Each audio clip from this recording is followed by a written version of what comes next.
Welcome, ladies and gentlemen, to the Cybershoes VIP Tournament brought to you by the VRML. My name is Noman, over here in the bottom left in the camera. Joining me from across this soon-to-be very active scoreboard is my co-host for the day, Mr. Sleepy. Sleepy, how are you? I'm doing well, Noman. Thanks so much for having me. Really excited for today's event, a special event today. So, but we'll get to that in a little bit. Absolutely. And joining us on the analyst desk, he's a disembodied voice, but one that you're gonna love having in your ears, Mr. Radar Head. How are you today, sir?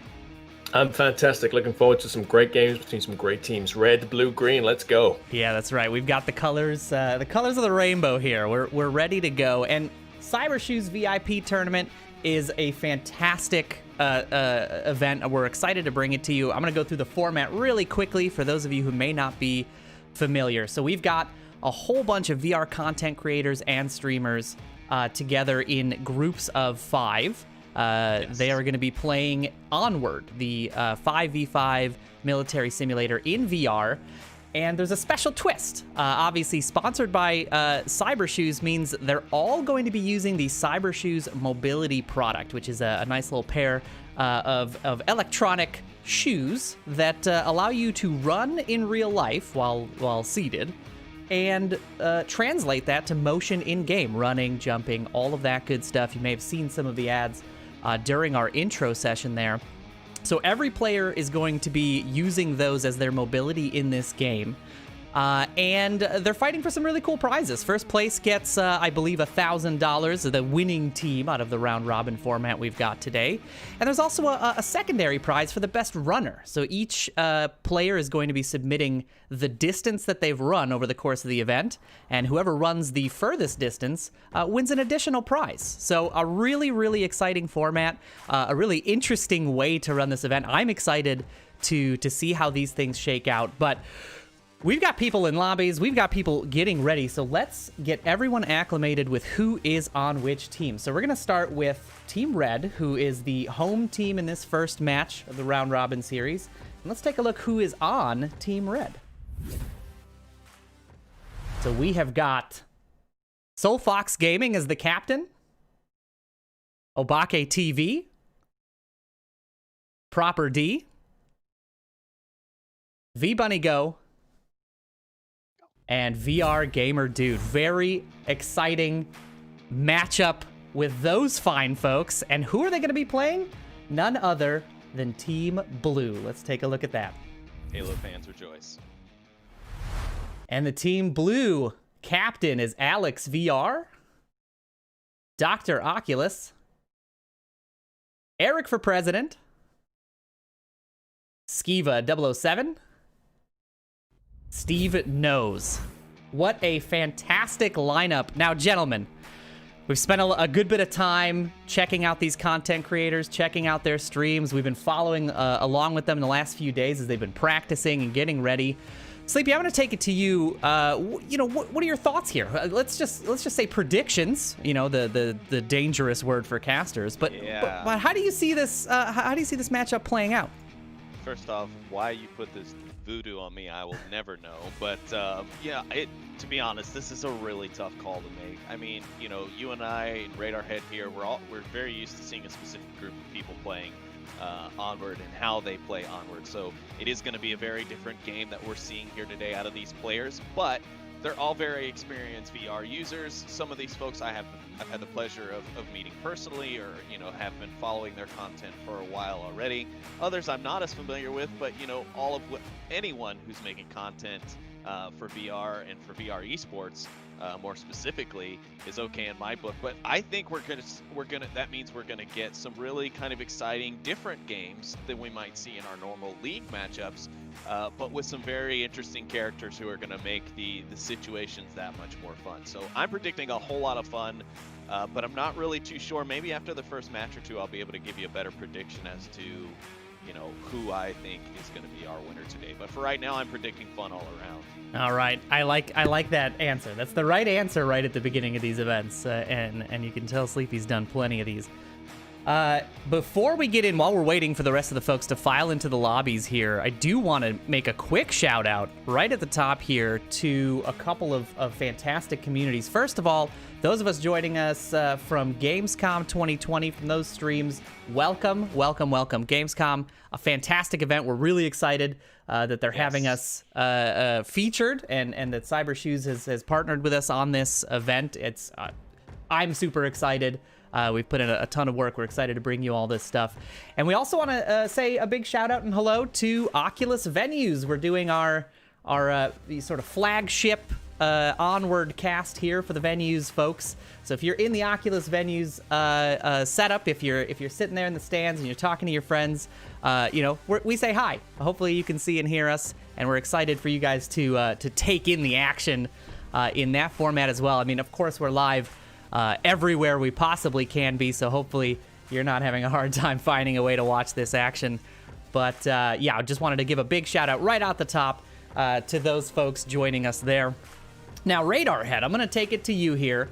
You've also spent a good bit of time taking a look at some of these content creators. Do you have any initial thoughts on this matchup or the players here? I mean, what's your take on this? Well, let's focus on red versus blue, in my opinion. Rather than taking green team, who haven't been announced yet, we haven't seen them. But Correct. Red versus blue, classic matchup. Usually a co-op partner, red versus blue. But looking at the players themselves, you've got some players who are do various VR things. But I'd say on blue team, you've got Skiva, who does predominantly shooters. And you look at a red team, you've got Proper D, who's played competitively in contractors. So on each team, you've got at least one full-on FPS specialist. So it'll be interesting to see whether those two players are going to be the ones carrying their teams and leading them with kills. But it's going to be an interesting matchup. But I'm not going to put my money on either of these teams just yet. As Sleepy said, let's see how round one shapes out, and then I'll start making predictions, because it's uneven ground right now, and I don't want to curse anyone. Yeah, that's right. The caster curse is real, obviously. Something we've noticed as longtime casters of Onward in the VRML is, you make predictions a little too early, and sometimes it feels like the team that you're betting on is the one that plays a little off. So I can totally understand the trepidation. We don't want to, even with voodoo affect the outcomes of these games. So we're gonna reserve our prediction. I think it's a fair point. Now, while everybody gets into the lobbies, we're starting to see everybody sort of file in, so just a couple more minutes before the game and the action kicks off. But really quickly, I want to go through what we're playing today. So Onward, as we mentioned, 5v5 military simulator, a fantastic game. It's out on the Oculus Quest as well as Steam and the Oculus Store for PC. It is a military simulator. So you and your squad of 4 gentlemen or ladies are tasked with capturing an objective or playing the uplink game mode.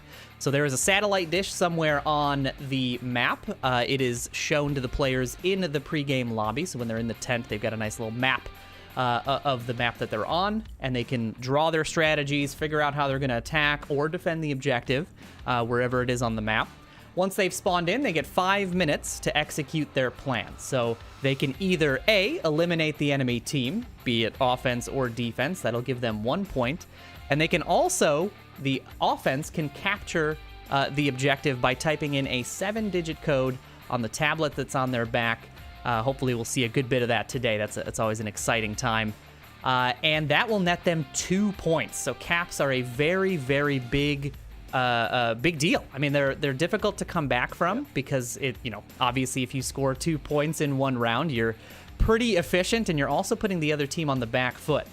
So we're going to see a lot of interesting stuff, not only because, this game mode has been around for a while and not a lot of folks are pretty familiar with the sort of search and destroy style of play, but also because a lot of these players are relatively new to Onward. Some are relatively new to Cybershoes. So it's going to be interesting to see. It's always interesting to see how newer players and folks who have only been around a short time utilize the equipment in the game, how they work well with their team, whether or not they work with their team at all. We've seen some lone wolves out there in the past. And there's so much variety and strategy in this game that, you know, I think we're going to see some pretty exciting action. I hope I didn't miss too much. We do now have all 10 players in the lobby, so we're just going to give them about 60 seconds or so to get their planning and prep work done. And then we're going to let them know that we are ready to go live with this first round. But before we do that, and while they plan, you have to know what map they're planning on. So for map 1, it is going to be Suburbia. Now, these maps are preset. They were defined before the event. They are going to be the same 3 maps for the entire course of the round robin series. 3 matches total. This obviously being the first one. The format being that whoever wins 2 maps wins the series. And so at the end of the round robin, after 3 matches, we'll see who wins the most rounds and by how many points, and that will decide our winner. So a ton of action coming at you. I mean, we're gonna be swimming in it, folks. I mean, really swimming in it here. And I think we're gonna let the teams know right now that they are good to go and get ourselves into some action here pretty shortly. So let's talk a little bit about Suburbia while we wait for the teams to ready up and get into game. A very small type map. If anybody is familiar with the Call of Duty Nuketown map from way back in the day, very similar map in style. Sleepy, what do you think like the strengths are of this map? You know, what makes this map so fun to play? It is a very popular public lobby map. I think the fact that it's a very lane-focused map, unlike some of the others which are a bit more open. In order to be able to traverse across, you have more choice when it comes to how you get across a particular lane or a particular portion of the map. However, that's only, you know, for a certain type of player, right? A lot of people really like the close quarters aspect of it, and the fact that it requires a bit more snap shooting versus long range stabilized firing. So there's a lot of reasons why a player could like it. It's also one of the oldest maps in the game, so it's one that's easily, you know, played hundreds, if not thousands of times at this point by even some of our newest members of the community. So I'm assuming that pretty much anyone here in this tournament today should be pretty well versed within the layout of this. I mean, again, it's one of the oldest existing maps in the Onward map pool, you know, exclusively by the game. So we'll have to see exactly, but I love it for the lane aspects. Others love it for different reasons, but I'm also not very good at it, so I don't know why.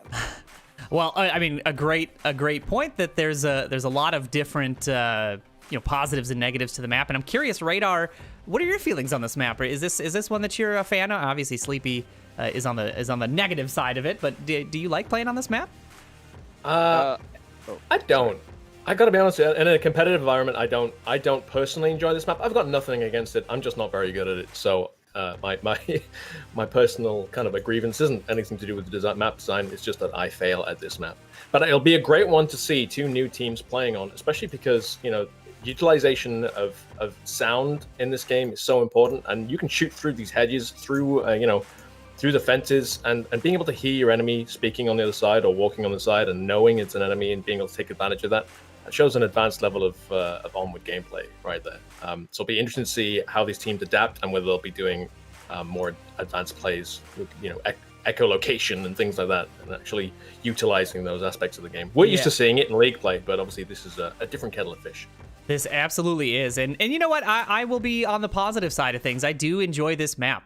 You know, it is, in some form, we'll say predictable, in that you can, you know, there's really only a few different lanes that we can attack from. And so setting up defenses is one of the most fun things for me on this map.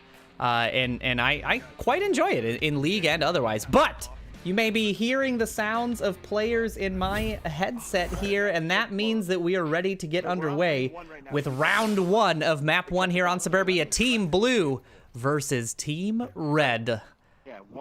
That's right. Getting into it, 5 minutes on the clock. Team Red going to be on defense. They're going to have chosen their side. Well, some would argue wisely, some would argue foolishly. It all depends on who you talk to.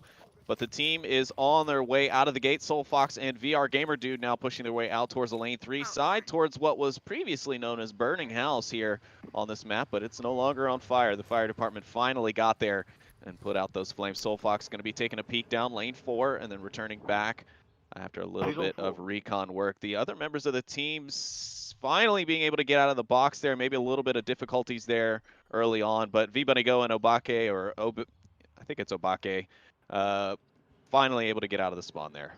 Yeah, I like the Team Blue setup here. They've got everybody in lane. Lanes 3, 2, and 1 all have players in. They've got one in lane 4 as well, a little bit recessed, watching for any sort of flank. But they're taking their time, and this is one thing that we've noticed, you know, a lot of teams doing, especially when they're newer. They like to try to make or try to not make the first mistake. And in the case that we just saw there, Alex VR nabbing himself the first kill of the series is going to make it a 5v4. Team Blue now up, and they're going to capitalize on that positioning, moving up here in lane 1, starting to pressure the defense a little bit. Yeah, and another thing to remind our viewers at home and online is these players, unlike our usual League players who would be using their motion controllers in their hands in order to create the movement of their player character in the game, they actually have to use the Cybershoes technology and basically move their feet and run in place in order to be able to create the movements you see on your screen. So unlike normal where they're just using their joystick, and there's Alex VR currently running MVP for his team with another down onto V-Bunny Go up in the center house there. Yeah, fantastic pick. She's only down. Soulfox will be able to get this res if he's careful. He's got to be cautious, though. V-Bunny there whispering to her teammate, trying to not let them know that it's just a down. Yeah, Team Red. There it is. Oh, and Dr. Oculus with the assist. Finishing off V-Bunny on the revive. Soulfox does get the res. But, wow, what a quick shot. I mean, that snap up from when you revive is so quick. It's a split second. It's like a frame.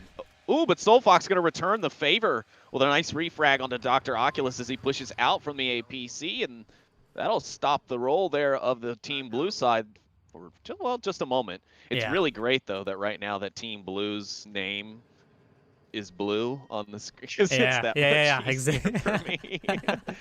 That'll change every round as they swap between offense and defense. But yes, Proper D with the pick onto Alex VR and Steve Knows going down. Now it's a 3v2. Team Red is in the lead now.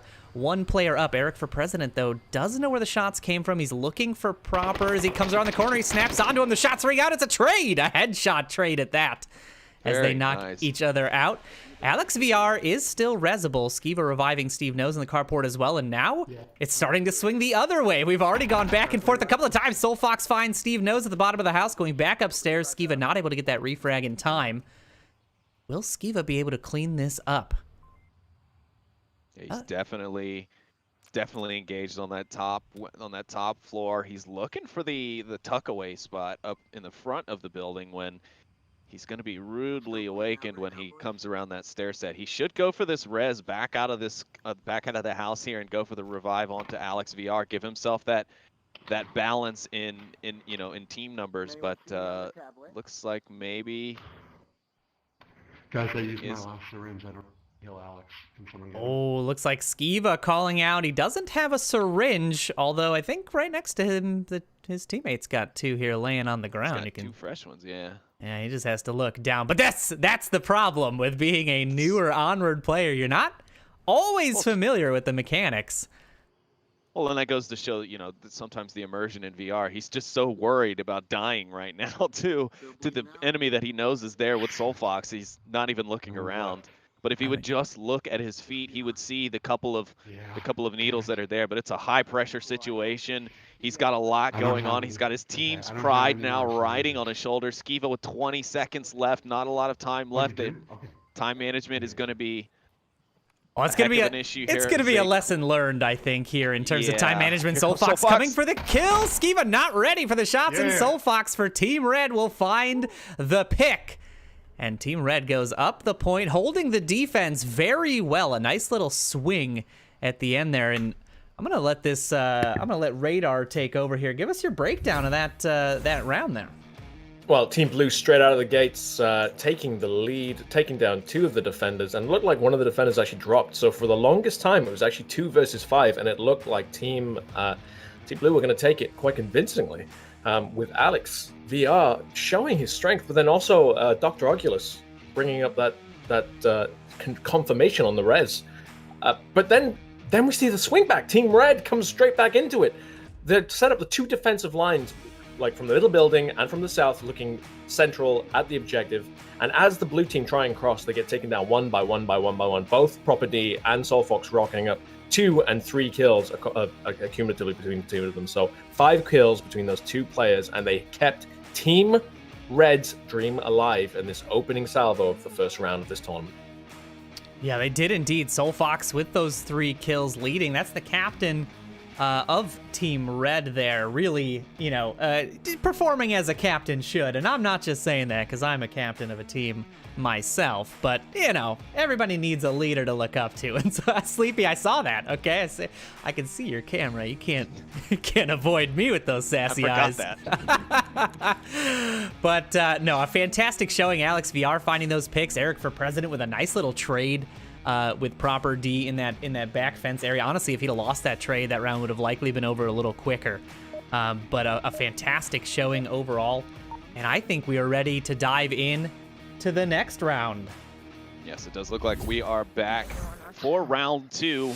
This time the sides will swap, so things are going to get a little confusing because Team Blue is going to be red or pink, and Team Red is going to be blue. So get ready for that confusion. But here we go. 8 seconds left on the pre-round timer. Team Blue setting up nicely here to rush out the lane 3 side of the house. They are ready and prepared. They seem like they have really gotten stuff together. I know Soulfox was gathering some of the people that were available together for some practice and things to get ready for this event. So it wouldn't be surprised if Soulfox's Team Red here had some plans to get things done here in the event, but Team Blue showing out a strong defense here early on.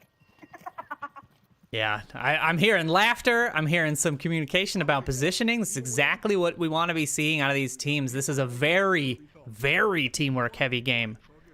Having these communication points here in Proper D, finding the first pick. The captain of Team Red knocked out. Alex VR going down, but he is revivable.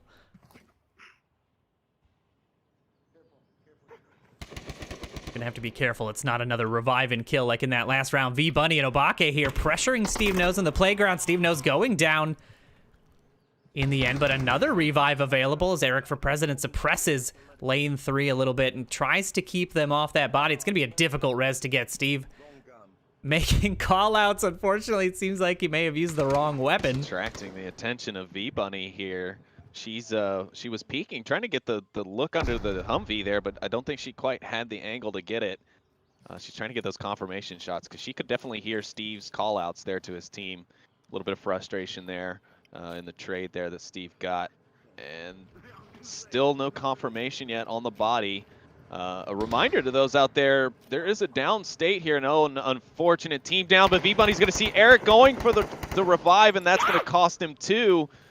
She'll let out an excited scream as she goes off that kill towards the objective. This could be a cap opportunity here for Team Red. Dr. Oculus VR and Alex VR both in the house. Neither of them are looking, but V-Bunny's got total control of the point. Dr. Oculus now appears to see her out the window, and he does. He takes V-Bunny down, and Alex grabs VR Gamer Dude inside the house at the same time. Nice little pick there. Proper D with the response finds Alex VR at the top of the stairs. Now Dr. Oculus is the only remaining non-downed member of Team Blue left. There are 2 downs. There's Steve Nose and Skiva both out and about, but Soulfox will cinch things up, picking up a nice little pick from lane 1 onto Dr. Oculus, and that's going to put Team Red up 2 points here in Suburbia. Wow. I'm just going to say, listening to Proper D in local chat there as the camera was nearby him, it's like ASMR VR right there. Proper D, let's talk. Let's do an ASMR VR thing, Very satisfying stuff. Yeah, Radar was, Team Red's running away with it. Am I wrong? You're not wrong, but it's not a foregone conclusion yet. We're still seeing Team Blue getting some picks in there. They're certainly not getting pushed over. They are losing, but it's only the first 2 rounds of the first map. It's too soon to call. But what we did say from there was V-Bunny getting the first confirmed kill, and that's great. You could hear the aggressive action, happy shout out. She got yeah! She gets that first kill, and that's the kind of exhilaration that you get playing VR games, and that's why I love playing games like this. It brings out that kind of visceral emotion that you don't usually get necessarily in non-VR games. Yeah, it's one of those things that is one of my favorite parts of going into public lobbies, and especially with the Quest launch of Onward. There's so many new folks jumping in for the first time, and to hear the excitement, like even just reloading the weapon can give people some real like, hooray! I did something. It was so cool. It felt like a real gun that I was reloading. You know, it's that kind of passion for the game. That kind of interest is really cool. And you know, like we were saying, the Cybershoes product that all of these content creators are using is that extra level of immersion. They're not just using a joystick to run. They're actually moving their feet to run.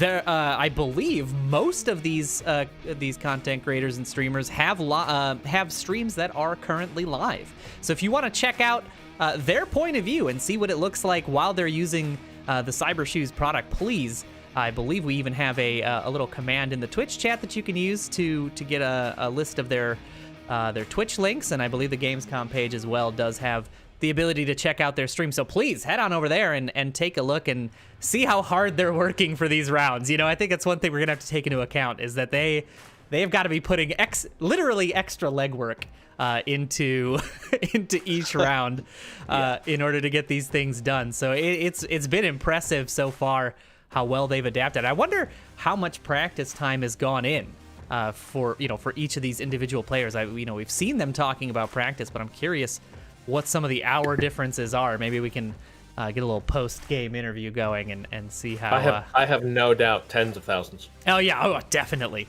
Some dedicated plays you're seeing right I think that was the dream. But you know, when you're creating content, it can be pretty difficult to find time to just fine-tune your Suburbia strategies, for example. So I think we're seeing some fresh and interesting stuff, and it's working out. I mean, these teams are performing well. Looks like we've got everybody ready to go. We're just waiting on the teams to ready up. Do you want to, in this little lull, just have a quick shout out again to everybody tuning in from Gamescom 2020? Hi and welcome. We're happy to be bringing this to you.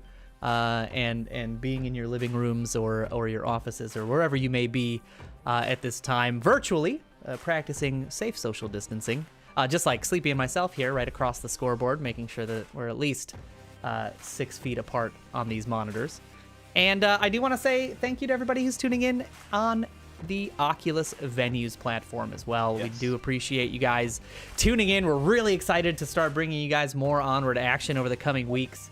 Hopefully this is a nice little taste of what you're going to see when we bring the league back online. So thank you to that. And of course, thank you to everybody in the Twitch-verse, the YouTube-verse, and the Facebook-verse as well for tuning in. Very excited. And hopefully you guys are cheering for your favorite streamer, for your favorite content creator, and you're getting excited just like we are, because round 3 is now underway. Team Blue back on the offense. The objective has changed. It's now the garage in the south. We take a quick look at the overhead map. You see that big white dot at the bottom of the map where the defenders are all circling around. That is the objective. Now Team Blue going to be attacking that. So each team gets to attack the objective once. They swap back and forth. And that is the cadence of the match. So we'll see if Team Blue, on a, well, let's say arguably more difficult objective, finds a little bit more luck. And Alex VR, as I say that, downs V-Bunny go upstairs in the center house. One down. Being quite a bit of downs here. Not a lot of confirmed kills. It's giving the opportunity for each team to answer back. And now V-Bunny knows the position of one of the players, is able to give that information back to the team. Dr. Oculus and Soulfox here just barely missing each other on the cross, but Steve knows with a fantastic shot. The M16 finds VR Gamer Dude inside the spawn house there. Now it's just Obake and Proper D back in the actual objective house. Dr. Oculus pressuring Soulfox as Soulfox was trying to throw a flashbang. Does not work out. And Steve Knows manages to grab Obake TV back in the spawn house for Volk, or Team Red's side there. That's going to be 2 down. Dr. Oculus had a bit of a misfire there with his weapon. He was standing there staring at the defender in the carport for a moment, face to face, neither of them shooting, but it all worked out. But yeah, to mention your point earlier, I did notice a lot of downs, but not a lot of confirmations. And I don't know if that's just something that some of these players who maybe are a bit less familiar with Onward than other titles are aware of. But yeah, you should always try and double tap those bodies, make sure that they are completely dead, because if not, they can radio information to their team. They can still see you and call out your position if you're trying to make a move for the uplink, for example, or if you're trying to sneak by and, you know, get a stealth cap or something like that. They can totally call you out and see you. So you need to make sure that those people are dead. Also, you save them from being able to be revived and, of course, coming back to shoot you later. Ooh, I think Alex VR may have just taken some shots at a teammate as Dr. Oculus comes up here. He hasn't confirmed V Bunny yet. This is something the teams are going to learn throughout the course of these maps, is double tapping is so important. You're able to call out the positions of enemies when you're down like this by reaching down and grabbing the radio. Probably a little trickier with their seated position for the Cybershoes, but still definitely a possibility. They're going to have to be careful. Even the local team chat, the proximity chat, excuse me, will allow you to give some key information to your team. But yeah, Team Blue. So I'm sorry, Sleepy. Team Blue is on a tear. I just had to say it. Yeah, yeah, they are absolutely. They have really torn through this Team Red defense, and this is, you know, what I would have called one of the more arguably defendable objectives on the map. It's changed up a little bit since the 1.8 change to the map, because, you know, this far corner of the map has been opened up a little bit more, which gives the attacking team a little bit more advantage to creeping up here, as we've seen Eric for president being able to do. But the great thing I was going to say about the Cybershoes moves, but I can't even talk about it now because Alex VR is now on the objective. He's got tablet out. He's going for the cap. He's reading to himself. Proper D seems to hear something, but he doesn't know. He's just outside the door. Proper D manages to grab Skiva, but Alex gets the uplink, and we've got a tie game. There it is. Proper D rushing out. Just bewildered. How could they possibly have capped? But a fantastic comeback from Team Blue here to put 2 points on the board and even things out yet again. Radar. Wow, unsportsmanlike? Would it be unsportsmanlike to say, I told you so? I mean, you guys are all like, yeah, Team Red, Team Red, Team Red. And there you have it, Team Blue straight back in it. And that's the joy of Onward. You know, the uplink is so important to keep your eyes on it. And with these new teams, obviously, they're not necessarily as dialed in as more experienced teams. And what we also saw there was all of Team Red's deaths, other than properties right at the end, I believe were through windows. They were. So, you know, you're highlighting yourself against the backdrop when you're in a window, and you have to be so careful when you're crossing it. And we saw them getting punished time and time again as Team Blue capitalized on just seeing, obviously, the silhouette of a character passing past that window. And then, of course, the slow push up to the objective, so important as they get in position. But one thing I'll say as I'm watching this, most of the defensive positions, they're not taking rookie defensive positions. This isn't like watching a basic lobby. These guys have actually put some work in. You can see them. They've actually come up with some tactical plays for these maps at the very least. Yeah, it seems like they're really utilizing that tent space and drawing on the little planning board that every teammate's got in there. It really does feel like they have their routes, they have their lanes, they know where they're going. It doesn't feel disjointed, you know, and I don't want to come in and say, hey, I was expecting them to play poorly, but there is a level of tactical understanding that not every person coming into a milsim game like this has. You know, there are a lot of people who are just, I'm just going to run at it. I'm just going to go to the objective and, you know, come what may. And we're not seeing that. We're seeing reserved play. We're seeing tactical decisions made. We're seeing good coordination. They're moving up as a unit in most cases, and it's so interesting to see that. And of course, these are video game playing folks. These people know how games are played, but still, to come in relatively fresh and new for most of these players and to have this sort of coordination is really, really impressive. Yeah, I mean, what else we saw there as well was good, like great intel coming from Abaki TV. Even though he was down in the front of the building, he was still streaming data to his teammate, Proper D. And that's, you know, it's still things like that which you wouldn't necessarily expect from a newer team. And it was just great to see these little things happening on this stage as we speak. Also, another thing I'll notice, I mean, if somebody hadn't told me that these guys were using, you know, Cybershoes or something, I wouldn't have noticed the difference in the movement. Yeah, I was expecting to see a bit of a slower speed, right? Like maybe not like half speed or anything like that, where they can't effectively function within the game. But I was expecting to see a little bit of a discrepancy there, like you mentioned, Radar. But yeah, so far I haven't seen anything like that myself. They seem to be using them quite effectively. And what I was hoping to get out before Alex so rudely interrupted me with that cap in the last round was that there are, considerations built into Cybershoes to allow you to do things in games that the games allow you to do, such as crouch and run and things like that. So, you can see Alex VR here is able to crouch, and that's one of the great things that Cybershoes still allows you to do. And for games like this, they also allow you to jump, obviously run and walk, and it just gives you a different level of immersion to your gameplay when you strap those on your feet. You actually have to, move your legs a little bit. Yeah, it's it's going to be a literal workout for these teams. They've got to play 2 games apiece today, and each one is 3 maps. So that's a lot of running. There's a lot of ground to cover, and this is the smallest map that we're playing on. By the way, this is this is the least. Yeah, this is the least ground to cover. They've got some pretty big maps coming up that are going to really need a whole bunch of leg power to get them through it. But we are now into our 4th round here. Obviously, the 2 points there for Team Blue, evening them out, so the score does not always equate the round that we are in. And we're seeing Team Red do what Team Red did earlier on in that first series was go a little slower. They're taking their time. They're setting up in lane. There's a little discussion going on between... Gamer Dude and Proper D going into it. They've got... Who is that down the lane? Steve knows. Steve knows, yeah. Watching very carefully, almost getting taken down, but they managed to avoid damage.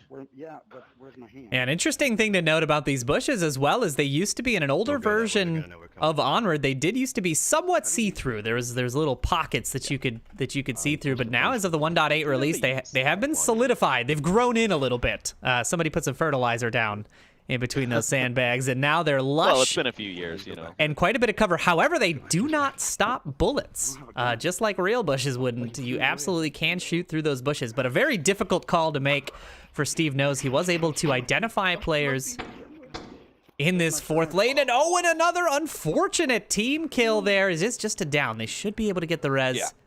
Looks like Dr. Oculus is right over in that area as well, so it should be a quick pickup there for Team Blue, but Soulfox going to grab Dr. Oculus and end those hopes fairly quickly.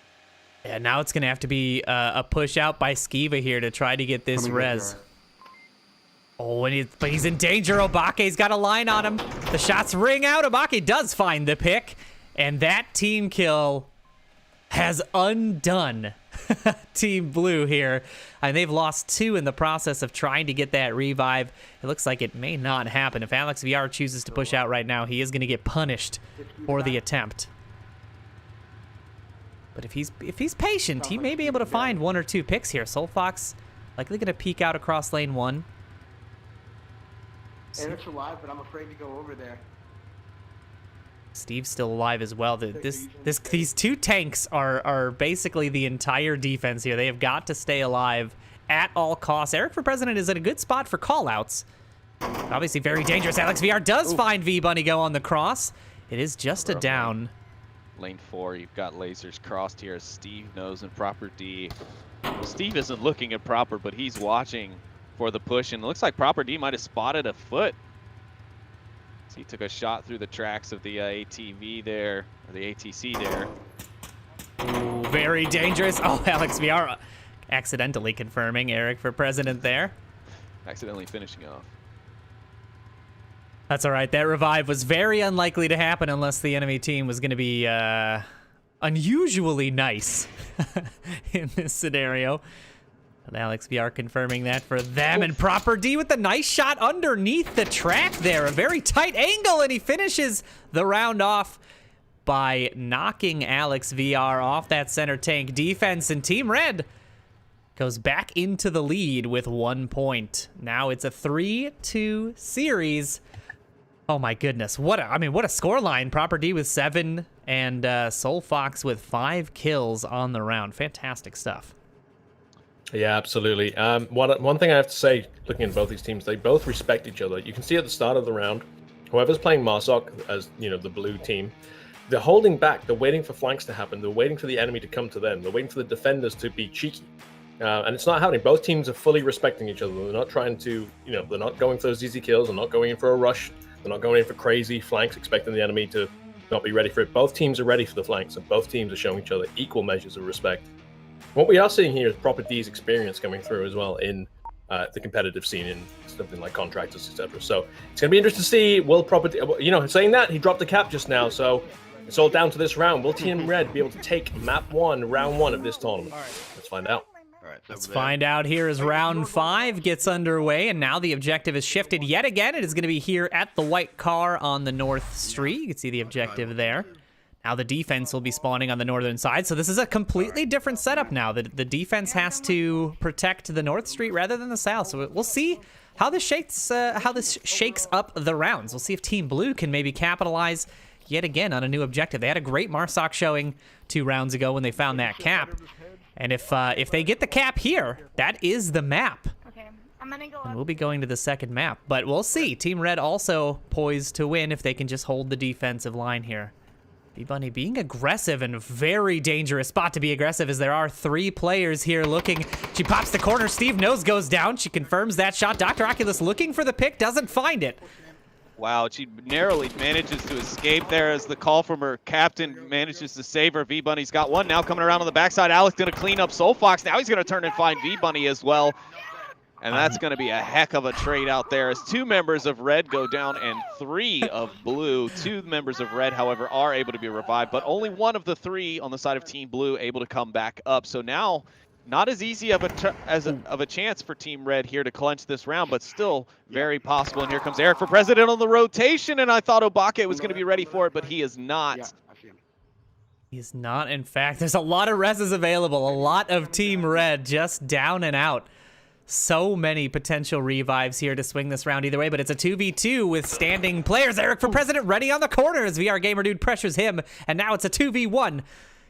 Is there a res that's possible? It looks like Proper D is not going to go for these reses. He's going to maintain the defense. Oh no, and the team kills for Team Blue.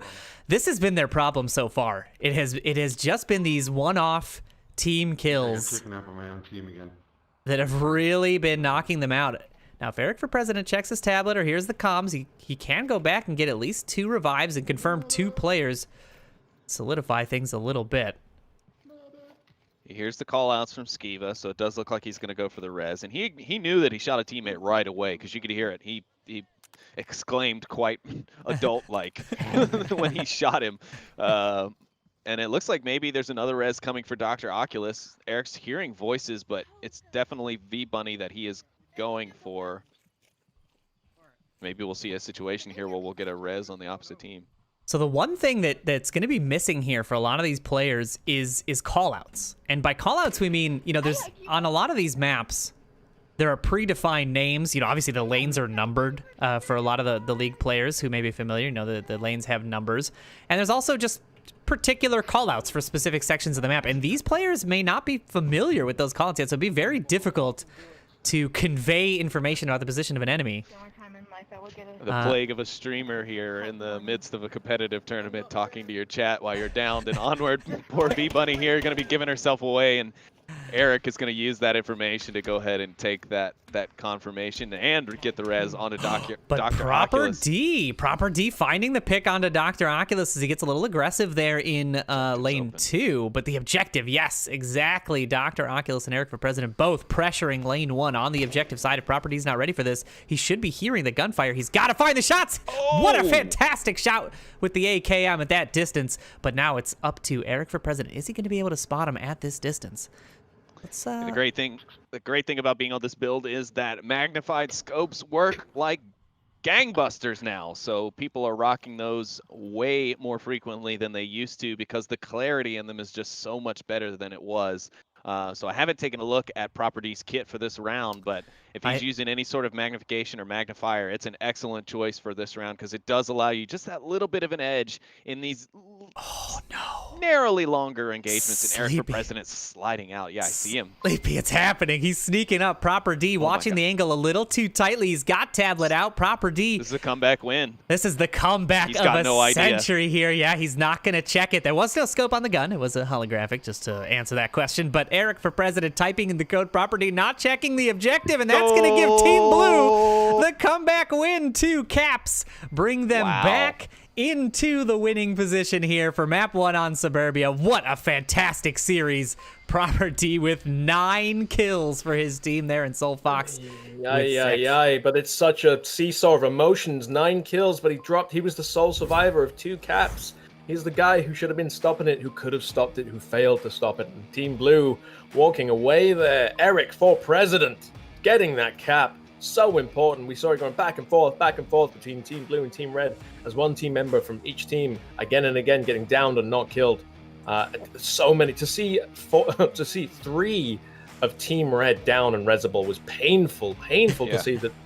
But again, Property had to hold his line and it was working. Unfortunately, he looked away at just the wrong time as Eric for President makes that cross, that soul-searching cross as he goes in for the cap. And one thing we have to remember is that when they're going in for the cap, they have to get a tablet out, which means they don't have their gun in the hand, which means they are completely vulnerable to a counterattack. So that, it takes a lot of guts. And we show Eric present, showing that he had no support. He went for the uplink. He gets the victory for Team Blue. Yeah, and he did it also without smoke, right? Like, he didn't use any utility to get there. He just managed to flank out towards that one HESCO box that he could hide behind for a moment. Property didn't have the angle, and he was able to just kind of walk up that line of sight right towards the objective. Then he was hidden in. Didn't need to worry about necessarily being shot or being counterattacked because he was well hidden behind a bunch of HESCO barriers and didn't need to worry about that. So a great play from Eric for President, turning it around, especially there after team killing Skiva earlier on in the round. So impressive for him to come back, get, what was that, 2 additional revives, and then go back and get the cap. So that's pretty impressive. And of course, the comeback overall, I mean, Team Red was really just kind of putting their foot out there for a moment. But Team Blue with the comeback caps, 2 caps to come back in a match. That's fairly uncommon, even in the pros, in the league play. And yeah, it's quite impressive for especially these folks using, non-standard equipment for what we're using, not really having the experience that we're used to seeing from our players that we're used to casting, and things like that. I mean, they're doing a phenomenal job and an excellent matchup so far, in my opinion. It has been a fantastic series so far, and we're only into map 1. I mean, as both of my co-casters here have mentioned, a fantastic series from both sides. They're playing really well, considering their limitations and considering the use of a physical mobility object like Cybershoes is really quite impressive stuff. And yeah, to win just 2 rounds but win the map, whereas the other team has won 3 rounds, is pretty. I honestly dang didn't expect.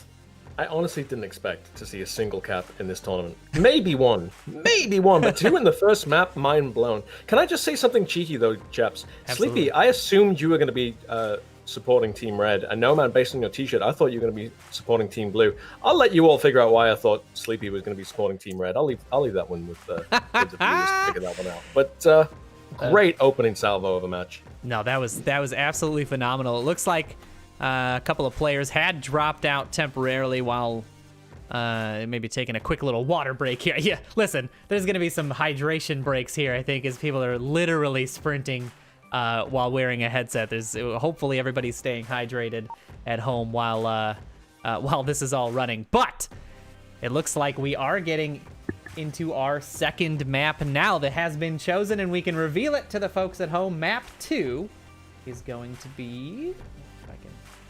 There it is. Quarantine is going to be map 2 for this series. This map, I mean, gosh, we could spend a whole round just talking about this map and its history, and I could spend the whole map just talking about how much I love it. But Quarantine is the largest map that we'll be playing, so we're going from smallest to largest in this series. It is a map that has undergone a pretty drastic shift. Now, for these players, not going to make that much of a difference, since most of them are relatively new to Onward. They will have likely only experienced this version of Quarantine, or if they had experienced the older one, it would have been several months ago. But for those that have played it in the older versions, in the 1.7 version of Onward or before, the changes are drastic. There have been new lanes added. There is an underground section. There are a couple new rooftops to get on top of. It is an absolutely wild and crazy map to play on these days, and I am excited to see how these new folks handle it. I'm excited to see the long-range play, right? Because this map lends itself to quite a bit of long-range play. Are we going to be seeing those 6 snipes again from Proper D? Is that what, like, can I be ready for that spiritually? I think you should prepare yourself. I think everyone needs to prepare themselves for a different style of play here, because as you've mentioned, it is the longest range map they're going to be playing. It's going to be a completely different play style to what we saw in Subway, and I really, really hope we get to see some sniper play in this matchup between Team Blue and Team Red.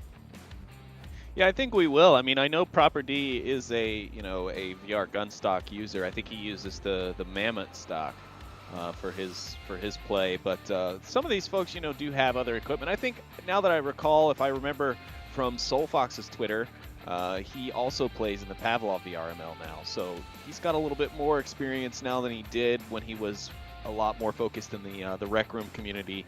But yeah, a lot of great creators here. V-Bunny Go, she does a lot of general content for VR. She does everything from like VR chat stuff to PSVR and Vive stuff. I mean, she covers a pretty good breadth of it all.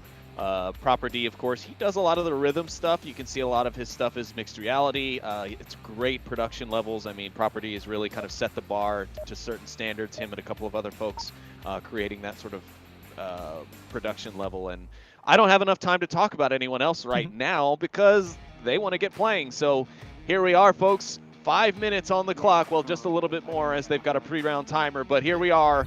Team Blue versus Team Red. The teams line up with the colors. 5 minutes on the clock here on Quarantine. Let's go. Let us go. So the defense here stacked up on the southwest corner of the map. The objective, we'll just take a quick pass over it here, is nestled right here into this little garage tucked in at the gas station. And of course, we pop on over to the Marsoc side of things. They have spawned clear on the opposite side of the map, the northeast corner. We've got 2, Steve Knows and Eric for President, pushing across the north side, and 3 heading south. So we're seeing the 2-3 split. And again, this is something, these are strategies. Like, this is stuff that we see league players and league teams doing in the VRML, and it's so great to see this kind of coordination and teamwork coming out from these new teams. I love that we've got these plans. We're gonna have to really keep our eyes on these strategies and see what they can come up with. But there's quite a bit of ground to cover here. Let's see how Team Blue makes this approach. So far, so good. Yeah, I mean, I was noticing a lot of, like we mentioned in the previous round, they were taking a lot of spots that were good defensible spots in Suburbia, and I'm seeing, very similar strategies here, a little bit spread out for this objective, but it's still an overall good defensive coverage, even for the defense for this map. And this map being so recently changed, even some of our league players are still adapting to how to adjust their defenses for some of these new objectives. So to see this is pretty great. We've already got one pick come out from SoulFox, again, starting to lead the charge for Team Red. He's doing a great job as a captain. I mean, again, we saw him coordinating practices and things for any of the players in the tournament, not just his own team, but, anybody who was available to play at that time. So really excited to get in and get going on this event. We're happy to have him and everyone else here that's joined us. Alex VR does a lot of great mixed content stuff, covers the Gambit. He has a podcast, I believe, as well. And for any of you who I don't shout out throughout this broadcast, if you happen to watch it later on, it's just time. Yeah, there's a lot to cover in this series. And what do I talk about? Do I talk about the streamers? Do I talk about the shoes? Do I talk about the game? Which one do I talk about? We talk about all of them, Sleepy. We're gonna cover all of it. We're gonna cover the entire gamut. So far, though, SoulFox finding that one pick was pretty big. They're still not aware of this northern push here with Eric for President and Steve Knows up in the northwest corner. They're still tucked in. They're taking their time to approach. We're going to check in with them as they get a little closer to that north street. But I want to keep my eyes over here on Alex VR, who may have just caught a glimpse of Obake as he peeked to the corner there. Steve doesn't see Gamer Dude on the roof, and it could be his downfall. Shots ring out. He does find the pick on that. And V-Bunny finds Alex VR as well, pushed up on the ambulance side. I didn't even spot her up in the top of this, what used to be called Center Burning. But again, the fire department very active in the 1.8 patch of Onward and able to put out all the fires all at once on all the maps. So kudos to them.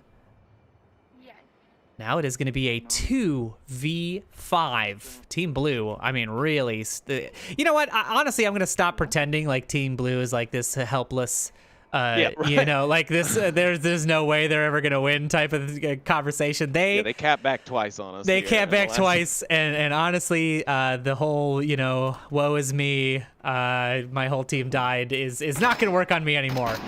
I think a 2v5 is still going to work out as Eric for President finds the first bit of an equalizing pick there on Obake, and now we'll see if the comeback is real. We're going to follow Eric for President as he makes his way out this door.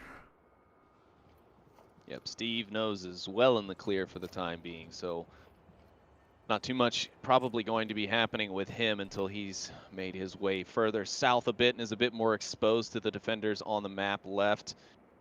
V-Bunny Go, now the only person left in that center house, but Eric got a spot Gamer Dude on the roof and a nice clean headshot. Eric leading the charge again. Oh, V-Bunny under pressure there, has to duck out a little bit. Eric for President almost finding it. There's only 40 seconds left on the clock. We have to be very mindful of the time, and you know, obviously so does the Marsoc team, in this case Team Blue. They've only got 30 seconds to try to get to the objective. They've got to deal with Proper D, who is very close here. Soul Fox Gaming putting the pressure onto Eric. Steve knows not able to win the trade against Proper, and that's just going to leave Eric for President up with 20 seconds left in the round. He's got a lot of work to do, and V-Bunny will shut down any possibility of a team win. The excitement there. Yeah, love that excitement. Gotta love it when you get those kills, especially, you know, when you're newer to the game and you're used to maybe getting kind of roughed around by people who are better than you in the public lobbies and stuff when you go into play. And so when you go in and you're like in that competition mode and you get those 1 or 2 kills, or you get that kill that just clenches the round for your team, it's a good feeling. And so hearing that excitement from V-Bunny Go there is a great thing to hear. I know our companion and caster friend, Control Flirt Delete Vivian there in the audience would be happy to see another female being represented in VR esports and on the broadcast in general. So big shout out to her as well, and everybody, of course, who's here in the different multitude of streams that we have offered today on YouTube, on Twitch, on Facebook venues, Oculus venues. You know, that's of course a whole experience in and of itself. Or you could of course be tuning into all of these individual players with their streams embedded on the Cybershoes Gamescom page, so you can go and check that out. I believe our Twitter has that, and I believe our chat command might be working now. I'll have to check that out. But yeah, so far a great team, and Team Blue really been showing us like what for, you know what I mean? Soul Fox really, or sorry, reading the wrong side of my scoreboard now because, yep, you know, colors flipped. Eric for President, I think he's warmed up now. It's safe to say Eric for President is here, and he is campaigning for president of this game. Dr. Oculus, unfortunately not able to get any picks. No one able to really get any picks yet on the other side yet, unfortunately. But Alex VR was doing very well. Positioning and stuff is all there.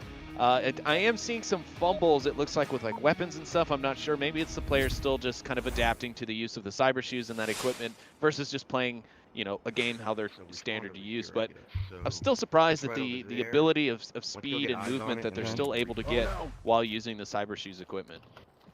Absolutely. Just listening in on,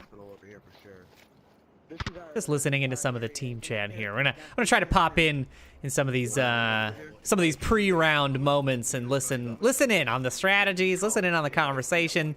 We get that proximity chat option, so I'm curious to see how the strategies are working. But they're just kind of talking about defensive positioning, where they need to be stationed. And yeah, as I believe that was Eric speaking, talking about how that hospital, which is this building here with the rooftop, is such a key position to hold. Those windows and those rooftops, very, very strong positions. Now, take a look at Team Red's spawn spots here. Soul Fox Gaming, Obake, and V-Bunny Go all heading into that northwest corner. They're going through the warehouse. It's one of those spots that when I was first looking at this map from the competitive side, I was like, who is ever going to go there? But it's such an interesting approach to that northwest. It's so covered. It gives you a lot of opportunities to exit in various different spots in the center of the map. And it's great to see. I'm curious how teams are going to use it and how effective it's going to be, because that lane did not exist. Obviously, there was just a little high rise there in the older version with a lot of open air. So having that all closed off really introduces a sort of like a I almost want to say Splinter Cell-esque approach to some of these objectives. Too fucking open. Now we've got Proper D here. Is he running a scoped weapon? Let's take a look here. No, he's using holographics on that M16, but he's got the suppressor on it, so he is going to be looking for those long, quiet shots, trying to knock folks out. And the last I one... believe Obaki TV is using a sniper of some sort. Oh, is he indeed? Let's go check out. He's got the 2 times magnifier there on his holographic, so he can flip that on and off. Take a look at his gun there. Look at him. But he is using the battle rifle. He is indeed. That is the EBR. A very solid sniper rifle choice. Especially for the Marsoc side. There's a couple of good choices there, honestly. They all perform relatively well. It's really just a sort of a fire rate and recoil question, what you like best. But yeah, there's a slight variation in the damage models between the weapons, but realistically is not enough to warrant any sort of concern. You could realistically use just about any weapon. Obviously, there are some weapons that have downfalls, as have been mentioned. Some shoot a little low. I know the Downpour team has been working to try and correct that, but some weapons don't quite shoot sighted in properly. Things like that. So a lot of players in the more competitive scenes don't use particular weapons, or they favor 1 or 2 weapons in a specific class. But realistically, the game has been built, and the stats of the weapons and such have been built to where it as balanced of a game as you really can get without getting too fine of a point on it. Yeah, absolutely. And now I should say weapon-wise, not true. All the way overall across the roof. We're, entirely, because I know I'm going to get flamed in chat for that particular statement. Some shots coming out there from Soulfox onto Hospital there, and he's communicating that information to his team, letting them know some of the enemy positioning. Steve knows they're under fire from V-Bunny, and she finds a nice long pick into the old center, not burning. Shots coming out from Soulfox onto that rooftop, still looking to get that pick. Skiva tucked in on that rooftop. He's so pinned. He has got to stay tucked. These lasers are just threatening his every moment of existence. And we're down to a minute and a half. We're now starting to see the pressure here from the south side. Proper D and VR Gamer Dude, you see here, making their approach from that southeast corner. And now the hospital is in. Now Skiva's in danger from more than one angle. I like 1 minute, almost 1 minute left on the clock though. Obaki picks up Skiva with that snipe. Great snipe. But what we're seeing here is a lack of time putting pressure on these teams. But 58 seconds left on the clock. They're closing. I mean, this defense is pretty solid. Alex VR there showing how solid it is as he finds the first pick. Obaki pressuring Alex VR off that corner, trying to get this res maybe? No, he's not going for the res just yet. Wants to stay tucked in, but Soulfox is calling out. Right here. Proper D and Gamer Dude are right here on the objective. There's some good defense here. Eric for President's going to see Proper D through the window. Proper D not able to get lined up in time. VR Gamer Dude going to put a volley of shots out as well, but Eric going to pop out and find him also. Less than 30 seconds now on the clock. The entire push now has to come in from the north. It's V-Bunny, Obake, and Soulfox Gaming left for Team Red to do the damage in 15 seconds. It's only 15 seconds, and Eric for President almost finding the shot onto Soulfox. Cleaned up by Obake, but the time is not going to be there. Friend Dr. Oculus, though, is going down. It's just Alex VR left. If he pops the corner in the next 3 seconds, Soulfox could clean this up, but it looks like no. Team Blue will end up taking the round. Alex VR staying alive. Very off position, a dangerous spot to be in. Very much could have been a cap, but a very nice hold nonetheless, and Team Red runs out of time here in this the enemy of all Marsoc teams everywhere. What we saw there were great rotations from both sectors of the team, and I love how much the Team Red were playing as a team. You saw them going as a group of 3 and a group of 2, in constant communication within refrag areas of each other, constantly supporting each other, resing each other. Unfortunately, they took too long to get into position, and that's what we see. We see the time run out. They had the clear upper hand, which was a 3 versus 1 situation. And I loved how we saw the group of 2 coming from the east. Chose exactly the perfect time to do it. They waited till gunfire opened up in the west. All the attention was pulled away from them, and they chose that time to attack the hospital. It was the great time to do it. Unfortunately, then cut down as they made that final transition towards the objective. Great play from Team Blue, and it's 1-1. It's exactly what we want to see on map 2. Yeah, and I'm wondering, so, I mean, again, we covered this a little bit. They are using the Cybershoes product to do the mobility in the game. And at some point, I mean, it may not be this early yet, but it's something we want to consider is that fatigue will come into play. You know, you play enough of these rounds and you have to physically run, especially one of these teams is going to play 2 rounds back-to-back, basically. One team will play 2 games in a row. And so that's a lot of running, you know? I mean, can you imagine? Imagine having to do all that sprinting for the series. I'm already tired just talking about it. Yeah, exactly.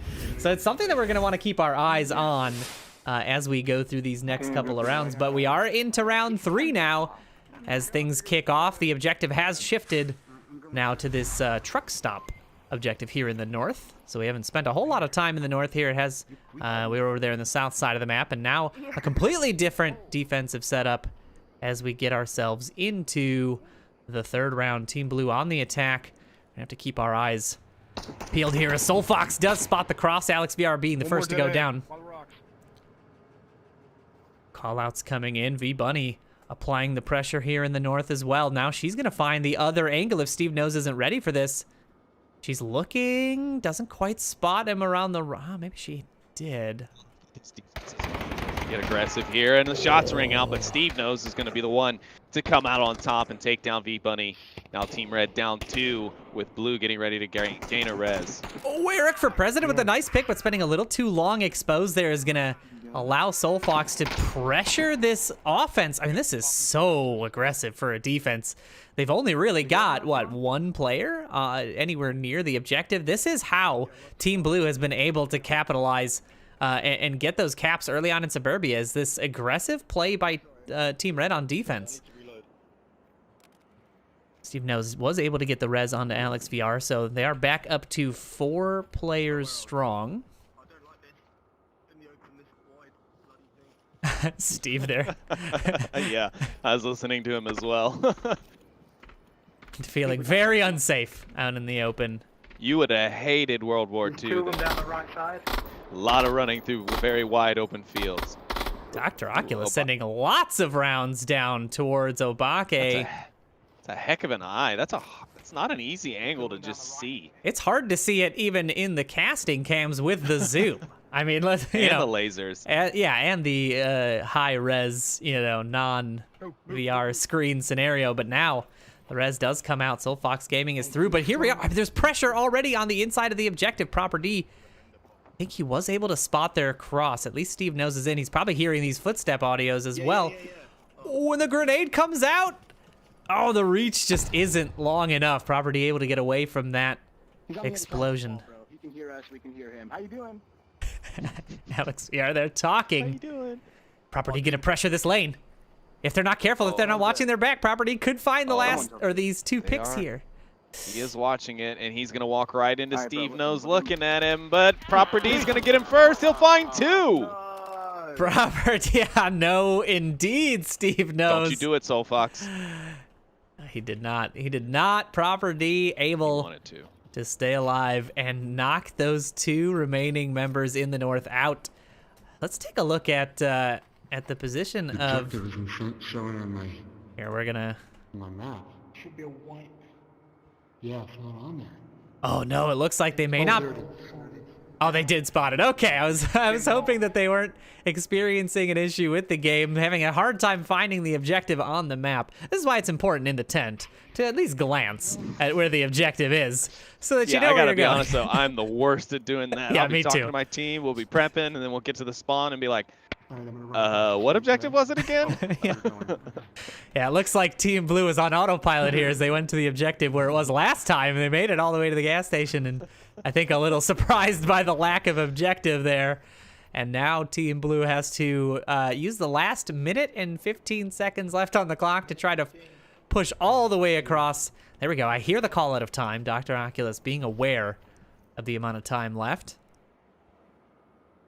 But they've got to get moving, especially with those cyber shoes. You gotta get literally running. You have to sprint in real life to this objective right now. Literally running. Hey, this is I mean, you can't get any more immersed and real than this. They have to actually sprint to the objective right now. There it is. Hopefully when Skiva pulled that tablet there, he happened to notice the timer on the top of that UI so he could see how much time they have left, just breaching the 30-second mark now.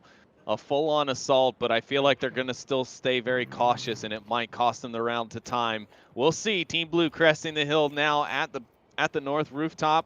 Dr. Oculus hard on the approach. He's got super sprinting abilities.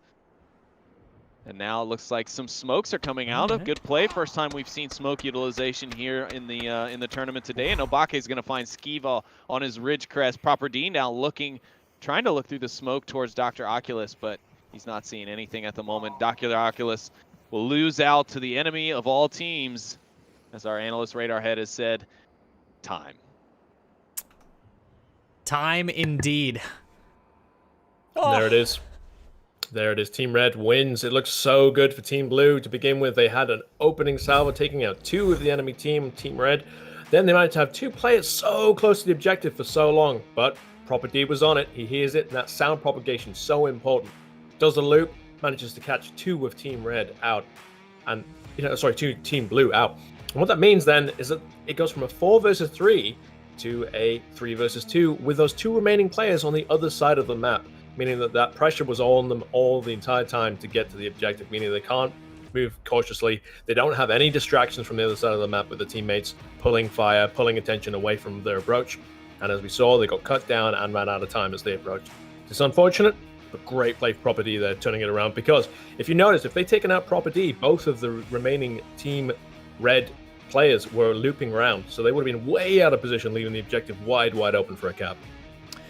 Yeah, that was a saving grace, I think, for the defense there, because they had gotten really aggressive early on and pushed quite a bit out from objective. You saw them having to come back. Soulfox almost getting that team kill under Proper. He snapped the gun up, looking like he was going to take a shot at a teammate there.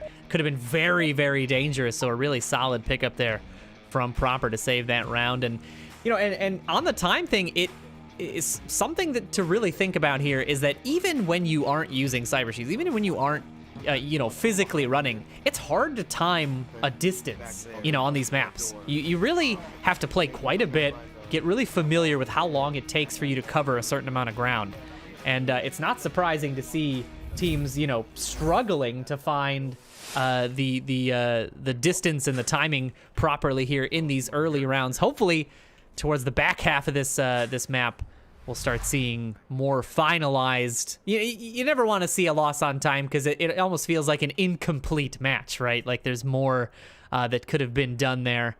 So we want to make sure that these players execute their strategies to the best of their abilities, and we'll see if they get the opportunity to do that as Team Red now on the offense for that truck stop objective. We're just checking in with V-Bunny and Soulfox here as they push out to the east. Yeah, all quiet on the battlefield. With time being an issue for these teams lately, they're still quite slow out of the gate here in some cases. Team Red, of course, now on the offense, even though they are colored blue. But they are winning here, so they are on an advantage run at the moment. But if they don't manage to manage this time wisely here, that was really redundant, manage their time, then they're going to be at a disadvantage because things are going to be tied up and it'll be kind of on Team Blue to set the pace. And that's not really what they need here, because if they want to at least have a chance of securing their win in this particular series, they'll need to win at least this map and the next map. So if they give up control of this map, it infinitesimally increases the chances that Team Blue could cinch it here and close things off in a 2-map series. Yeah, I mean, taking a look at the overhead map here, you can see the setup. I like the defensive setup. It's a very nice little sort of half moon around the objective. They've got everybody stationed, 2 in the west there, 2 in the east, 1 dead center. And shots are already ringing out. Looks like it might be, yes, it is pressuring somebody there. Steve Knows behind white car, tucked in on that hill there. A very good eye. Pop into... Take a look at how Obake... So this is a good chance for Obake to pressure off of this information. If they fed the information to Steve Knows' position, Obake can use that to push up a little bit. What's dangerous here, though, is this building right here to the left where this alleyway is, because there's so many little windows and cracks that defenders can sit behind. It's such a dangerous spot to cross without having somebody watching you know, sort of for a refrag opportunity the entire time. So I understand the, oh my god, a fantastic snipe with the 2x. Skiva downing VR Gamer dude on that little ledge, the little scaffolding there. Just on the edge of the building. He's looking for the confirmed shots. There it is. Confirmed shot comes out. And that is going to make Team Red go down to 4 players. Team Blue still absolutely full. Yeah, and Steve No's going to have rotated off to help cover Skiva's angle with the approach there in the west. And that's going to actually have allowed Proper D and Obake here to gain some positioning. And it's not positioning they're going to want because Proper D's already got the right idea. He's watching this white car back because he knows someone could come back and recheck it. He's seen someone there once. What's to stop them from coming back and checking it again?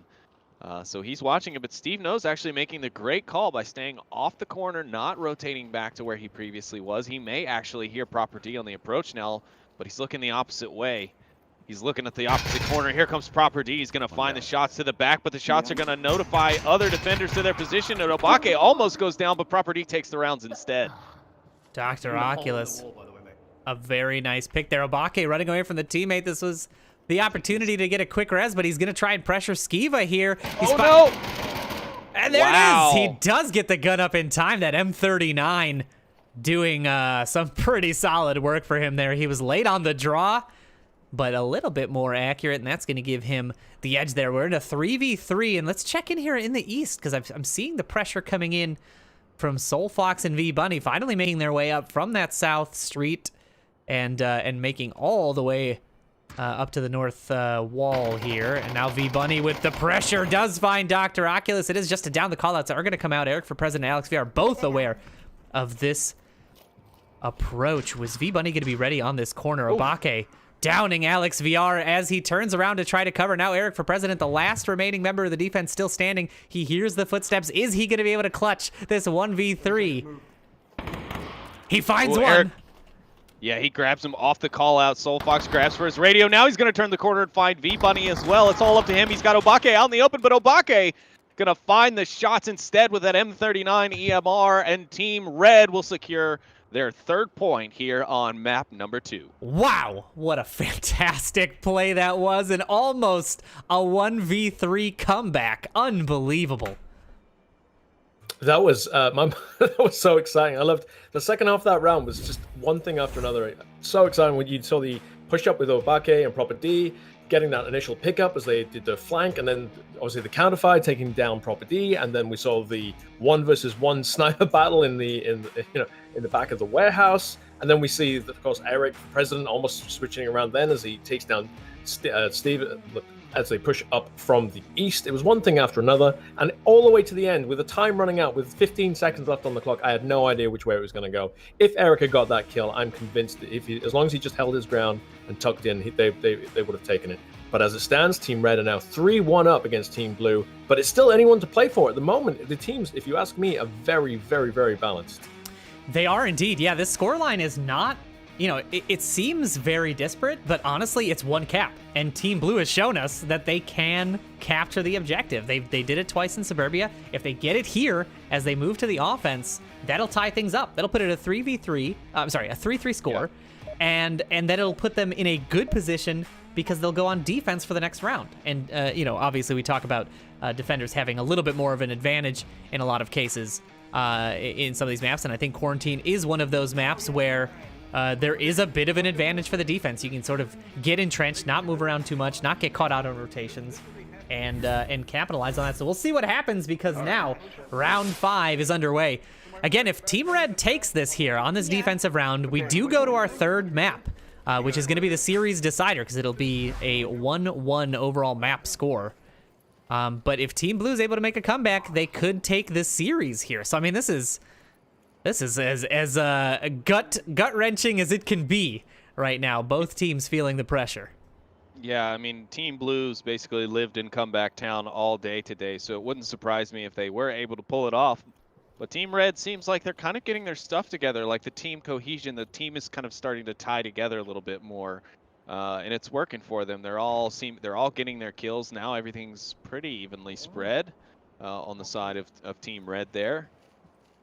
So yeah, I mean, everyone seems to be doing their part. I mean, on the side of Team Blue, Eric for President's just robbing everyone of their kills, but you know what? They need it at times, and he's been managing to save rounds. And speaking of rounds being saved, Proper D is going to take down Dr. Oculus at the start of this one to help give Team Red a better advantage towards clenching this second map.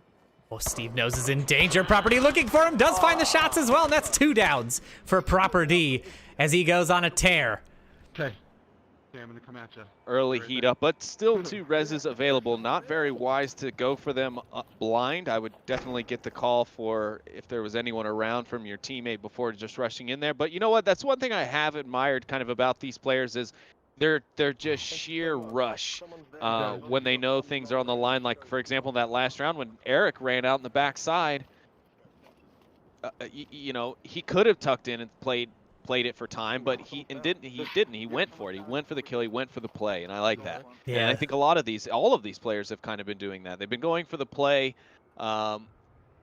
more so than for the win, and that's fine. I mean, not to say they're not going for the win, because that's going for the win in the same turn. But yeah. Anyways, so the reses have come out. Steve Nose and Dr. Oculus now back up on the field. Proper D has rotated off his early positioning and is pulled back to guard the objective with his team. And this is a new objective that we've not actually seen much, if at all, on Cast, Noman. It's the new airline, the fuselage. It is, yeah. objective. It's the cabin OBJ. That is a brand new one. That fuselage did not used to exist. There was 2 pieces of plane. In the update, a couple more pieces of plane were unearthed, and it's an archaeological. Yeah, exactly. And they dug up an objective along with it. So, yeah, exactly. We don't have a lot of experience with how this should or could be defended, or what's a good play and what's not. This is all brand new, even to us casters here, as we have not had a lot of practice. So this is groundbreaking stuff even for us. We'll see how Team Blue is able to capture this. All right, it looks like Team Blue is now aware of their worst enemy time, and Alex VR off the roof going to snag Soulfox, but he's not able to get the confirmation, so he won't be able to kill him. And Proper D answers back with a finishing kill onto Dr. Oculus. But I was just saying that Alex actually just called out to his team how much time they had left, so they are aware of their time, it seems like now. Hopefully we'll see less of those round timeouts in the future, but so far a great game. But Proper D is still right down here in this hole. He could look up and find Alex VR on the rooftop, but it doesn't seem he's looking that way. Eric for President going to find some kills for Team Blue instead. Fantastic peek on the window, goes for the corner, spots V Bunny, takes the shot. She couldn't even react in time. Proper D, though, rotating back on the backside, looking for another pick. Eric for President will trade out with that. Now it's Alex VR left standing there with Skiva in the back. Should be able to get the res on Eric for President, and Proper D gonna be able to do some callouts, but Alex VR pressuring. He's pressuring the objective. Here we go. Could this be the comeback? Alex VR looking. Does he have tablet? He does have tablet you out. can't cap from there. Sorry, buddy. You got to go in it. You got to go inside. And there is no cover inside. Soulfox, though, rotating back. He's applying the pressure on it. He threw his gun backwards. He threw a gun backwards. He doesn't realize it. Unfortunate for him, and Soulfox able to get the saving kill. That was their opportunity for the cap right there. Alex had it, and unfortunately doesn't even realize he just threw his gun on his shoulder just a bit too quickly. And that Skiva with the pressure confirms Proper D. Soulfox looking on the corner. He's backed up. He's staying quiet. Doesn't want to give it away. Is he going to find this? It's a 1v2. Obake coming back in to help out. Proper D looks like the bleed out of Eric for President there. Yeah, where he gave up. Skiva looking on the corner. Obake not ready for it, and Skiva finds the pick. Now it's a 1v1. And it's all up to Soulfox. He's rotated back. He's looking directly at the objective. He knows they have to go for it. Skiva doing a great job. He knows there could be someone on either side of this door. Does he have any equipment? And he's calling out to teammates. He's lost his tablet.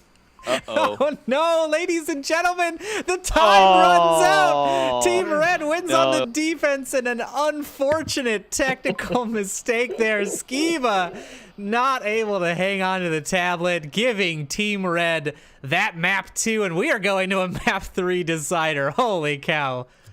What another such a fun round to watch. Like back and forth. Again, it looked like Team Blue were going to take it. They had the advantage. Eric on a tear, taking out one after another, then trading with Proper D, and that's where it fell apart for Team Red. For Team Blue, as Team Red defense held the line. The rotation back to the objective, so important there by Soulfox Gaming, as he stops the unfortunate a cap attempt where we saw Alex throw his gun behind him, and then of course Soul repositions into a position which completely shut down any cap attempt on the objective from the direction that he expected the enemy to come. So even if the poor final Soul hadn't lost his tablet, which we saw him do that, unfortunately, I was like, he's going to regret throwing that down. I don't think he realizes he's done what he's done.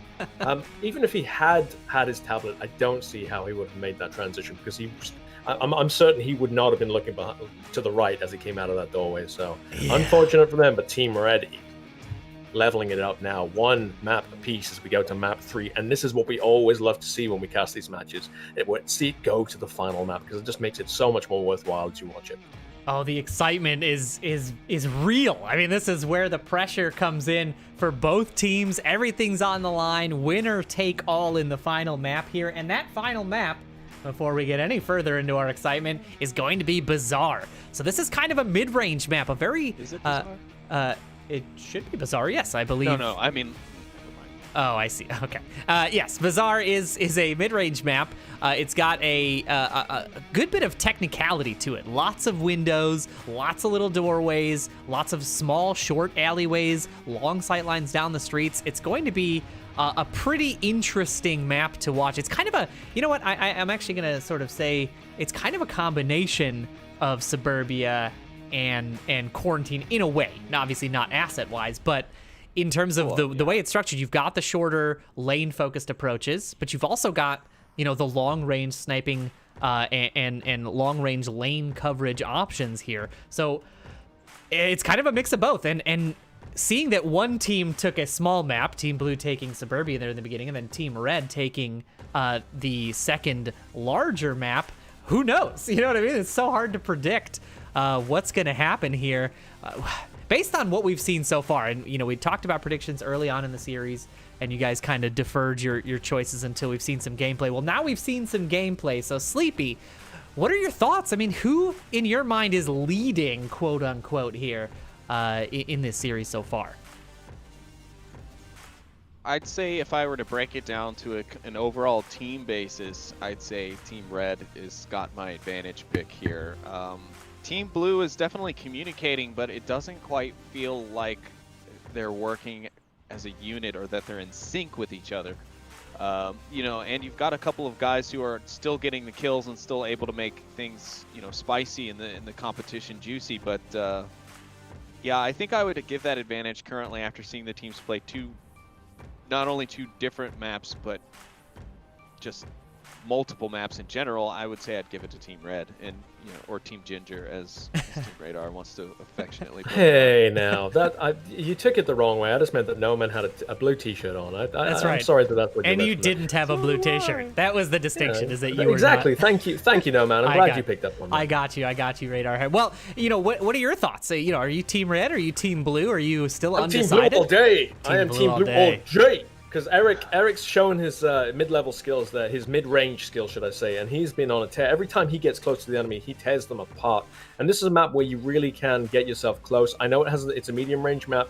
It has that CQB, it has the long-range aspect as well. But I really feel that we're going to see Eric shine on a map like this. And he's been really, really the pillar for Team Blue so far, whereas Team Red's got more of a balance between the skill set. I really feel we're going to see Team Blue come more alive here with Eric leading that way. I know he's not team captain, but he's been doing such a great job for Team Blue. And I think if you look at his track record so far, Bazaar, if you ask me, feels like it's going to be a playground for him. And I'm really excited to see where they go with it. Team Red, I think, honestly, stronger team overall. But I don't know, something about Eric. I'm gonna be speaking to him afterwards because we've got an opening in boss fight, which is the team I play for in the league. Stop stealing. See where his interest NA lies. Players. Stop stealing NA players. Yeah, come on, for your NA EU teams. Radar head. NA needs their love too. But no, absolutely. I don't want to sit on the fence. I don't make you guys make your choices without me putting in some input. I tend to agree with Team Blue. I feel like they've got that comeback potential. They've got a burst potential that I think a lot of that we haven't seen from Team Red. Team Red is either consistent or it isn't. But Team Blue has this crazy bursts of great strategy and teamwork, and we don't have to wait very long to see if that's going to be the case because gameplay is now underway as we get ourselves into round 1 here of map 3. This is the series decider for this first match. But don't go anywhere. I mean, honestly, if this ends, don't leave. We have more matches coming for you. Whether you're tuned in on Gamescom's site 2020, if you're on the Twitch, you're on the Facebook, or you're joining us through Oculus venues, do stick around. We have tons of Onward for you today. And if it's even half as good as so far these first 2 rounds have been, you don't want to miss any of it. Put some early shots out from the south side of the main street, up the western alley. I think he might have saw someone cross, or he and Obake are exchanging a few rounds there, but he is quieted down and is now pushing his way north with the rest of his team. I like this push. I like this 2-1-2 split from the offense. 2 heading up here in the west, with 1 watching the south side. Alex VR is going to make a huge pickup. Proper D. The main killer for Team Red so far, going down early in this first map, and Team Blue starting off strong.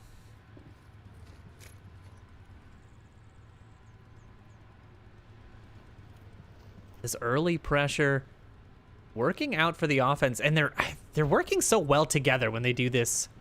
You know, when they're crossing out in the open like this, watching different angles, covering each other on the approach, maybe staying a little too close to each other. The reason I say that is grenades and C4s do exist.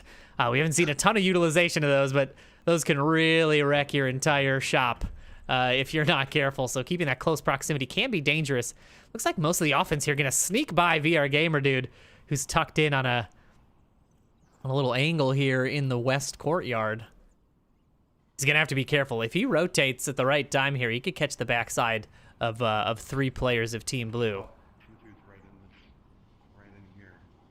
Yeah, so far a fairly standard kind of surrounding approach. Eric for President going on a tear already. Map number 3. He started it off with the first kill for Team Blue. Second kill. Proper D Second already. kill for Team Blue. Proper D already going out early on there with shots from Alex VR. But yes, Eric for President absolutely knocking out another member of the defense, and now we're in a 5v3. There's really only 2 on objective. VR Gamer Dude out there in the west has to start rotating back because the coverage here is going to be pretty lacking, and the cap potential for this objective, which we haven't pointed out quite yet, it is right here situated in this little courtyard, and you can cap from these little rooms on the side. So a very difficult to defend objective, even when you have your full team available. And with a diminished team like this, they're gonna have the work cut out for now. VR Gamer Dude is rotating back. Is he gonna catch the backside of Skiba here? Will he be here in time? Is Obake gonna be able to find the picks here as Dr. Oculus crosses out in the open? He does find one, but Skiba on the refrag, a fantastic coverage there. Will he get V-Bunny too as she peeks the corner? Here she comes, she breaks the corner, and Skiva's still watching it. I think the angle's a little too tight for Skiba. Yeah, he's got these pillars in the way. Very difficult to see. But Alex is inside the building now. It looks like we're going to see another cap attempt. He's not on the right side of the wall. V-Bunny going down there. The confirm coming out from Steve knows. Get inside, Alex. Eric for President is on the objective as well. There we go. The offense is all here. It's just got to be VR Gamer Dude pressuring the objective. Oh, no, they killed him. Team kill, no. It's all right. As long as he gets the cap still, it's fine, right? Here comes VR Gamer Dude. Skiva, is he going to have the gumption to not shoot him? He's not going for him. Oh, VR Gamer Dude's trying to disable, and he gets the kill. Team Blue take the round, and the first point here on map number 3. And Bazaar is definitely looking like Team Blue map. I hate to say I said it, but I said it. Team Blue out of the gate, taking it so confidently. And Sid, it's interesting. You said something that really struck a chord with me. Standard surround and approach tactic. Yeah, it's standard for a league team, but come on, the age of these teams. Well, okay, yeah. Not... So what you said was absolutely right. It is a standard approach, but it's a standard approach for people who've played this lots and lots and lots of this team. To see these guys doing that approach and doing it so confidently, they took the flanks so well. It's a treat to see. I didn't expect to see these caliber of plays from these teams. I really didn't. It's a shame they didn't get the cap. They deserved it, but they had so many players on it. That team kill comes out, and even after that, Alex almost gets the cap.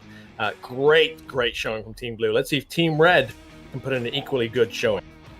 I mean, and it's not uncommon that you see that happen too, where the cap gets spoiled, even on seasoned teams, right? You get too anxious, you get too trigger happy. You see someone from the enemy team rush out, and you're like, oh, someone to shoot at, and you take your shots, you get the kill, and that's great. You know, you secure the round, you still get a point, but you know, your teammates there, you know, possibly one digit away, possibly pressing the send button to get your team 2 points. And if you take that kill, it can be awfully frustrating to be that person getting, you know, the uplink put in. But that also goes, it's a two-way street, right, Radar? You know, you have to be communicative. You have to tell your team that, hey, I'm going in for a cap. If you can try and avoid shooting people, you should try and do that so we can get the 2 points. So, you know, it's all things that all of these people would learn with just more time spent in the game. And I know that some of them have enough experience and stuff, and they're not all I know, noobs, but I mean, and none of them are brand new to it, but you know, most of the teams playing nowadays, at any kind of level of the league, use Morse code of some sort to say I'm in cap range and I'm going for cap. It's really hard to expect new teams such as these to do something like that. But again, I'm loving the caliber of plays we're seeing. It's way above what I thought we were going to be seeing today. And anyone who says this is like a pub lobby or anything like that, you're wrong. I'm seeing enjoyable gameplay here with real tactics going on. Yeah, absolutely. It was, you know, I don't want to say it was a concern, but you definitely want to make sure that, you know, the game remains competitive for all sides, and that, you know, no one team is running away with anything. And these teams are truly giving each other a run for the money. They've got interesting approaches. They're doing things very differently and succeeding in various ways. It is an incredible game so far, and these guys should be proud. I mean, whether or not they win the overall tournament, that's neither here nor there. They should be proud of the performance they've been putting on here, and hopefully you folks have been tuning into their streams to check out how they're utilizing the Cybershoes product to you know, be mobile within this map and within this game. Alex VR with a nice shot across the map here, finding VR Gamer, dude. He does not know if he's got the pick. He's calling out. He's not 100% certain that he got the kill, but he did indeed. We know that as spectators. It is important to note as well, and we haven't mentioned this, the players, when they're in their own headsets, they don't see any of these highlights. They don't see player names. That's why the team kills have happened so much, is you don't get that indicator that it's a friendly or an enemy. You have to use your tablet. You have to use communication to notice this stuff. The view that they get is actually very different. We can sort of simulate it here. If I do this, you can see here, obviously we can't see any highlights through the walls here, and that is what the players are seeing inside of their headsets. So that's something to be aware of as well. It's not, you know, a lot of people are used to that sort of Call of Duty style where you know, red is bad and blue is good, and you know who to shoot and you know who not to shoot. But in VR, you got to rely on all your senses to be able to complete these tasks, and that's what makes this gameplay so impressive. That's why we're so you know, taken aback by what we're seeing here from these players. It's a fantastic series so far. But all quiet on the field as 2.5 minutes roughly left on the clock, and Team Red on the offense still getting into position. It looks like they're finally crossing the street here. The final player, Proper D, getting his way across to this northwest courtyard. Maybe getting into some heated gunfire here soon. Flashbang coming out there from the offense.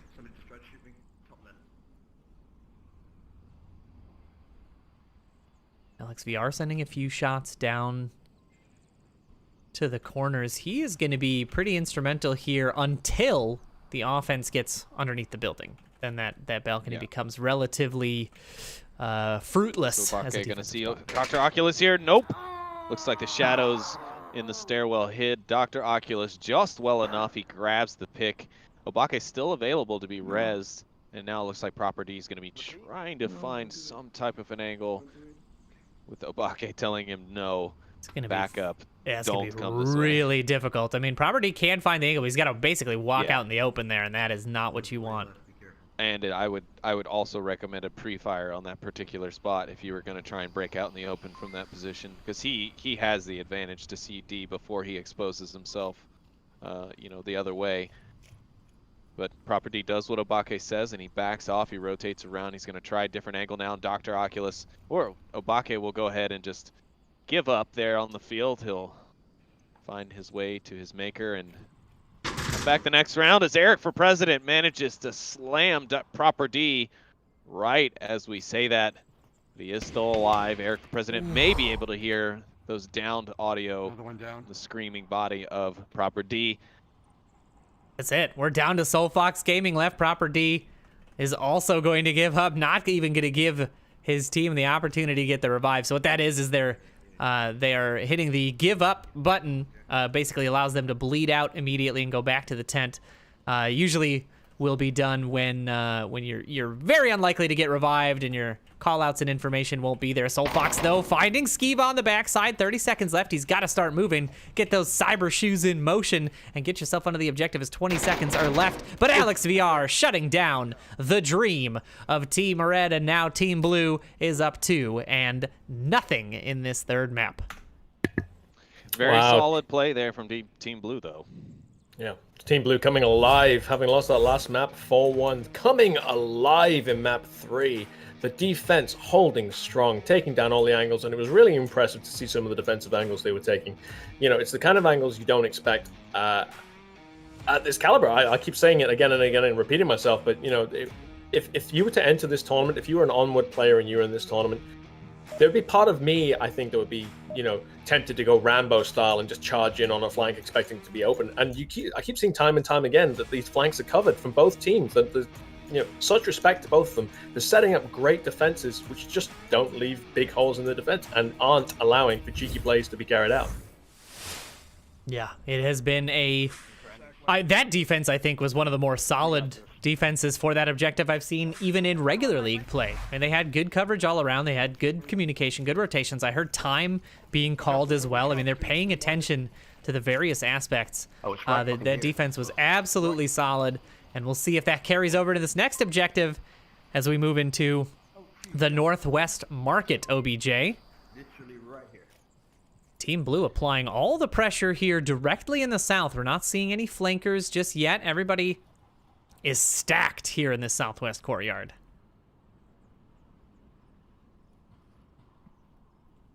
I'll be honest, I've got my notebook out right now. I'm learning some plays here. I knew it. He's farming. He's farming for strategies, folks.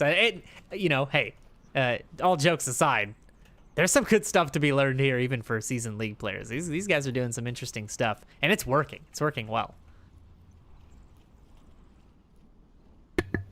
Got 4 minutes left here.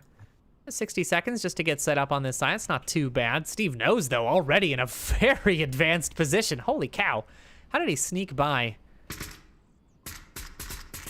Shots ringing out there. Suppressed out towards the south. Steve knows. Looking for a player. Soul Fox is hearing all this, I'm sure. Doesn't spot anybody. See the link.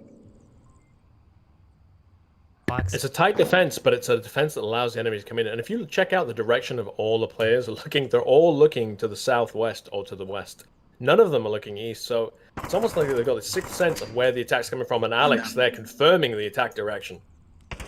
He finds one Dr. Oculus with a fantastic shot on a Proper D, and that's the third round. Proper D goes without a pick. I mean, this is a man who has been putting in, you know, damn near double-digit kills in a lot of these rounds, and he is just struggling to find his footing here on Bazaar. But V-Bunny with the response there, knocking Alex VR out of the equation, starting to even things out a little bit. There's still a res available on Proper D, though. He can still come back. He can still make me eat my words, and you know, potentially even clutch this round. Steve knows over here. I keep seeing him out of the corner of my eye as he just dances around the backs of these two defenders. Is he going to pressure Obake, or is Obake going to be ready? He comes around the side. Obake spots him in an easy pick for Obake there. Steve does not check the deep corner for a defender, and that is going to be the full even. Yeah, but what an SKS snipe, am I right? What a shot. Eric for President there with the confirmation. V-Bunny not able to get the res in time, and that is going to make it a 3v3 full stop. No res is available, and they are in close proximity. 2 minutes 15 seconds left on the clock. The offense is right here. I mean, they are right on the objective. Eric for President could oh no, Soul Fox. Oh, no. Unfortunate with that team kill, and V-Bunny luckily evening things out as Eric for President sticks around a little too long. That angle. He was going for the cap, yeah. Was he? Yeah, okay. That was a good stop there from V-Bunny. Not only just to even back out the numbers from Soul Fox's unfortunate team killing, but yeah, he was on the pressure. He was going for the cap, and she'd managed to take that out. Let's pop in here. Is Soul Fox going to check this corner? Is Skiva? Because Skiva, I think, could get around. There's a wall here that Soul Fox cannot see around. V Bunny finds another pick, and Dr. Oculus VR goes out. It's just left up to Skiva here as he walks towards the objective. Soul Fox has to check this corner. He's moving. He's moving like he's going to look. Is there going to be a cap here? This is for the game. This is for the series. Is he close enough to cap? He's not close enough to cap. He's got to be a little bit farther forward. He's got to move up to cap. I think he's just reading the code right now. He's making a lot of noise. Soul Fox, he doesn't know he's got to be closer to the objective. Soul Fox looking for the pick, and there it is. Team Red saves the round. As V-Bunny is very excited over here to my left. Yeah. She was extremely stoked, as well she should be, because that was the series on the line. And that save by Soul Fox, that peak there, that unfortunate, that is a lack of knowledge there of the game from Skiva. Obviously, there is a certain range within the objective you have to be for the send uplink button to be available on the tablet, and that's what he was confused about there, and took just a little too long. But wow, what a round. Yeah, the button on your tablet doesn't work in that. It just doesn't even work. You can't click on it at all. So you have to move into range to even click that. And for visual reference, he has to be at least even with that leaning palette that you would have seen on your screen in his location. But anyways, sorry, Radar Head, please. No worries. V-Bunny there, my MVP of that round. 1 kill, 2 kill, 3 kills, all of them near the objective, all of them stopping caps, apart from that last one. Obviously not done by... it was Obake. Was it Obake picking up that last kill? I know, Obake. It was Soul Fox. Sorry, Soul Fox picking up. Yep. So Soul Fox picking up that kill. Ever so important. Skeeve unlucky on that cap, just out of range. But V-Bunny, and I hate to say this, V-Bunny, when I was checking out profiles earlier in the day, V-Bunny doesn't have many FPS videos up on her site. If any, it's more different, a very different style of game. Yeah. You can see her coming out like this, and you know, in each map she's been proving herself, and more so than ever on Bazaar, she's been rocking it and instrumental in that defense. Without V-Bunny picking up those kills, it would have been an easy cap by Team Blue, who is still winning 2-1. Team Red still in it. See how it goes. Yeah, I mean, you can see the kind of potential swings that there can be, right? That was the series point on the line there. Had Skiva been able to cap that objective, it would have all been over. Team Blue would have taken it, and we would be moving on to our second match of the day. But no, Team Red hangs on, stays alive. Now they're on the offense, looking for the potential cap themselves, maybe to take the lead here. Could put them up 3-2. We'll see what happens as this fourth round gets underway. Oh boy, what a series it has been. Yeah, I mean, V-Bunny should absolutely be proud of that performance in that series, picking up 3 kills on the objective, and especially for a not oft FPS played person, that is quite the feat. She's probably been practicing. That's what I'm gonna say. She's been putting in the time. Yeah, I mean, again, she's well experienced. She's well versed in VR. I know she makes a ton of. I would call her more of a VR variety streamer. You know, she covers the gambit. She does a lot of social stuff. She's very active with her community and her chat. I believe her husband. They're like a husband-wife team. He helps her make her videos and helps her edit and record stuff. So it's a great thing to see. You know, we see a lot of that community aspect stuff, whether it's husband and wife teams or brothers playing on teams and stuff like that. Boyfriends, girlfriends in the same leagues. So it's really great to see that it really brings people together, and it's something that couples and families and things can share with one another. But sharing what Steve knows is proper D, and he's sharing a bullet, and that's going to be the first down of the round. And he doesn't even know where it came from. He's just left wondering. Yeah, that is a long angle there. Yeah, and thank you. That was good wordplay. That's what you're tuning in here for. If you're here through Gamescom or venues or any of the other platforms we're streaming on, it's the wordplay that you're here to see, not these incredible shots. Soul Fox picking up a shot onto Skiva as well, and that's 2 down for Team Blue. Team Red starting to make their comeback here late in the round. Obake going down to a long angle from Alex VR. I didn't even see the laser, but he shot him underneath the car there from all the way inside of what I call the Dark Watch building there on right across the street from the objective. But the res will be available here. Yeah, you still live, man? I love hearing this communication. The Team Red communication is absolutely rock solid. They are just back and forth. Hey, can I res? Hey, It's funny do you have an should angle say on that. it, you know? I was just going to say that the Team Blue's communication has actually improved a lot since those first few maps that we were watching.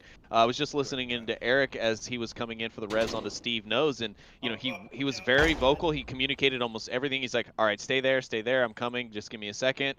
He popped in, he got the res, and as soon as he like squeezed the trigger to res him, he's like, okay, you're up. He let the guy know, you're up now, get moving, get out of there. So good communication on both sides, it appears, and Blue definitely improving their communication and teamwork here as we've moved later into the series. And you know, we've only gotten better and better games because of it. So now it's interesting to see who's going to be able to come out on top here. Team Red is making a decent push here. They're kind of taking a play out of the book from Team Blue in the last round, but it's not quite as easy as it was for Team Blue to kind of wedge their way in there. They're getting a bit more resistance off the front end. I'm pushing. Because we ain't got time. Yeah, here's the communication proper de-identifying. We do not have enough time to dilly-dally here. I'm surprised they're not going for the res here on Obake. VR Gamer dude absolutely should be using that syringe and getting the res up, but proper D going down is going to start throwing wrenches into the Team Red's attack plan, as that is now 2 down members of their offense that they're going to have to deal with. Across the corner into the other building. Kind of tuning into just the conversation here. Proper D giving some call outs to VR Gamer Dude, trying to help him out with some spots.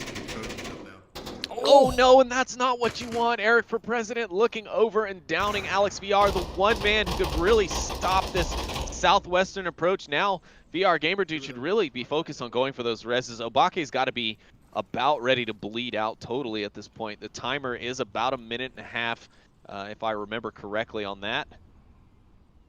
Yeah, not a lot of time to get those reses the res out. coming. All right, he should be able to get it here. There it is, the res coming out. Now, if they can get proper D up, they're going to be in a really good position to attack this objective. With Alex VR out of the picture, he is making the call-outs that he's down, but oh no, Eric for President! Oh, no, no. the call-outs there were trying to stop that exact scenario, but he ends up not only downing Alex VR, but also confirming the kill. Eric for President here, he's really trying to even things out. I think that's what it is. It's just trying to be fair, but no! He's done. He's done being Mr. Nice Guy. V-Bunny Go going out and down. Soulfox now pressuring the objective. He finds one, but Eric for President with a nice pickup on the refrag, and that is going to take all of the wind out of the sails of Team Red as the time will run out. They couldn't get across the street fast enough. The pressure just wasn't there from the rest of the team, and Team Blue goes up 3-1 in the series. Some excited shots there from Dr. Oculus and Eric for President on that round win. I could be wrong, but I feel like that might be the 3rd round that Team Red has lost due to running out of time as Marsok. The enemy of Marsok. But yeah. It could be. Great defense from Team Blue. A bit wishy-washy halfway through was obviously Eric picking up a team down and then later a team kill, leaving that flank wide open. Well, not so wide open because he kept his eye on it and caught V-Bunny on that flank. And then kept the rest of the team there as they came round. Doc Ock covering the south as Eric covered the east. Great communication, great coordination coming out from Team Blue as Team Red now 1 point away from losing the entire series to Team Blue. Let's see if they've got it in them in the what could be the last round of Bazaar. Yeah, absolutely. They're not, sorry, Sleepy, they're not down and out just yet. Team Blue will have more opportunities to come back. They're not out of the, you know, the overall tournament just yet. But it will decide the series here, and we'll move on to our next game. But we still have to see what happens in these final rounds. Yeah, absolutely. And I was just going to say, to kind of support the fact that both teams are seemingly a lot more in sync, we can look at the scoreboard and see the kill spreads are starting to actually even out. You're starting to see, you know, the teammates carrying more of the weight collectively rather than 1 or 2 players still kind of being that MVP or that point person. And there's absolutely nothing wrong with a team having someone who is who is the weighted carrier, who is the backpack. I mean, we have teams in the league of very experienced people, and that's what those people's job is to do. They are the point man. They are to lead the kind of the push, because they are good at getting the picks that need to be gotten in order for your team to attack effectively. So, you know, saying that Eric for President or Soulfox or Proper D or Alex or any one of our players getting all of the kills is happening isn't necessarily a bad thing, but it definitely shows that there's a little less cohesion, because it becomes one person having to either cover the mistakes of what's happened previously in the round, or, you know, it just becomes a thing of opportunity. But either way, we are seeing those kills spread out, even on the Team Blue side, which I said probably did have a little bit more trouble with the synchronization. And now we're rolling into this, what is round 5 of this final map. Team Blue poised to take the win here if they can just secure this Marsoc round, but they do have a little bit of a buffer. So if they lose, it's no big deal. They can't go to Volk and recover and take the map still.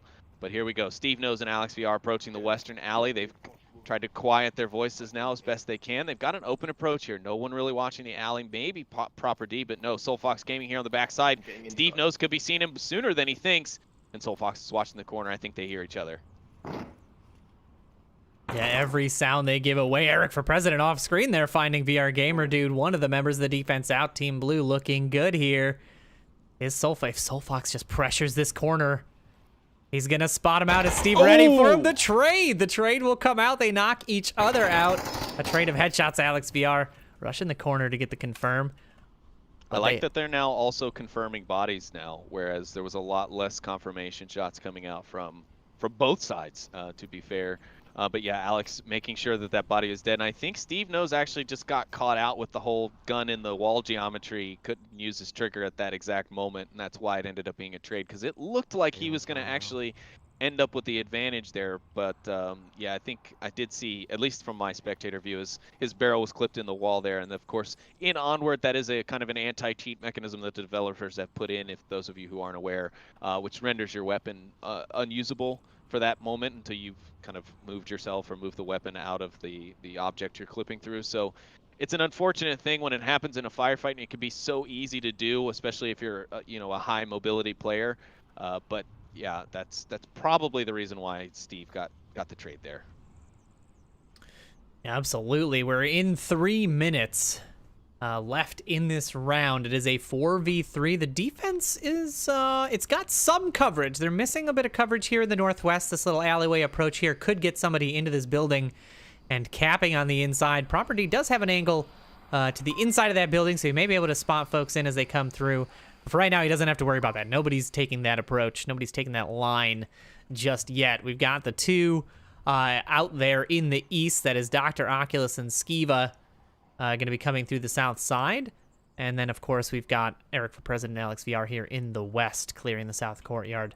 But just 2 minutes left. They've got to get that movement going. They got to get those cyber shoes swinging on that carpet, getting those feet moving, getting to that objective.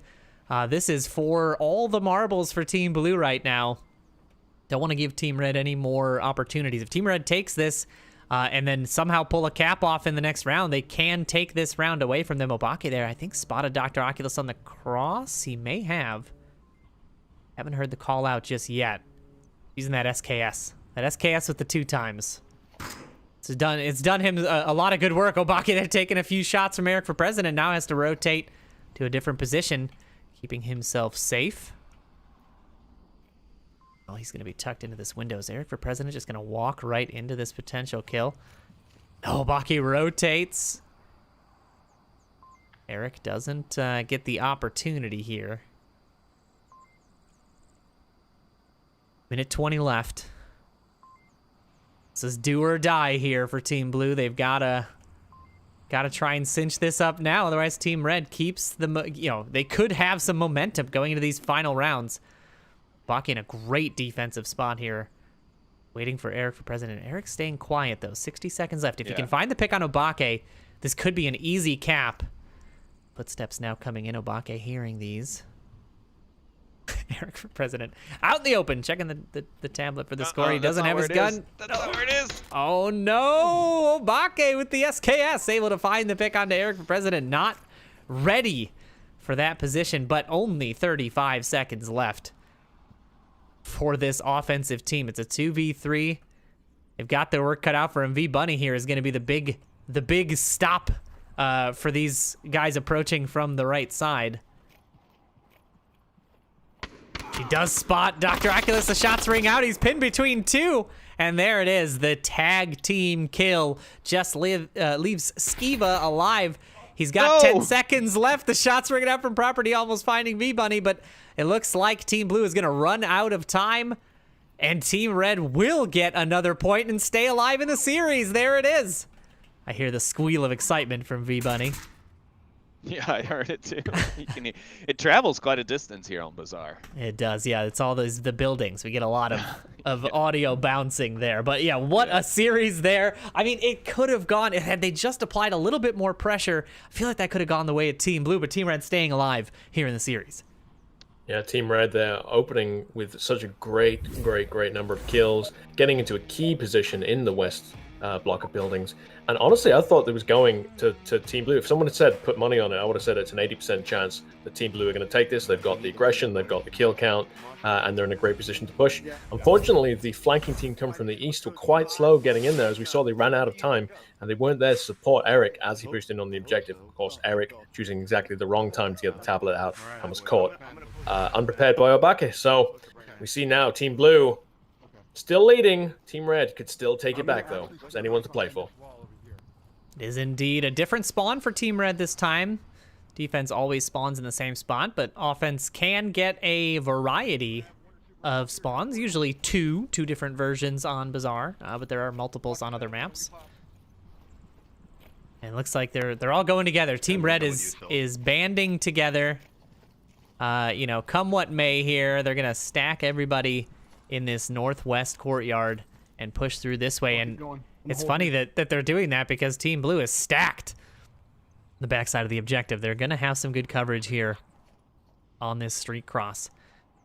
But I want to see a little hustle. I want to see a little hustle in their bustle here to get up closer to the objective, be within striking distance when that clock starts to tick down. You want to be, you know, in a position to apply pressure as quickly as possible when the time comes. You know what we still haven't seen yet is real aggressive flanks. You know, really aggressive Rambo style pub stompy plays, and I really like that we haven't seen those plays because, again, it shows that both teams are taking this seriously and playing as a team. We see it constantly. They're moving in groups of 2s and 3s, and that's what you do in a milsim game. And it's really pleasant to see it. I'm really enjoying seeing that genuine team play, that communication and coordination going on. Yeah, it is impressive to see it from players this fresh to this genre, to this game, and especially using the Cybershoes product as part of the mobility. It's you know what I mean? It's like starting with a couple extra I don't want to say handicaps because it in some ways is an improvement over the way you would normally do. You're freed up with your thumb to do other actions with the controllers, but a different style of onward play. Just in that the mobility is done in a different way, in a very cool way. Soul Fox there getting caught out by Alex VR in the alleyway, not ready for that position as he's sitting inside the objective. This is a very common spot for this objective. Alex VR sending a little bit more rounds out towards that position. He's really the only one watching this mid-street cross right now. If we take a look at the overhead map, you see a lot of the defenders back on the southern side of the map. The only one pushed up here in the center street, but he has got basically a smorgasbord of players that he's going to be able to pick off as Property, VR Gamer Dude, and Obake all stacked up inside of this drugstore, this little strip mall building here. And Proper D will shut down the ability. Yeah, well, you know what? Who cares about what I have to say? Proper D has something to say about that, and he knocks Alex VR right out of that window, and that is going to clean things up quite a bit for Team Red's approach. Nailed it. Yeah, V-Bunny Go was also watching that window from the north side, so if Alex would have been careless with his peeking, he might have succumbed to her rifle instead, but a nice pick there from Bake is here. They're right Did here. you see that synchronized cross then? Yes. 3 of Team Red synchronized running across the road together. This is Cappertunity. This is a Cappertunity right here. Obake's on the inside. Steve Knows is hearing all kinds of footsteps, but he's not communicating it to the team. The team doesn't know. He's trying to get the pick on the VR Gamer Dude. It didn't spot him just yet, and the shots will come out for Proper D, but that's going to be picked up by Eric for President on the backside. Obake's typing in code, though. It doesn't matter. Team Red is typing in code. Code goes in. Team Red takes the win.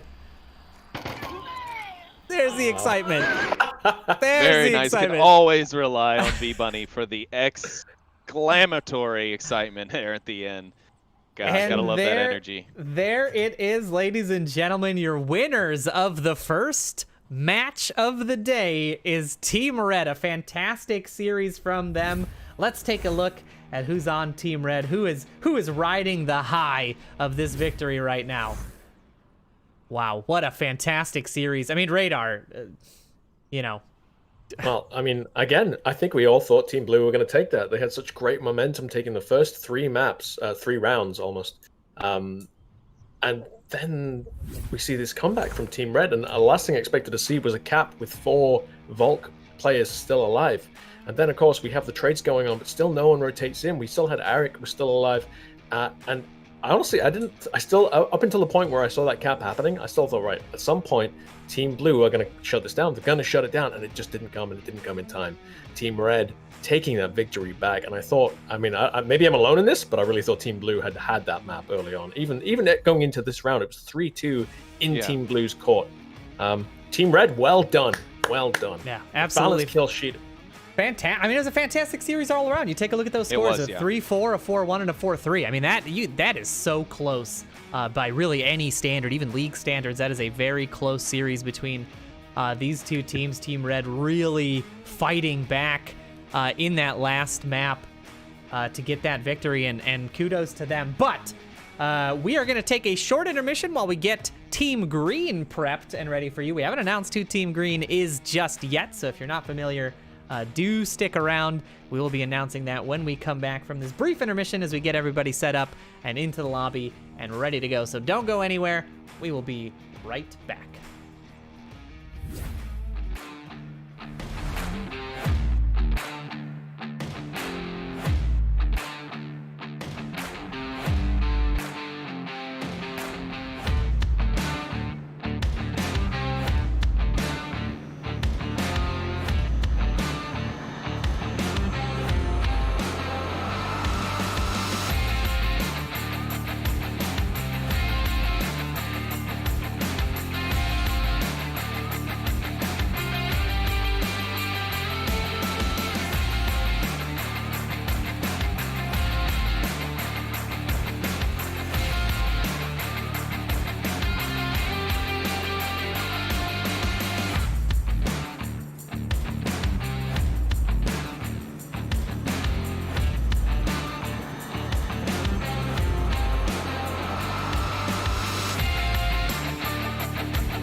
All right, ladies and gentlemen, we are back. We are waiting for the next teams to set up, but you only know one of the teams that is going to be playing right now. You see them up on the screen. They are Team Red. They had just finished their round, found a nice little victory there in that last series, but they're going to be facing off against Team Green, and let's take a quick look at who Team Green is going to be. So the captain of Team Green, Project Jamesify, followed by Gaming Lady Nietzsche, Gamertag VR, The Lonely Viper, and MRTV, or Mr. TV as I will be calling him for the duration of this cast. And so that is going to be our green team on the home side here. A fantastic, sort of the last of our 15 players here in this VIP tournament that you have tuned into. And what a lineup it is. I mean, you know, of those streamers, you know, Lonely Viper, top of mind for me as he is a VRML player and Radarhead's teammate in the VRML. But I am excited to see how the other 4 players of that team shake out against this Team Red team that we watched in this last series. So I'm going to go to Sleepy here. Sleepy, how do you feel? Like, what do you know about these streamers? What do you think is going to be happening here in this second matchup? Now, I am a little bit more, I feel, familiar with this group just because I guess Team Blue was the real unknown team. I follow a lot of them on Twitter, and I know what a few of them do. I'm not as familiar with some of the others, and I'll apologize for that for up front and foremost. But, you know, on the green team side, as you mentioned, we all know Lonely Viper. Lonely Viper and I go way back now. He's actually one of the content creators who first got me into VR and into Onward. One of his videos from way back was actually one of the reasons for that. And so obviously a long time, and he's obviously been playing Onward for a long time, so we expect a lot out of him today. Project Jamesify, very familiar with him as well, very big content creator, both before VR and even during, so very happy to have him here. Gaming Lady Nietzsche, again, another great female competitor and content creator out there helping make the VR and VR esports world a better place and helping to grow those communities. So big shout outs to her. I believe she is a mostly German content channel, but she does, obviously, she's bilingual. She does speak some English and stuff as well. So very wonderful. She's very nice young lady. You know, I've had a few conversations with her on Twitter as well. You know, very great people. They're all great people. Gamertag VR, followed him for a long time. I think he mostly did PSVR stuff up front, and then he finally switched over to the dark side, if you will, coming over to the PC VR. And then, you know, we talked about the other team, Team Red, in the last round, and, you know, a lot of them great folks.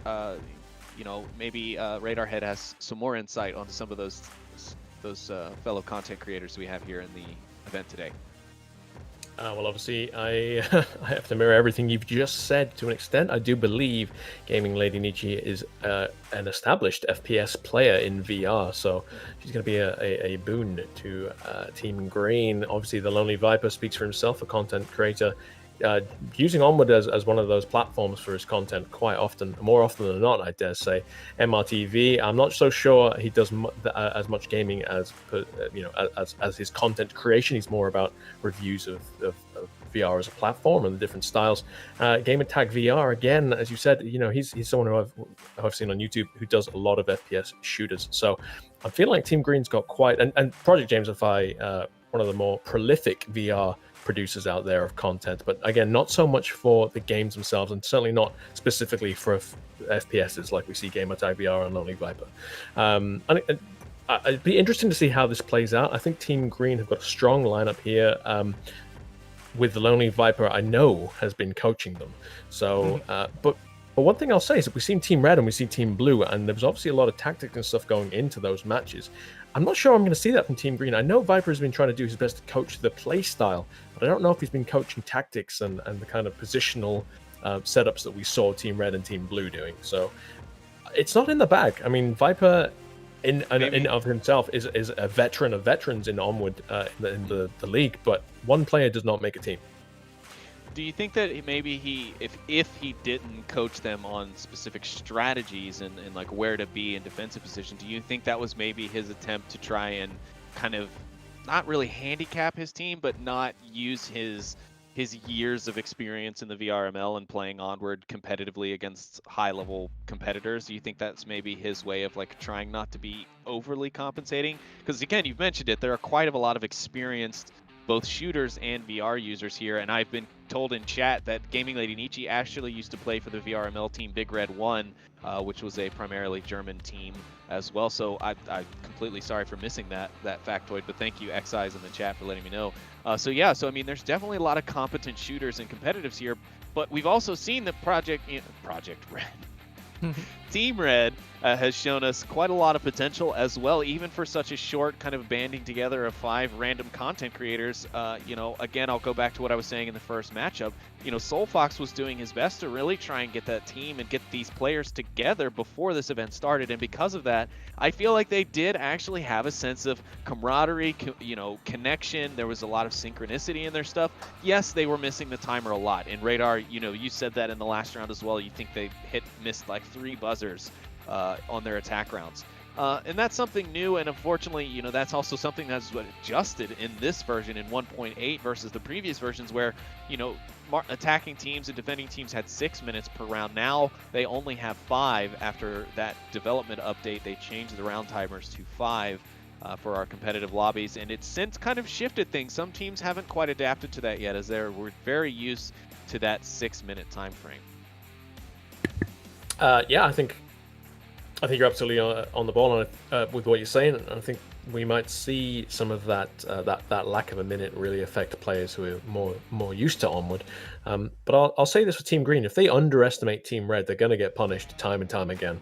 If Team, especially, and I'm saying this mostly to Lonely Viper, and if he underestimates them, and if he just tries to go in and do, as I was saying before, like a pub stomp tactic, just charging in on a flank, expecting easy kills and an easy pickup of a team, he's going to get punished time and time again. And I almost want to see it happen. I actually want to see Viper take a misstep and underestimate Team Red and get punished for it. It would be very satisfying to see that. Yeah, it just gives you blackmailing content, right? Yeah. You just go back and clip the stream and just have that ammo ready for whenever he's getting mouthy on boss fight, right? You're absolutely right. But again, I'm not, you know, if he gets killed by Team Red, I wouldn't hold that against him, because again, they're playing really well. So there's you know, it's not embarrassing to be killed by this team. They're playing fantastically, and they are playing as a team. More important than anything else, they are playing as a team.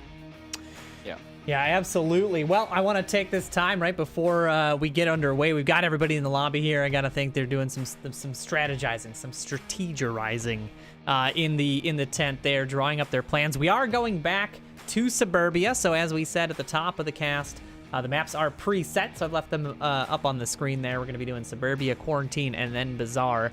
Obviously, first team to 2 maps will take that series, so if the first 2 maps go to one team, we won't play the third map. There is no MMR or ELO here coming into play. It is just who wins and by how much. So we are looking to start here pretty soon. I want to take this time to do a quick shout out again to everybody tuning in at Gamescom 2020, tuning in through our YouTube, our Twitch, our Facebook, and especially in Oculus venues. If you're sitting out there in the crowd, we're so excited to have you. Thank you so much for joining us. We hope you're enjoying the Onward action that first match brought us. It was fantastic, honestly, beyond any of my expectations so far. Yeah, and we're absolutely. hoping this second one is even better. And I do want to give a shout out again to the sponsor of the whole event, the Cybershoes folks, for putting this together and for helping us out with this. If you're interested in checking out the way their product works, obviously all of the content creators here, or I'd say for the very most part, almost everybody, is streaming currently their live view, and there's a chant command for that in Twitch, so you can check out their links. And there's also a little exclamation mark coupon command that we just launched there that gives you a little bit of a discount on these Cybershoes items. So if you take a look at it and you want this kind of immersion in your VR experience, do grab that coupon. They are limited time, I believe, just for the weekend for the most part. So do go grab those. and support these guys. They've done a fantastic job in putting this series together. But we don't have a lot of time to talk about anything other than the fact that round one between Team Green and Team Red is underway. Team Red opting for the defense here. Team Green taking offense. We are getting into it. Let's look to the best. Yeah, Lonely Viper starting with the antics early. He's got the 12x out. I think Viper's gonna go meme gun on today's broadcast because he's got the 12x with the Mark 17, Mark 16. I don't know. It's a Scar basically, and he's got the 12x on that sucker. We're looking up lane 4, trying to look for a defender peek, but he thought he was gonna get one, but nothing so far. I like this setup. Yeah, it's very Lonely Viper to bring a sniper rifle to the shortest map in the game. And that's why. MK17 finds the shots onto Obake, and the multitude of confirmation shots will ring out. Team Red, down a man already. Yeah, starting off strong. Him and Gamertag doing a great job to go ahead and lock down that lane 4. You got Mixed Reality TV, Sebastian here in the center. He's just holding out his position. The team looks like they're still kind of getting set up. And what I like to see here from Team Green is they actually did leave the one guy in the back here, Project Jamesify, to cover any wraparound flanks in case lanes 1 or 4 go down and the defenders decide to get a little frisky. So a great call there, possibly given to him by Lonely Viper in a coaching session. But who knows, overall still a great team strategy and effective push thus far. You can see kind of from the overhead map, they've established almost a direct line across the field. And Viper going to find a kill on a VR Gamer dude. V-Bunny Go going to return the favor on the Gaming Lady Nietzsche. Okay, we lost him on the left. We lost him on the left. Lonely Viper giving the call-outs there. They did lose a member. They are down to 4. Lonely Viper does find a nice shot onto Proper D there, stacked up. Very dangerous to re-peek a position where somebody has already gone down. And one of those things that comes with experience, obviously. Shots from Soulfox finally do land. Gamertag VR getting knocked out. Now it's a 3v2. Things are staying relatively even here. The flash coming out may have actually got Soulfox. I actually can't quite tell. It was a little short, but he may have been looking in that direction. Soulfox now rotating. If he comes out into this this lane 3 on the north side, he is going to have a bad time as Lonely Viper is kind of patrolling that lane. Now it's all up to Soulfox and V-Bunny Go left to defend this objective. They've got to be careful. Lonely Viper here on this long. He's got a good look across the field with this angle too. That's going to be good for him. He could honestly call out to his team and let them know, hey, if you're around, you can go for that attack. There's really not many people who can see you. Granted, he doesn't quite know exactly where Soulfox is, but Soulfox not on the proper side of that building to really give a good watch without exposing himself. But I think it's maybe because he knows VR Gamer Dude and Proper D and, well, the third person over there, Obake, went down over on that side very early on in the round. So it could be a planned decision. He does still have view of the objective. It's just concerning to be how exposed he'll have to be in order to get that peak. Viper is now across. He's in the backside. He's in the spawn of Team Red, and this is where the danger comes in.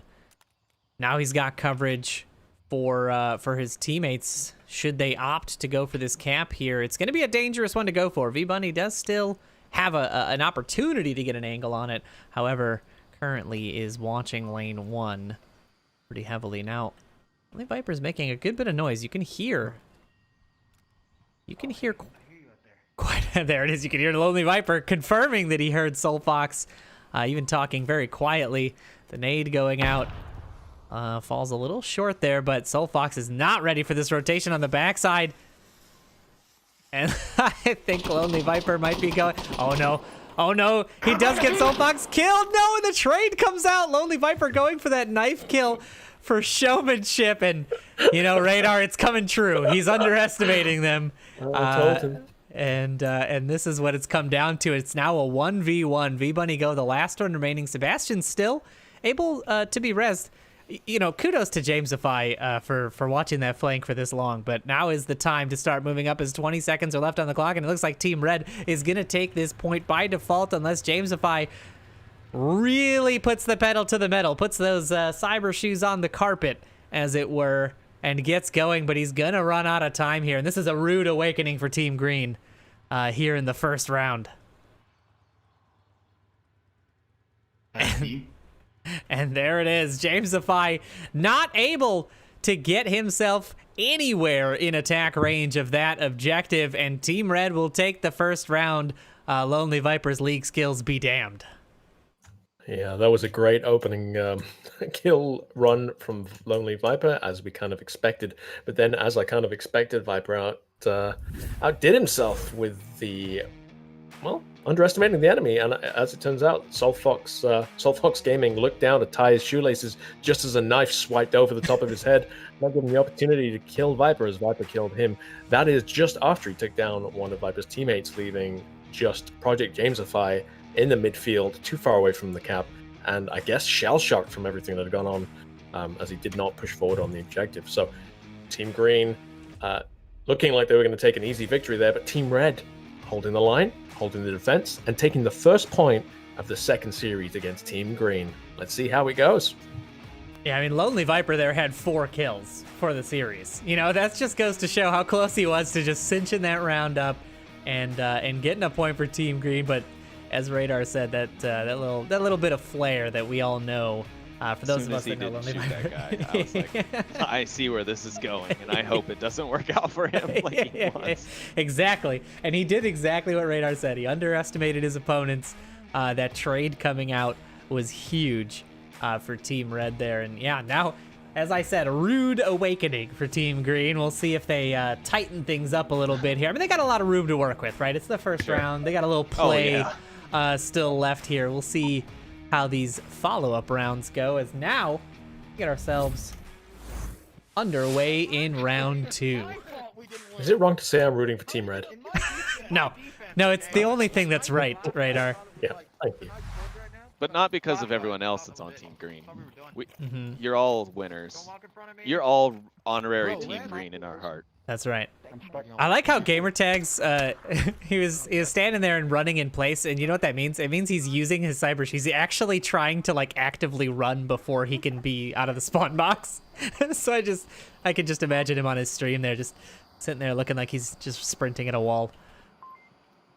It's a strategy that most people use with their thumbsticks. You know, press yourself up against the spawn box and try to get out as quickly as possible, and he's sitting there sprinting at the wall, trying to get out. But now it's underway. Team Green on the defense, hoping to salvage a point here and tie things up against Team Red. Now Team Red is on Volk advantage. What we call Volk advantage in Onward means that they started on defense, and if you only win defensive rounds, meaning you stop the cap and kill the offense in every round, you will win the match. So the Volk advantage there is real for Team Red right now, but they've got to keep winning defensive rounds. Even if they don't win the Marsox, they can still win the series. The map at the very least on that alone. We'll see if that's the case, or if they can even get themselves some additional points here. Oh, Soulfox. Oh, I don't like how you're aiming at proper D. That made me deeply uncomfortable as a caster to see that laser there. And Team Red taking their time here. They've got one series under their belt, and they should be more aware of the time in this go round. So we'll see how well they utilize it. As 3.5 minutes left on the clock.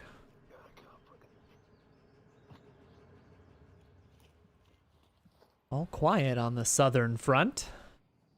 This is the one map, though, that you can take a little bit more of your time in, especially when it comes to cybershoeing your way up to the objective, because it is a smaller map, so it only takes you, 20 or 30 seconds to effectively get from the back to the front of the map. And, you can be a little bit more methodical going through here, because this center section is a maze, and there's Lonely Viper grabbing V-Bunny as she attempts to push out there through lane 4 towards the bus. And now Obake is going to be the second victim, as Lonely Viper finds a second. Yeah, he is deadly with that SKS. You do not want to challenge him in long lanes unless you're coming out pre-firing or you got some smokes, you got some pressure applied. He's going to be a tough nut to crack, so to speak, for Team Red. Yeah, he sure is. Proper D and VR Gamer Dude now pushing towards the lane 1 side. Maybe going to try and breach this street and cross over to the back side of the defenders. But they're going to need to take some key picks here. But I think Proper D can manage to snag this one here onto Mixed Reality TV. our friend Sebastian there. And yes, at the same time, almost as if it were meant to be, Soul Fox and Proper D both find their picks.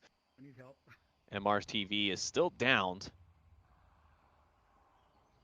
He is indeed. There's still a res available, but it's going to force a long rotation by Viper to do that.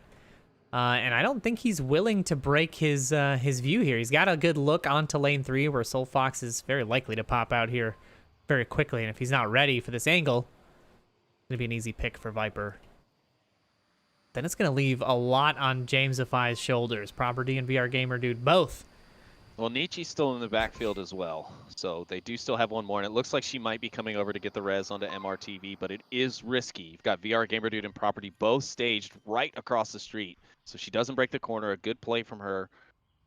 Don't know if MRTV was able to relay any of that information, but shots are going to ring out from Jamesify now on the porch, maybe? I think he might have heard something. He's trying to get some kills through the bushes. He's gonna have some kills just in general as Proper D crosses over. Does he not spot him out? The shots haven't rung out yet. He's looking right at him. And Proper D's going to capitalize on that. Find Nietzsche in the back. The shots miss. Proper D finds Lonely Viper as well, and that's 2 out. Team Red on a tear. They're finding the last one. Jamesify going down and out on VR Gamer Dude's final pick, and Team Red is up 2-0 in this series. I love Proper D's reaction when the team won. He's like, hey, way to go, guys. He's just like pleasantly surprised. Hey, we won. Great. Cool. Thanks, guys. Great dude. I love Proper D. Such a nice guy. The luck not shining on Project Jamesify then. He looked right just as the angle he's supposed to be covering, and someone crosses in front of him, and he misses the shot, doesn't call it out, doesn't rain fire through the fence. He could have got that kill if he'd had the confidence to open fire and just let loose with his LMG in the direction he saw the enemy. As that happened, of course, that allowed the player to cross over the street and then kill Nietzsche and then kill Viper. Project Jamesify giving away his position, which then he was then punished for. So it's looking bad for Team Green at the moment. 0-2 down to Team Red. Team Red obviously coming to this warm. Yeah, they've just gone for the victory. Yeah. They've had a real blood-flowing game against Team Blue, and so far showing dominance against Team Green. Yeah, I mean, just like you said in the beginning there, Radar, one player does not make a team. Lonely Viper being a veteran of this game and of the league at the VRML, not bearing too much fruit here. He can only cover so many angles at once. He needs to rely on his teammates to pull through here. And, like you said, they're warming up. There's still a bit more to go of game. We're only in round 2. And again, when the objective shifts, as we saw in that last series when we were watching Suburbia, the caps came out when the objective shifted, right? The team that was behind came back in and nabbed the objective the first time. So we'll see that there's still quite a bit to be done here. I'm noticing, Team Green's playing pretty reserved, and I'm wondering if that is some of that like jitters, some of that for getting into this actual competitive match is giving them a bit of pause. So we'll see if they loosen up a little bit throughout the course of this. I mean, that's a really good point. Other than the Lonely Viper, none of them would have experienced this kind of play before. They would have done scrims, sure, they might have done practice sessions, yeah, but it's very different when you're playing competitively, really, against another team. And if you've never done that before, it really does put butterflies in your tummy. And especially playing on a live stage is being streamed, it changes the game for you completely. So Team Red have had that experience already. Team Green are having a trial by fire. Yeah, and what a fire it's been so far as Team Red pulling away 2-0 here in the first map. We'll see Lonely Viper there. I mean, just running the instruction. The actual captain of the team is Project Jamesify, but Lonely Viper taking the field commander role here as he sends a few pre-fire rounds down towards the defensive side of the house, but they're not going to find any purchase. Team Red's going to have plenty of opportunity, ample, some would say, to get set up in some defensive positions. They're pushing quick, watching. Communication from Soul Fox there, going out to his team. Lonely Viper applying the pressure, coming through. Look at Gamertag. He's getting real frisky on the lane 4 push. He's going to walk out to see V-Bunny standing out in the open, and that's going to open up the objective. There it is. There's the first pick. If he moves on the objective now, he's clear and free to make the cap. Lonely Viper is going to be providing defense. Is Viper going to go for it, or is he going to allow his team to do it? No, Viper's now. He's down on the ground. He's going in for the cap. Oh no, this is a huge... Oh no, a defensive misstep followed by an offensive misstep as Gamertag VR unfortunately team kills the person camping. Yeah. If they get the cap here. Yeah, Gamertag VR now got the tablet out. He's looking for the cap. He's punching the code in. The pressure's coming in. The defense is nowhere near this objective. A huge misstep for the defense and Team Red and Team Green with the comeback 2-2, just like we were talking about. I mean, I feel like we're prescient today. We're just really calling these one after the other. What a series. Oh, I can't tell you the joy that rushed through me to not see Viper get that cap then. I mean, I love the Lonely Viper, but it's great to see that team kill come out. And it's even more gratifying to see that Gamertag VR, picked up the slack after his team kill and got the cap. So, all is forgiven, I'm sure. But great play from Team Green to push up that flank, take the initial kills, open up the uplink.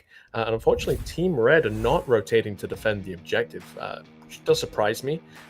Soul Fox Gaming, I believe, was still alive. Now, Soul Fox Gaming, we saw before, making great rotations to shut down caps in previous maps against Team Blue.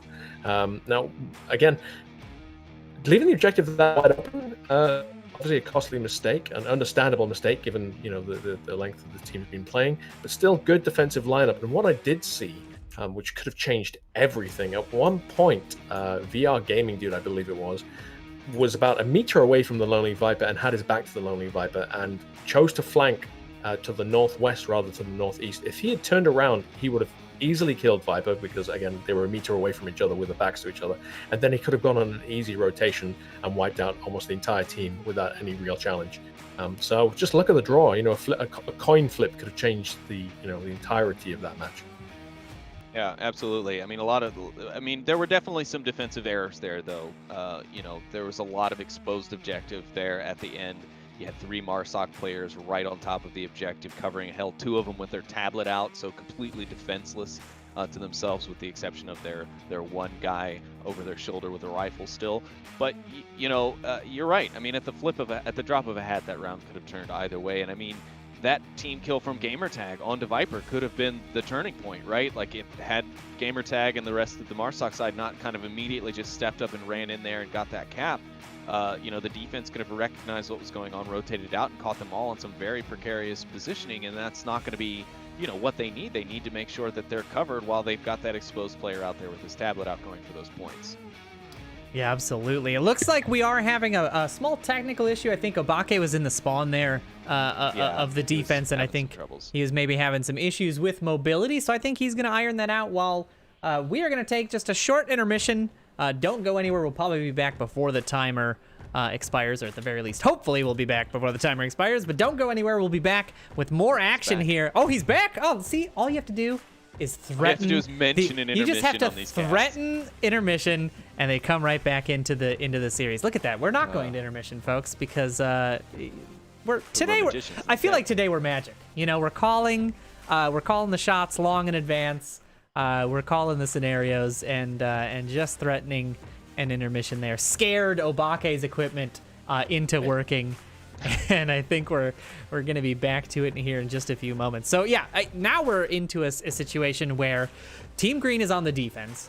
They get to try to get at least one more point under their belt on that same objective, and put themselves in a position to try to take the map away. However, Team Red has played very solidly. Aside from that last one with the missteps in the defense, they've had a good 2 rounds. And, dare I say, there's even a potential for a cap here to give them the series. So it's to give them the map. But I don't know, man. These are so tough to call. I thought these would be so one-sided and, easy. No problem. This team's just going to run away with it. But we're not seeing that. And that is a huge shock to me, honestly, for how well these guys are playing. I think that also led to a little bit of a misestimation, an underestimation of the time that these rounds would go. Maybe we wouldn't have run a best of 3 had we known that these games would just be so tight. can't necessarily expect any just random collection of 5 people to give you you know, a competitive matchup. And so far, every set of matches that we've seen has been a great back and forth.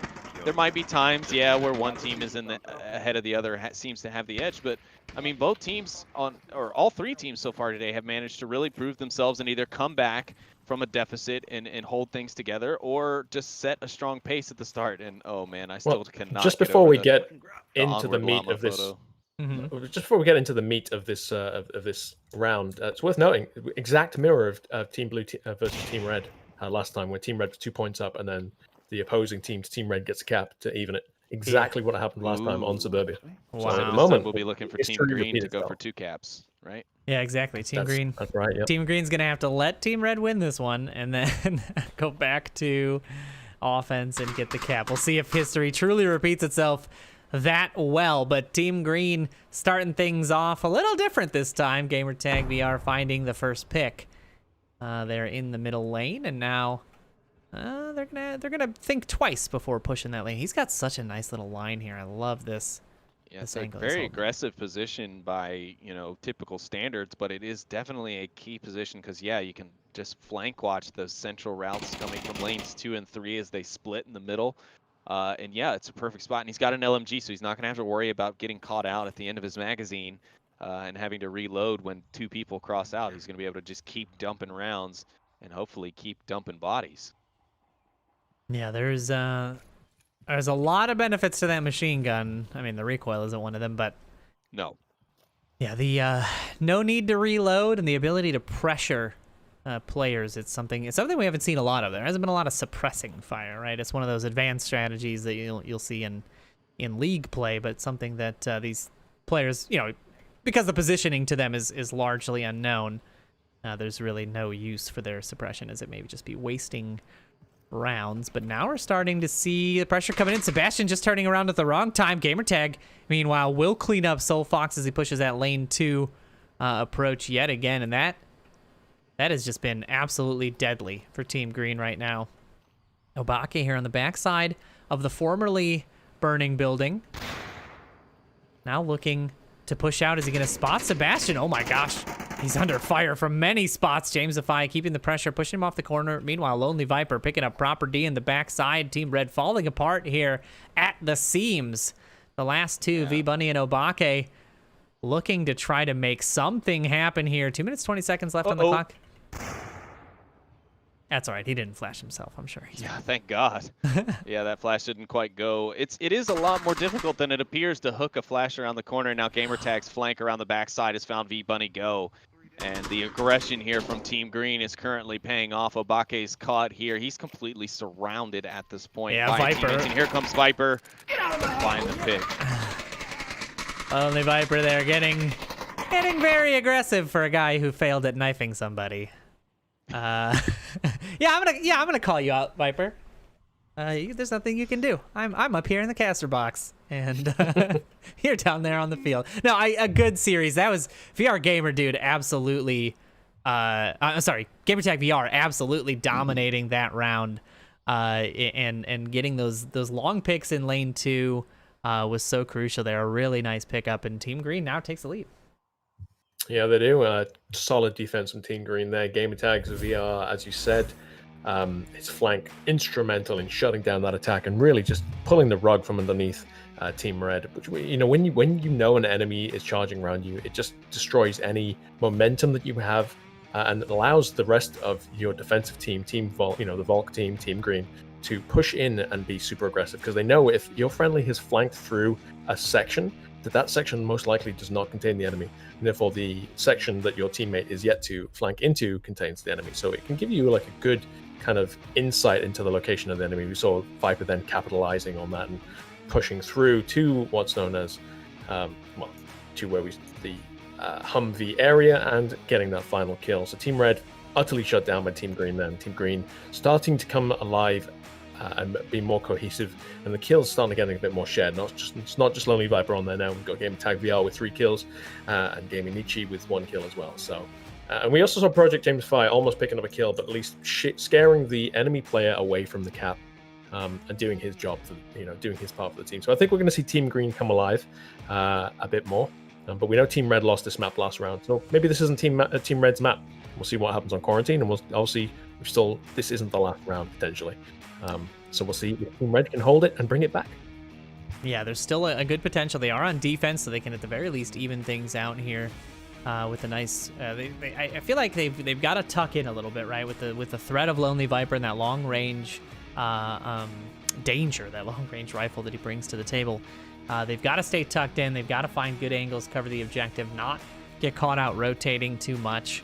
I'm sure Cybershoes folks are saying, no, we want them to run around and use the tool. But hey, you also want to win. Extra. Yeah, exactly. They got to run around just the right amount in this case and try to get this victory. But we are getting ourselves very well situated for round 5. Yeah, I'm ready. Team Green, I'm hearing we're going in hard, so it sounds like there's gonna be some aggression here. I'm holding you to that, Viper. I want to see some aggression out of this team. There's the discussion on the offensive side. Let's pop in with the defense, see what's happening here. Looks like V Bunny Go's already learned of Viper's pre-firing antics down lane 3. She was warning Proper D not to go out there because it could mean Viper's going to go full league status on him and run inside. Just the trade comes out. Fools.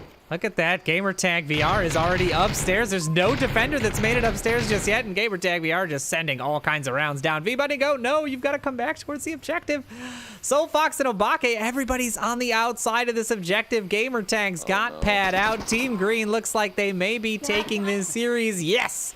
In fact, they will. The map goes the way of Team Green on that aggressive opening play. And Team Red learning the hard way about that center house objective. They didn't have that objective last time around. They did not. And it's very difficult to practice objectives. You have to play a whole bunch of rounds on that same map to get all of the objectives that are possible. And Team Red just caught off guard there, and Team Green taking map 1 in a big way. So it wasn't quite the mirror of the game versus Team Blue, but they still dropped 2 caps, just like they did against Team Blue on Suburbia. So interestingly, Team Red, something not clicking on the defense of that on that map, defensively defending the objective from caps. But great play from Team Green, aggressive through the middle. Obviously, she led the charge by Viper. It's one of those things you get ingrained. You always check your tablet. Once there's been lots of aggression going on and trades going on, you check your tablet to see, right, is the objective open? Do I have teammates near the objective? And that's a key asset that you develop over time when playing Onward. So it's understandable that these teams currently don't have that kind of ingrained in them. Yeah, absolutely. It is a it's a easy to play, hard to master, type of scenario, and we're seeing that league experience coming into play. I mean, the Lonely Viper's play style is dangerous, right? It's not like he's killing everybody and capping and no one's even competing with him. He's getting into these trade situations. He's not, running away with anything. But we are seeing, that knowledge coming into play. A little bit of the historical trends that he is aware of coming into play. And we'll see if Team Red, what I like about this map right now, and of course Lonely Viper has likely played this more than most at this juncture, but even to him, this is a new map. This has a lot of new angles, a lot of differences from what he's used to, and I think this is where the playing field is going to get level. If Team Red is going to come back, it's going to be right here on this map, on Quarantine. And we'll see what happens. I'm rooting for Team Red to make their comeback here. We always want to see map 3 decider in our matches, so that's where I'm coming from. Sleepy, are you on Team Red bandwagon with me, or are you gonna cruise along with Team Green on their strong Suburbia play? I'm gonna stay true to Team Red. I like it. Radar, are you? Stick with it. Are we stacking? Are we stacking Team Red with our predictions? Team Red all day. Yeah. I was a Team Blue. Team Blue I'm playing right now, so my vote then defaulted to Team Red over Team Green, I'm afraid. Again, nothing against Team Green apart from the Lonely Viper. Yeah. You You got absolutely. everything That's our against- only objective against Team Green right now. The rest of you, we love you. Yeah, absolutely. Absolutely. There's nothing more satisfying than watching a League player die to some newer folks. It's really good, and he will never hear the end of it. Let me just say that. You know, Radar will make sure that he remembers every painful moment of this series. Oh, I promise you, that's exactly how it's going to go down. Now, what's interesting about this map is we saw Team Red were dominant on it against Team Blue. They beat them 4-1 on Quarantine. Now, as long as they tuck in and make sure that they don't give the Lonely Viper easy snipes, there's no reason why they couldn't repeat that against Team Green. I think Team Red have still got a lot to play for. They might have lost map 1, but they lost map 1 last time as well. So I think we're going to see Team Red coming to their own. Well, I hope we are, and I'm hoping we're going to see them shut down Team Green's advances.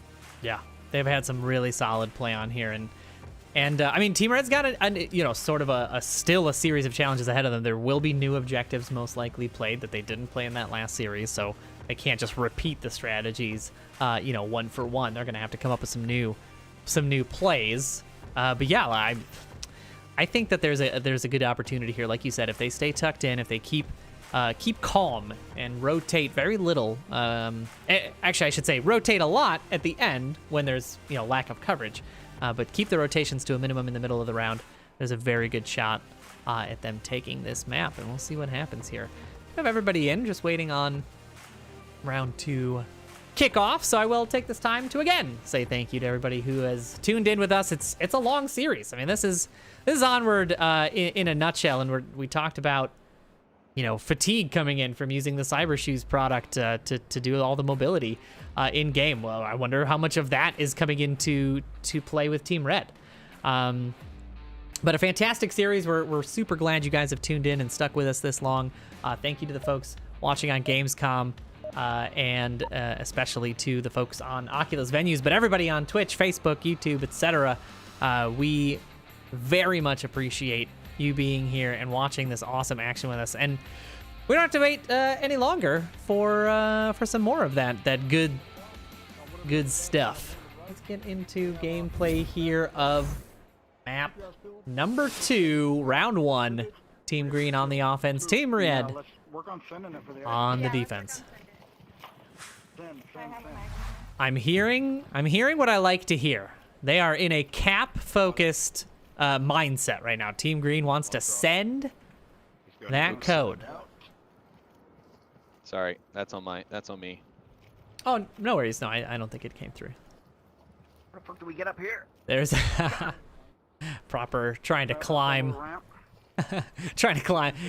That's what we're missing is the mantle mechanic. I think that's where we'll petition the Downpour development team. Get a mantle mechanic in here so we can hop over these little ledges. Yes. Or especially with Cybershoes, you'd be able to hop over. Just do a little jump. Little Cybershoes jump over those as well. Just give it a jump. I think Downpour is tuned in somewhere, so I'm sure they're hearing my commentary here. You just make a mental note. I don't have to reach out manually. Just go ahead and... Uh-oh. That's not good. Shots ring out from the center building, and that's got Lonely Viper's attention with that sniper rifle. I will say that he definitely encourages his team, or the team. It's not really his team. He's not supposed to be the captain. Yeah, exactly. He's just the most talkative one. He's not the captain. That's true. He is a very talkative chap. But no, at the end it was funny as he's running away. He's like, okay, go Team Green, love you. Just being normal Viper. But yeah, now he's got eyes on that center building with a long range rifle, looking to get the kills, but nobody exposing themselves too much. He's given the call out to his team. He's however, looking at so they Obake. should be He's aware. sending rounds at Obake. Oh my goodness. He got a little hit marker there. I think Obake caught one in the shoulder, luckily not the head. Now here's what I wonder. Does Obake know that when you take damage in this game, but don't go down, you cannot sprint? You have to actually use your syringe to heal yourself to be able to sprint after taking damage. So now he's walking, and he's gonna keep walking unless somebody hits him with that needle. And speaking of needle, threading the needle with that SKS, Lonely Viper finds the angle. I mean, look at this angle. What an angle that is for Lonely Viper to hit. Fantastic shot. VR Gamer Dude waltzing into the same position. This is dangerous. Lonely Viper may re-peek Obake with a nice 2-tap confirm. Evens things out. We're into a 4v4. Nietzsche finding proper D, peeking out the outside. Meanwhile, VR Gamer Dude under pressure from Lonely Viper's position as well. And all of this is prefaced by the fact that Gamertag VR is in prime position to pick these guys up as they try to cross the street. This is going to be a dangerous cross for Team Red. Well, Bake TV definitely saw Nietzsche, and there he is. He finds the kill on the second attempt. VR Gamer Dude does make the rush down into the tunnel, but he doesn't manage to get the res, unless, of course, the res is somewhere else for him. But I don't think he's got any syringes at the point. Obake is going to be the one to pick up the kill, however. It's like a shooting gallery here for Lonely Viper. V-Bunny go, the next one to go down. Now it's 3 members of Team Red, and they are doing the right thing. They are repositioning. VR Gamer Dude on a long rotation out to the southeast here, finding a new approach. Obviously, once you get pinned down in that center courtyard, there's very little in terms of options as to where to go. But that new underground is a great escape. Unfortunately, Gamertag VR ready and prepped for the rotation, able to snag VR Gamer Dude. And now Obake and Proper D are just like, nope, guess we're not going that way. I mean, north is the only option, but Lonely Viper's got that covered, and I feel like they definitely know. Yeah, Proper D there saying he doesn't know where the shots are coming from. And that's the danger of quarantine, and especially somebody who knows the long angles could really apply a lot of pressure and be very dangerous to your team, especially with a suppressed weapon.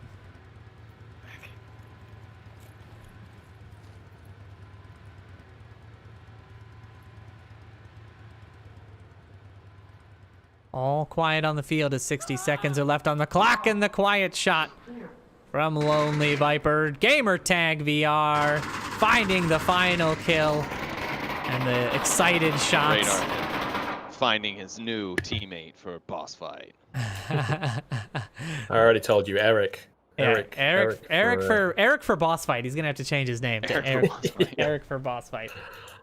Yeah. A really good series. Okay, yeah, go ahead, please. Great defensive setup by Team Green there. Nietzsche on the objective. Viper and Gamertag VR covering the north and the south respectively with wide fields of fire. The rest of the team not really having to pull much out. Good push from Team Green. From Team Red. They needed to do more of a rotation into the south or into the north once the central attack started to fall apart. But they didn't lose heart. They still looked for those peaks. They didn't let the time run out. They still try to push forward throughout. So a different style of gameplay, and I think we're going to see them running out of time a lot less now as they get more and more au fait with the time management of this game. But Team Green showing dominance out of the gate.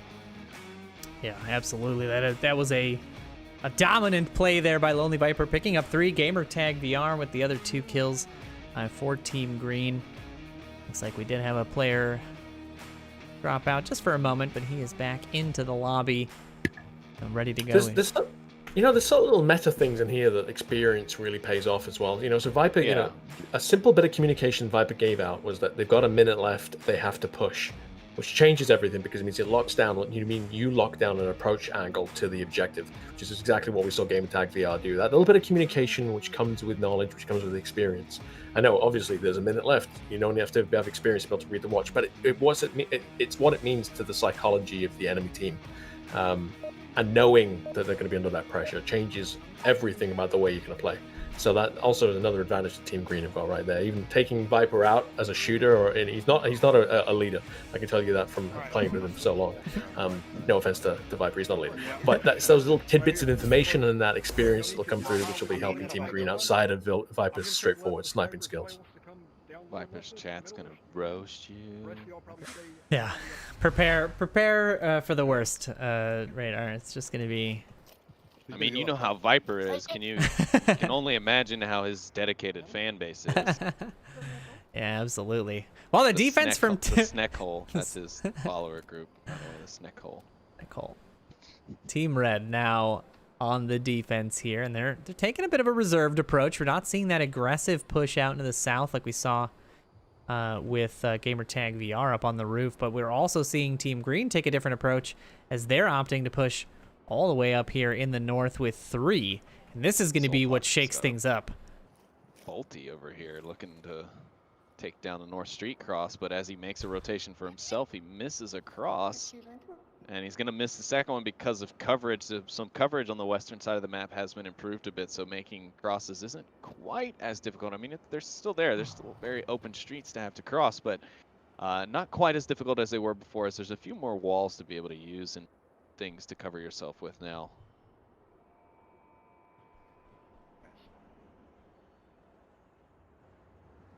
Fox keeping his eyes out and scanning.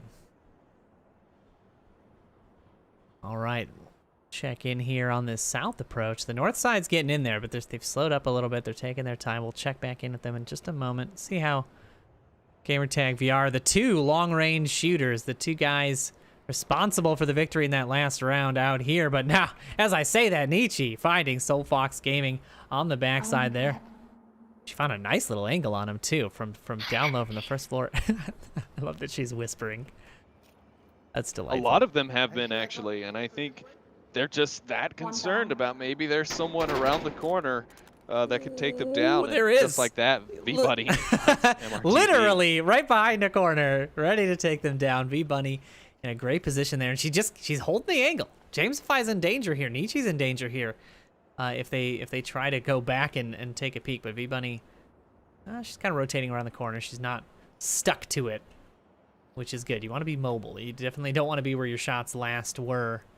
Easy way to get picked off.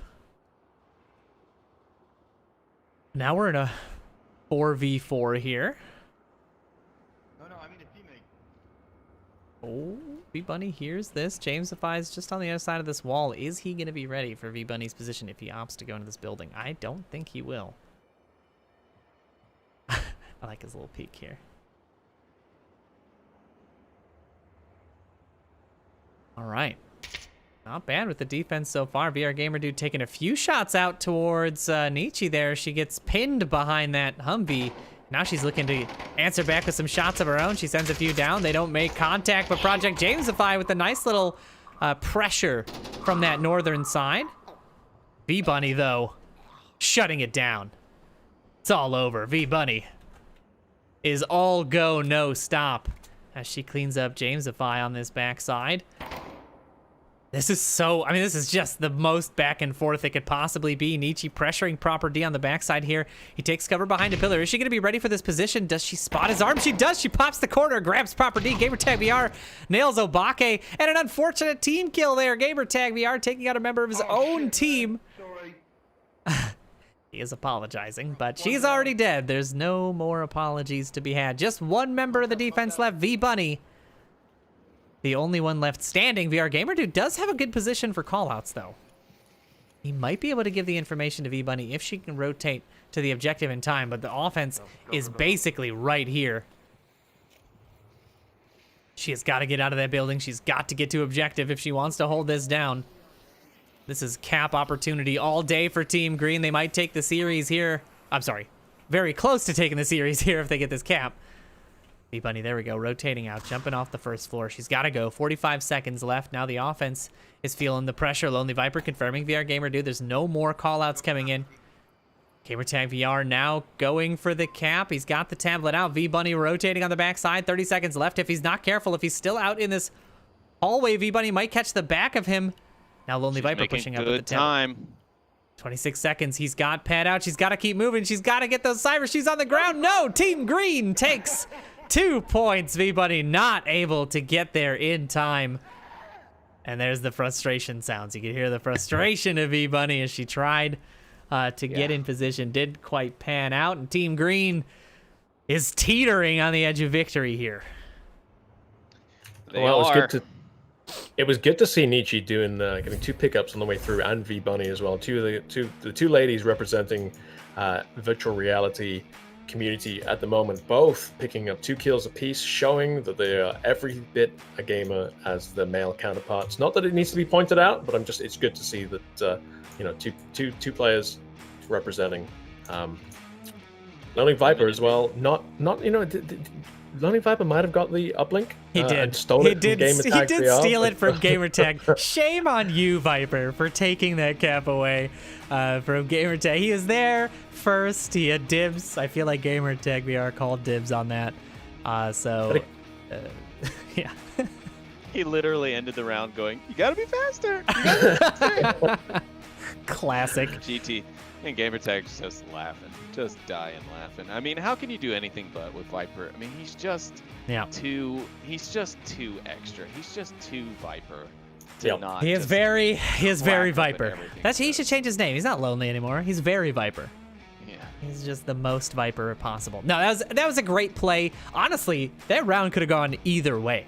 You know, had V Bunny done that she was rotation making good time there, yeah. Yeah, 15 to 20 seconds earlier, she would have been on top of that objective. And she just took a little too long. Has to be checking that tablet a little bit more regularly to see where teammates are.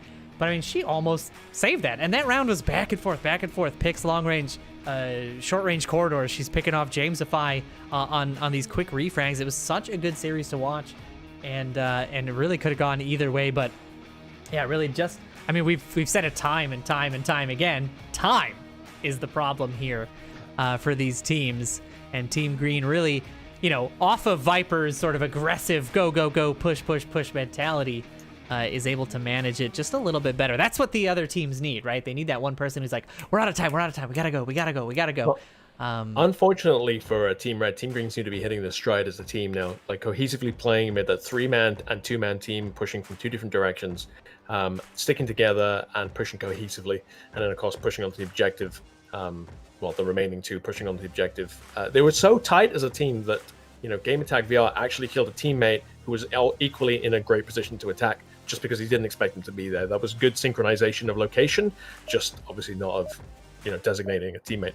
And for those watching, I've got no animosity to Lonely Viper. I love the guy. I was best man at his wedding. That's where this camaraderie and me wanting to fail is coming from. It's not coming from a position of hate. It's coming from a position of love. We love everybody who's competing here. Everybody's been great so far in the series.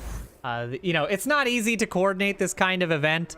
It takes a lot of work from a lot of people, and these content creators have been fantastic in working with us and being accommodating, and we do appreciate all their time. So yeah, we're just having a bit of fun on the casting desk. Do not take our little jibes as anything other than just a little. I do find it funny that Gamertag did not want to be a part of the team cheer at the start of this round. He obstinately refused and turned his back on the team circle. I think he's a little mad still at Viper for taking that. I would be too. In the last round. Like, well, come on, you know, I was there first. I had the tablet out. I memorized the code. It's like you're just gonna take that away from me. Obake, you're not gonna be ready for Lonely Viper's position. And there it is, the first pick going the way of Viper. I killed an enemy. As he's tucked inside. The call-outs there coming in from Viper are relatively spot on. He does call out some northeast approach people. And if you take a look at the overhead map, you'll see that they're pretty lined up, right? The defense and the offense kind of are 1-to-1. Gamertag here is getting aggressive on defense. See, V Bunny, she's got pad out right now. She's not ready. She could be ready on this corner.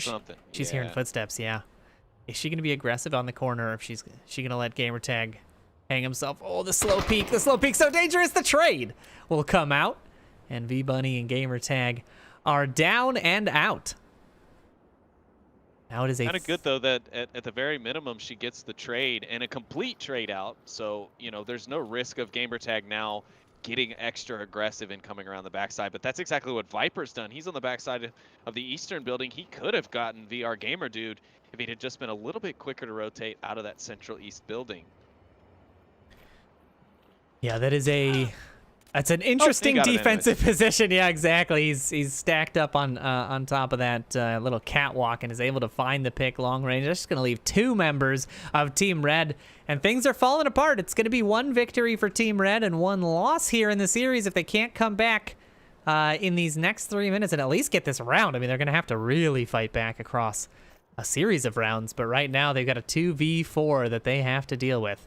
Soul Fox and Property, the last 2 left, and these 2 have been strong today. I mean, they have played well over the course of the series, so if anybody can bring it back, it's going to be these 2 guys.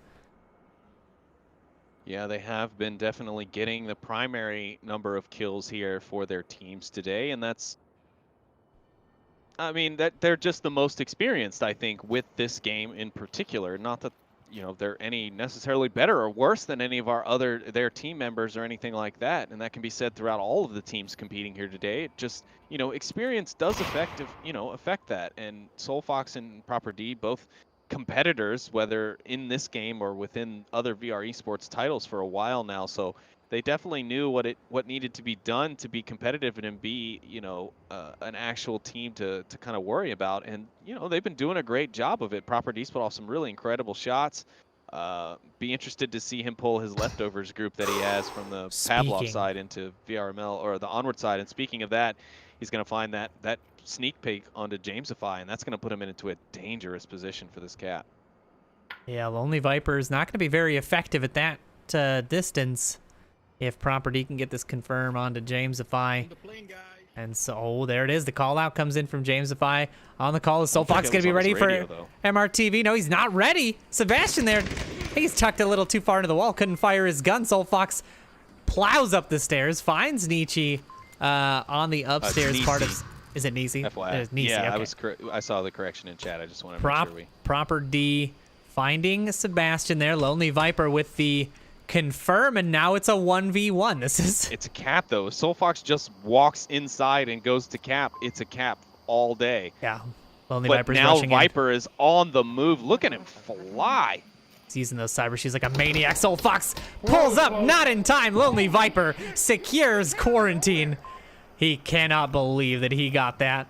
And I don't believe it either, honestly. But Team Green will take that victory on the back of a nice little series of plays by Viper and Team Green as a whole. Wow, wow, wow. There it is. In 2 maps, we have secured the second match. Now it's all down to match number 3. That is going to be Team Green versus Team Blue. And that is going to most likely decide who will be our winner here today. Quite possibly, yeah. Soulfox Gaming and Proper D making a great last-ditch attempt to try and turn this game around. Both of them coming in from different directions, cleaning up as they do, cleaning up the objective, putting it wide open. Unfortunately, Soulfox didn't quite have the confidence and probably the map knowledge to realize that Viper was sniping from the east side of the map and the objective was relatively open for him to cap. Obviously, when he finally made his move, it was when Viper had also made his move. But Soulfox Gaming and Proper D almost turning that around, and it was a great play to see, and I really was rooting for that cap or that victory from Team Red, because Team Red have been playing really well throughout the series, both series, and I really wanted to see this go a little bit further. But I'm psyched. I can't wait to see what Team Blue and Team Green bring to the table. Yeah, we're gonna take our short intermission here.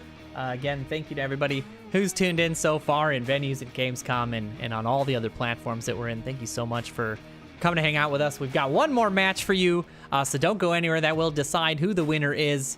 And we will be back with that setup here in just a few minutes, so don't go anywhere. Actually, do go somewhere, get some water, stay hydrated, and we will be back in just a few moments.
Oh, my apologies, folks. That is my microphone being muted. What a day it's been.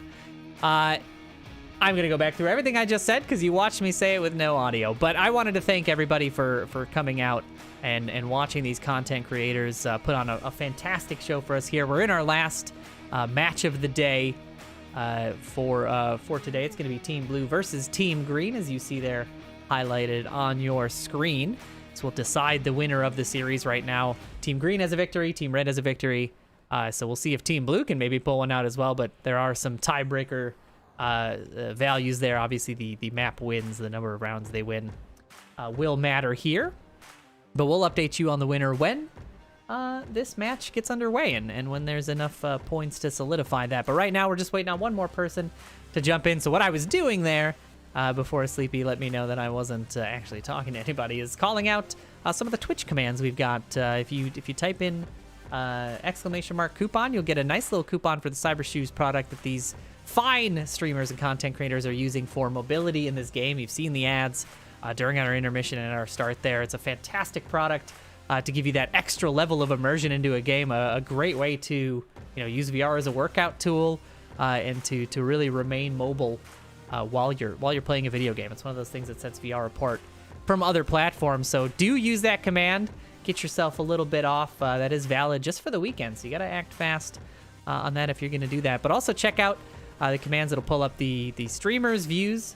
Go check out their channels. They are fantastic content creators, all in their own right. They all do, one form of streaming or another. There's variety streamers, there's review streamers, there's competitive streamers. We've got the full gamut here, so please give them your love.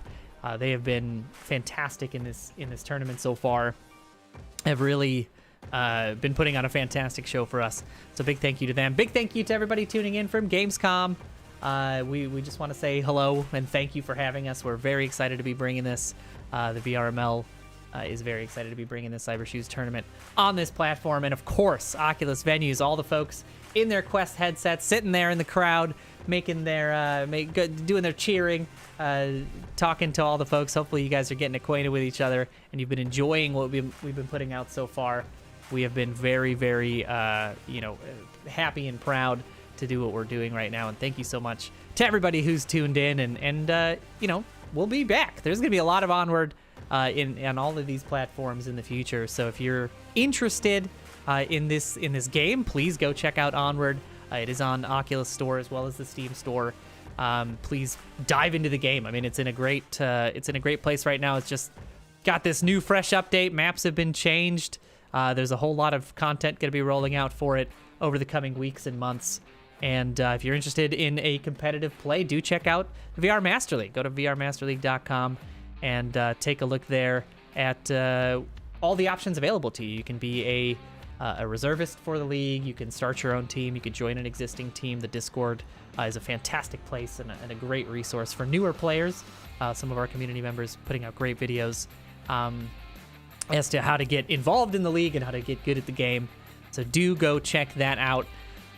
We are very excited to welcome everybody. So please do that. And want to thank Cybershoes, of course, for hosting this tournament, for providing the prizes, and for working with us to deliver this fantastic content. So thank you so much to everybody. I know I keep saying it, but it is very important to us that a lot of people to make this stuff happen. Yeah, to be honest, we want everybody to feel the love too. We're so happy that we can be here and showing off all these fantastic streamers and the great games that they've been putting on. And yeah, I mean, this is exactly why I do what I do and why Sleepy does what he does and Radar does what he does and all these guys do what they do, is to bring this fantastic content and gals Yeah. You're right to everybody.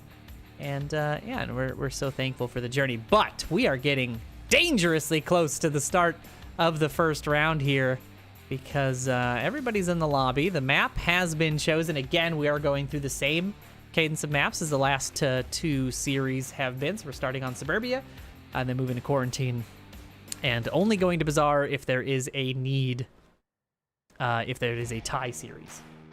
So if somebody... Yep. If Team Blue takes Suburbia and Team Green takes Quarantine, then we'll be playing Bazaar. Otherwise, it is first to two map wins. I'm excited, guys. I mean, we haven't seen Team Blue since the first round.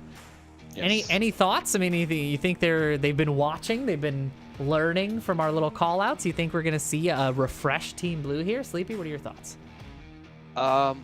I think they were really starting to get it together there at the end of their first match against Team Red when they ended up, ultimately losing it in the third one. But, they put up a heck of a fight all the way through. They seem to know definitely how to play the game at its very base and even towards the intermediate plus levels. But there were some coordination, some communication issues that needed to be worked out, which they were seemingly working out through the course of that first match. So I do think that they'll be a lot more competitive against Team Green right out of the gate here on Suburbia than we saw against Team Red, where they had to kind of come back from a deficit with a 2-cap victory.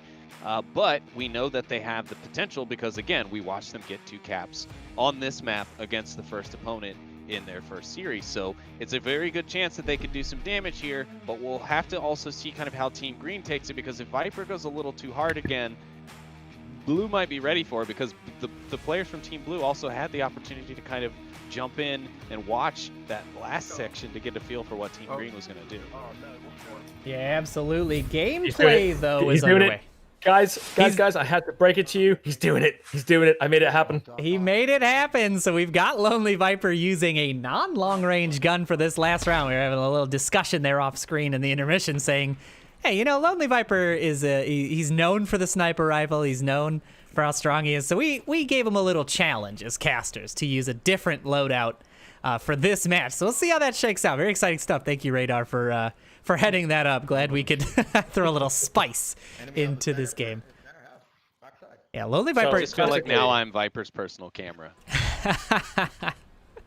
Classically, in Onward, the shotgun is not really favorably used by anyone on any map, not even on the small maps. It's very, very rarely seen. So I've challenged Lonely Viper to use it non-stop, only throughout all of the maps, even on Quarantine, where we saw him doing ultra-long range snipes. Oh, it's so exciting. Oh, thank you, Radar. Devil Radar. No wonder Boss Fight uses devils in their Discord usernames. Oh, that is a fantastic development, folks, and this is the kind of stuff that we love.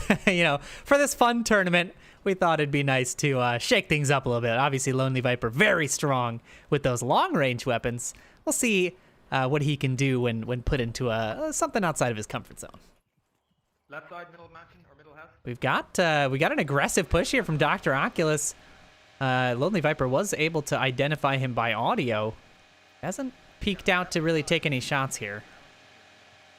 God, thinking about it now, as a player who plays in the traditional way Onward is played, he gets the hit on him with the shotgun from range.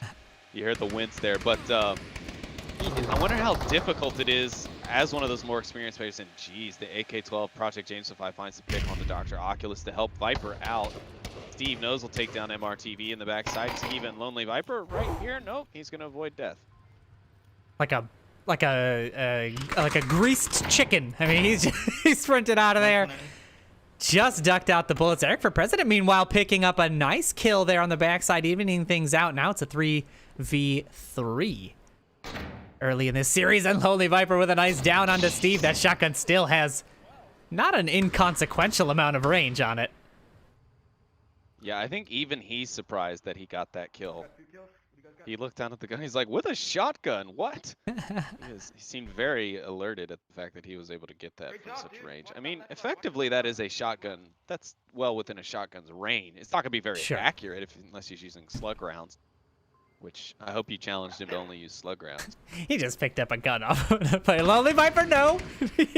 He's got a scoped gun now. Bad Viper. Dang it, Viper. We should have added more rules to this. Eric for President, meanwhile, does find Nisi on the burning side. Lonely Viper trading out with Alex VR, and that's going to leave a 1v1 as our honestly, Eric here could cap. Jamesify is not prepared for this. He's not even looking at it. He's just completely focused over towards that center house. He's checking Viper that code. makes the call. Yeah, I mean, I think Eric got both cap. No, I think Alex might have gotten the first cap. Yeah, Alex got the first cap in the garage, and Eric got the second cap later in the northeastern or northwestern part of the street at White Car. So wouldn't be unlikely for Eric to get the cap here.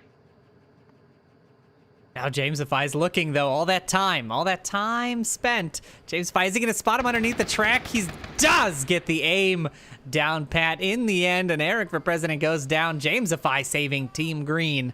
A potential cap there in that series. Very nicely done.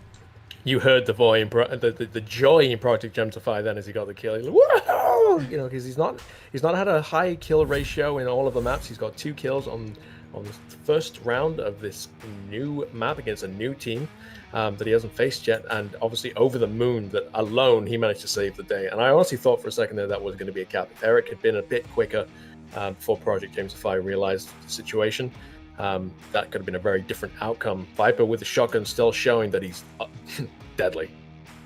That's that confidence thing that we were talking about, right? Is having the confidence to push out to the objective and take that chance. You know, these players they're playing, you know, kind of low risk, right? They're trying to stay alive as long as they can, but there is an element of risk you have to take to really try and capitalize, and that's a good example right there of where taking the chance could have really paid off for them. But, you know, again, something you develop over time playing this game, not something you're expected to have day one. I tell you what, though, seeing it go to 1 versus 1, like 1 player left on each team in round 1 of this new set of matches, it's great. It's, you know, I hope this is a sign of things to come. I hope it's going to be a tight series throughout, and I hope we see back and forth. Team Blue putting up a great initial attack there. Eric President picking up 2 kills, Alex 1, Steve Knows 1, and coming very close to picking up that cap. Most importantly, shutting down the Lonely Viper and really opening it up for what hopefully will be a great series. Yeah, it's really nice to see Project Jamesify coming alive as well. I know he struggled a little bit in the early series of that last that match against Team Red. So it's really great to see him starting to pick up a couple of kills here, getting his footing and clutching that round. You can tell the sort of excitement that you feel when you're the one who's, you know, responsible for the victory of your team. And it's really great to see that. And we'll see how the rest of these rounds shake out. And perfect timing. Thank you, teams, for matching the cadence of my casting there. And now we're ready for our second round of play. Fix my height issue, by the way. I don't get that. Oh, trade good. market. I can actually not have scoliosis for a match. A little discussion there about Back, dude. My back positioning. hurts so bad in that first round. Alright, I don't know where to do it. Eric for President playing with a bit of a... Oh, no, Lonely Viper. That is that pre-fire that they were warned about earlier. Lonely Viper with a nice pick. Those are reses that are still available, but now he's... Lonely Viper's rotated out. Eric for President going to be in danger here if he peeks this for too long. He's got to make it quick. Is he going to spot Lonely Viper? He does. The shots come out. Viper ducks the bullets, but not quite enough. Eric for President with a fantastic long-range shot dealing with Lonely Viper. I don't think he got that pre-fire with a shotgun, by the way. I'm just going to call Lonely Viper out on what it seems to be a relatively suspect. I think our analyst's radar head is making notes of all his actions. Yeah. We're gonna penalize him outside of the context of this tournament.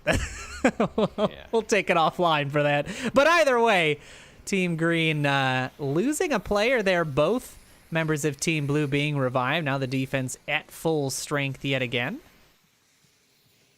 Smoke's out in the lane 3, trying to give some coverage. A good lay on the smoke, actually. It covers pretty much the entire lane that can be seen from the south side of it, but nobody's moving on it. So really kind of I don't know if it was thrown as a distraction technique or if it was intended to be moved on, but no one is currently using it. And, you know, we talk about it a little bit more in the league, and we haven't really talked about it much here because there's not really a need to harp on these players about it. But, you know, when you throw stuff like that, of course, unless it's intended and we don't know about it as casters, and oh no, the team killing has begun as Alex finds Skiva just after MRTV is grabbed by Dr. Oculus. Yeah, this has been a Team Blue staple so far. These unfortunate team kills coming out at the wrong time, and that was a down and out. There was no res there. Skiva had been downed earlier by Lonely Viper's pre-fire, so he was not going to be eligible for another revive after that down. So that is going to even things out quite a bit more.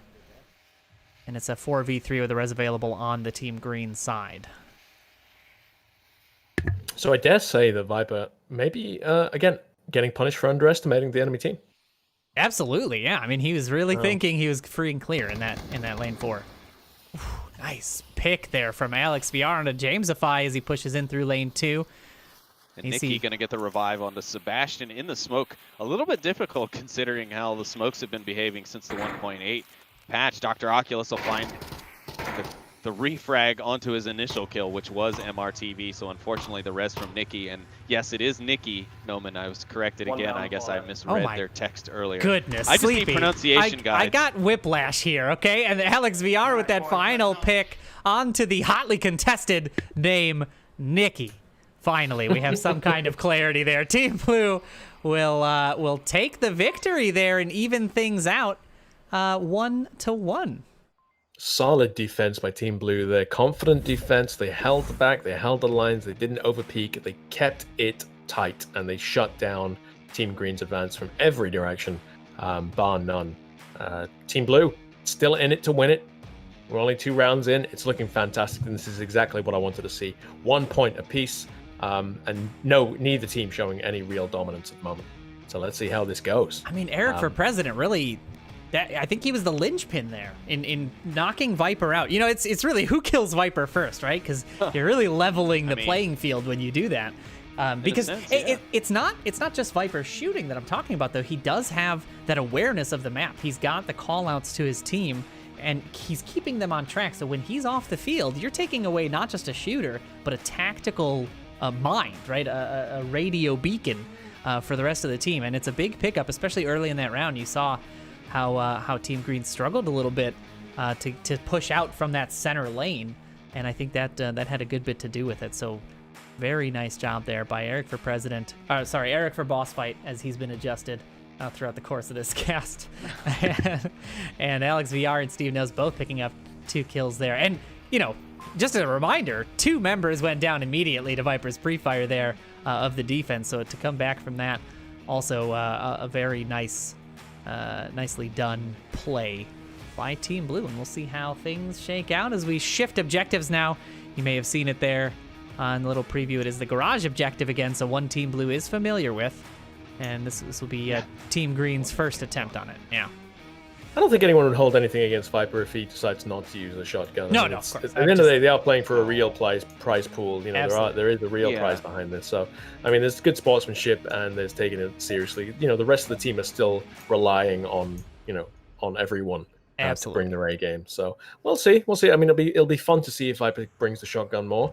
But he doesn't have to by any stretch of the imagination. But it's just for the sake of the view, really, isn't it? It's because we want to see a challenge, and Viper, as we know, is a deadly sniper, and it'd be great to see if his skills can transfer to the shotgun.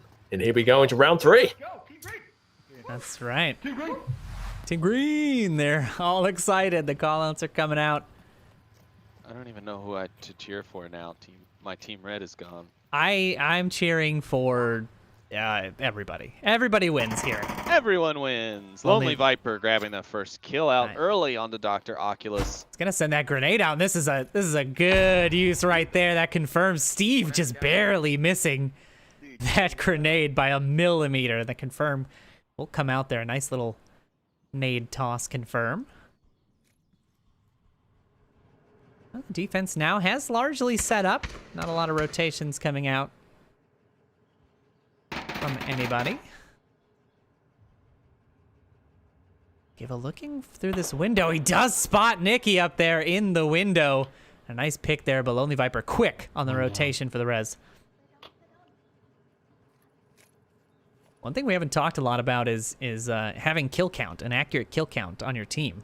And we saw Skiva there. We actually heard him call out, and he's got one down. But it's a dangerous thing to assume that you have killed somebody completely, because now there's a res out and the team may be operating with the assumption that there are only 4 players. And that really can throw you off in the end game.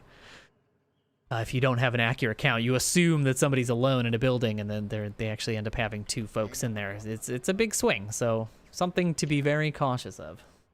Or even as you get down into late game,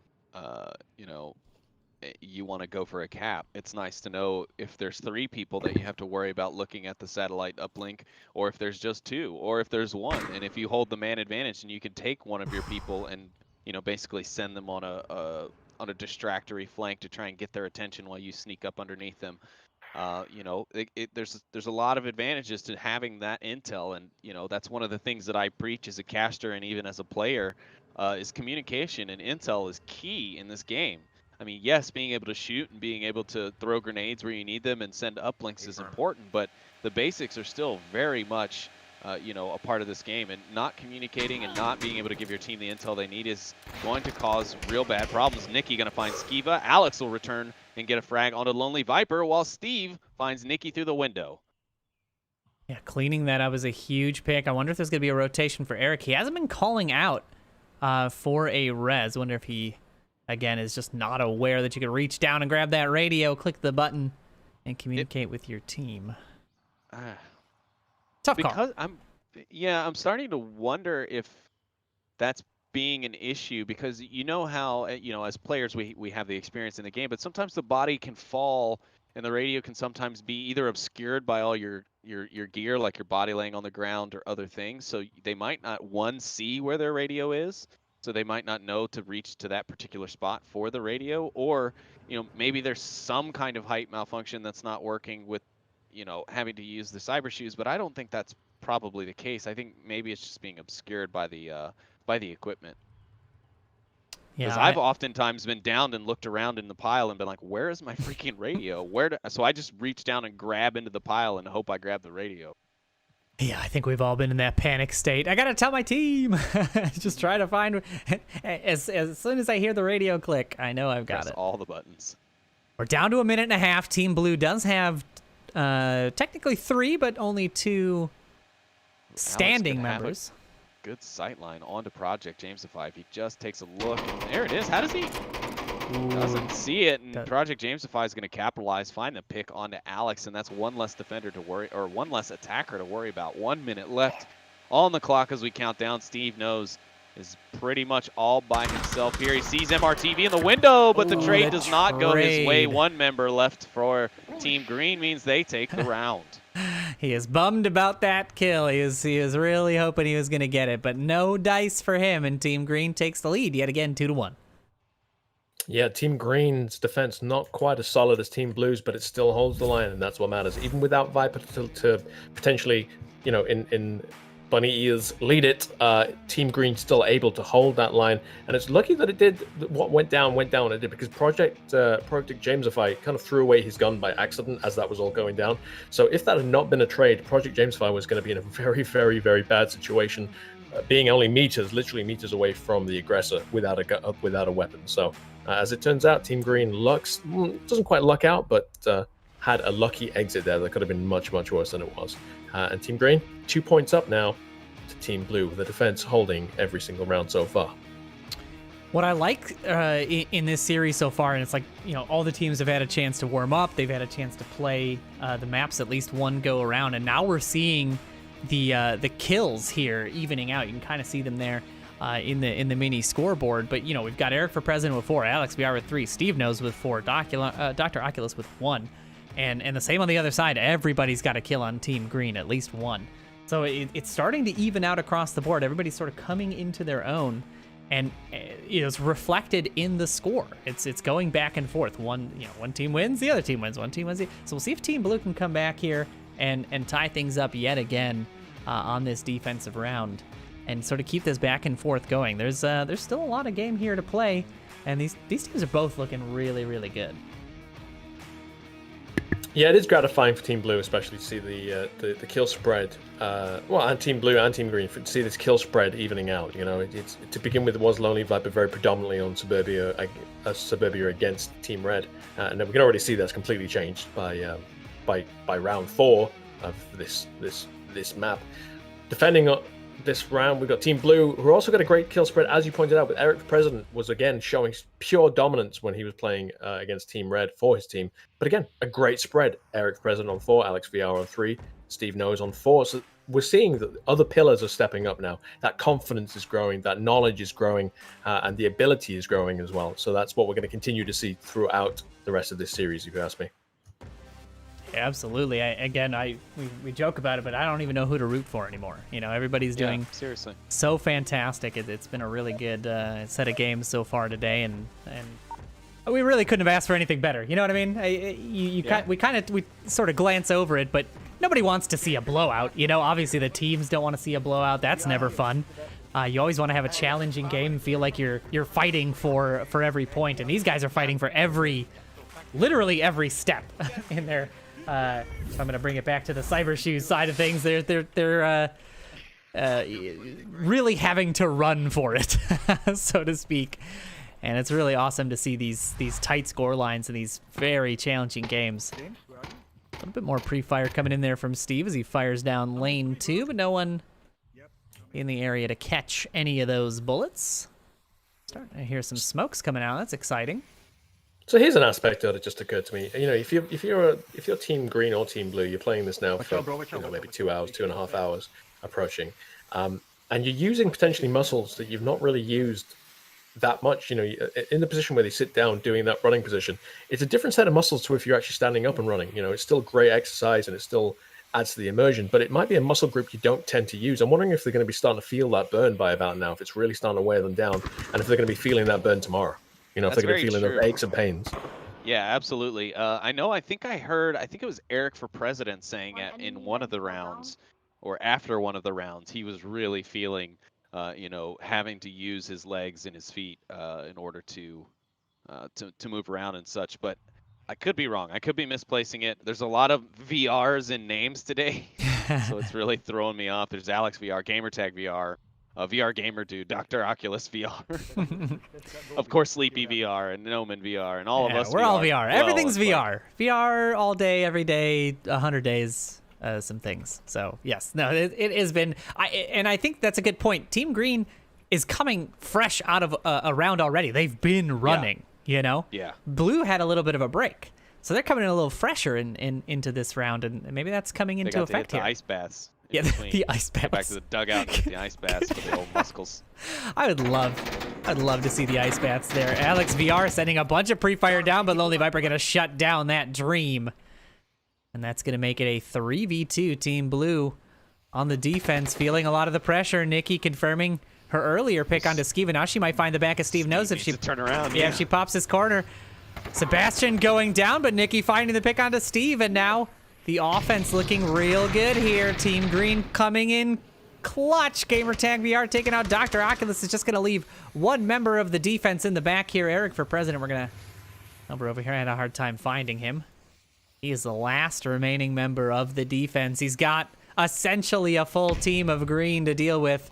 Only Viper's on the warpath towards the objective, and now Eric rotating to cover the objective. He's got that awareness. This is what he needs. Viper coming in. What a nice peek from Viper. Popping up, getting the headshot, securing that round for Team Green, and they take the first multi-point lead here in the first map.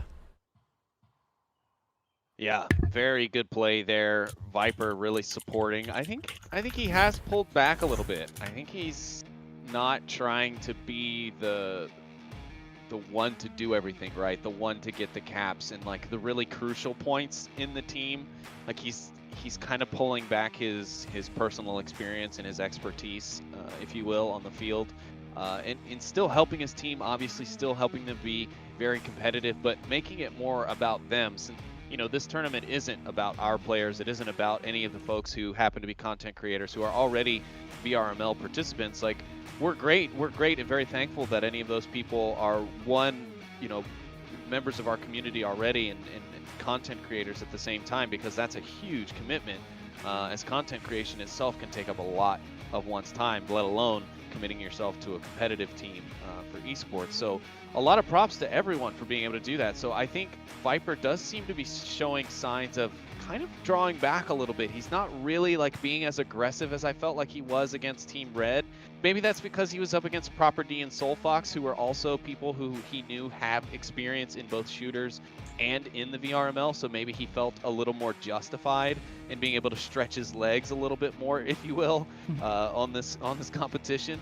But it does seem like now he's letting his team do more of the like really crucial things, like the caps and the final approaches. It's obviously there he got the kill, but you know, what was he to do? Just die? I feel, I'm sorry, Sleepy, but with all due respect, I completely disagree with you. I think he's got a grudging respect for Team Blue now. I feel like, he died very quickly in 2 rounds. In 1 round, he died almost, within the first 30 seconds.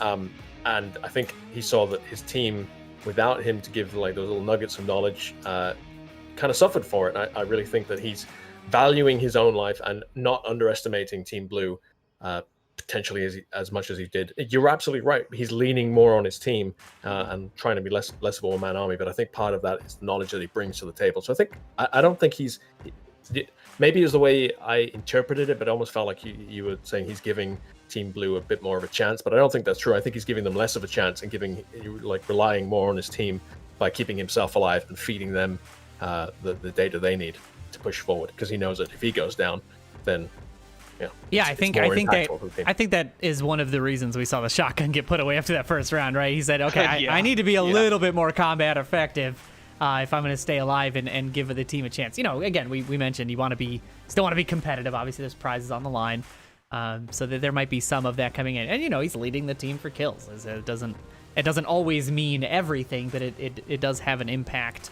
on the outcome of most of these rounds. So. Well, we'll see. We've still got quite a few rounds to go and at least one more map to go to see how things shake out. But we are ready to get underway here in our 5th round of the series. So this is one of the most telling situations about a team and how good they are and the kind of gumption they have is when they're 3-1 down on a map. Do they fall apart or do they bring it together? It's a really telling thing about the strength of a team, and especially a team this young. What are we going to see? Are we going to see them break under the pressure, or are we going to see Team Blue rise like a phoenix? Ooh, I love phoenixes. Phoenixi? Phoeni? I don't know what the plural of phoenix is. Phoenix.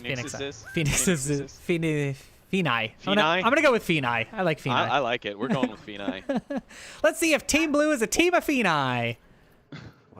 Well, you know what? Team Blue was the comeback kid on this map in the first round. Absolutely. They had a 3-point deficit, a 2-point deficit, or something like that, and they came back and capped twice. They did. They did indeed. Dr. Oculus, there it is, finding Sebastian, the first pick. Lonely Viper being aggressive. Steve knows, getting caught by Jamesify in that same position. Jamesify used that in that last round. There's a shotgun again from Lonely Viper. He switched back. They've got a comfortable lead. He can go back to the shotgun. Well, I think it's the lead, right? They've got a bit of a lead. He's got some play. Yeah. It's a valuable one. Oh, and there was C4, the first one we've seen, first one I've seen get chucked today. Viper's tossed one out in the lane 2 sandbags. But I don't think he's actually going to have much effect with it because I don't see any of Team Blue going down that lane. Alex VR here. Interestingly, go ahead. Viper is rocking a lit Molotov on his chest. I really want to see him accidentally throw that and burn himself. I'm sorry, I just do. Oh, a trade from Project Jamesify and Eric. And Alex VR on the inside of the house finds Nikki. Now Lonely Viper's forcibly rotating here. The res will come out. A risky res, but he goes for it and gets it. Nice play there from Viper, but definitely could have been a downfall. If Skivo would have been just watching the stairs right where Alex was previously, it could have been a double. Dr. Oculus applying pressure. Nikki has to duck out of the way of those bullets, and the pressure's coming in on all sides. Alex VR, though, the unfortunate team kills yet again. It feels like Alex VR and Skiva are going back and forth on each other. Lonely Viper is going to catch the backside of Skiva, though, and now it's a 1v3 as Alex VR stays down. Unfortunately, he did actually set the enemy team on fire, not himself. Disappointment reigns all around. Yeah. Well, I mean, to be fair, Skiva kind of like in a panic, knowing that stuff was not going right for him, kind of started to walk into the fire, and then Viper just shotgunned him into it. The shot's coming out from the corner. That's going to ID that last member of the offense. They should have a relatively accurate count, but we didn't see a ton of people reacting off of that. And Alex VR still alive on the first floor there. Hey, they're at the top of the Would be able to give out some call-outs. Viper, I wish I wasn't running so much. He's used to his cushy lifestyle of using his thumbsticks and trackpads to move himself around on the map. He's getting himself winded. And that's a lot, I mean, because it takes a lot to not only kick your legs around in order to move, but also to flap your jaws that much, because that takes a lot. Take it from me, as another fellow person who talks a lot.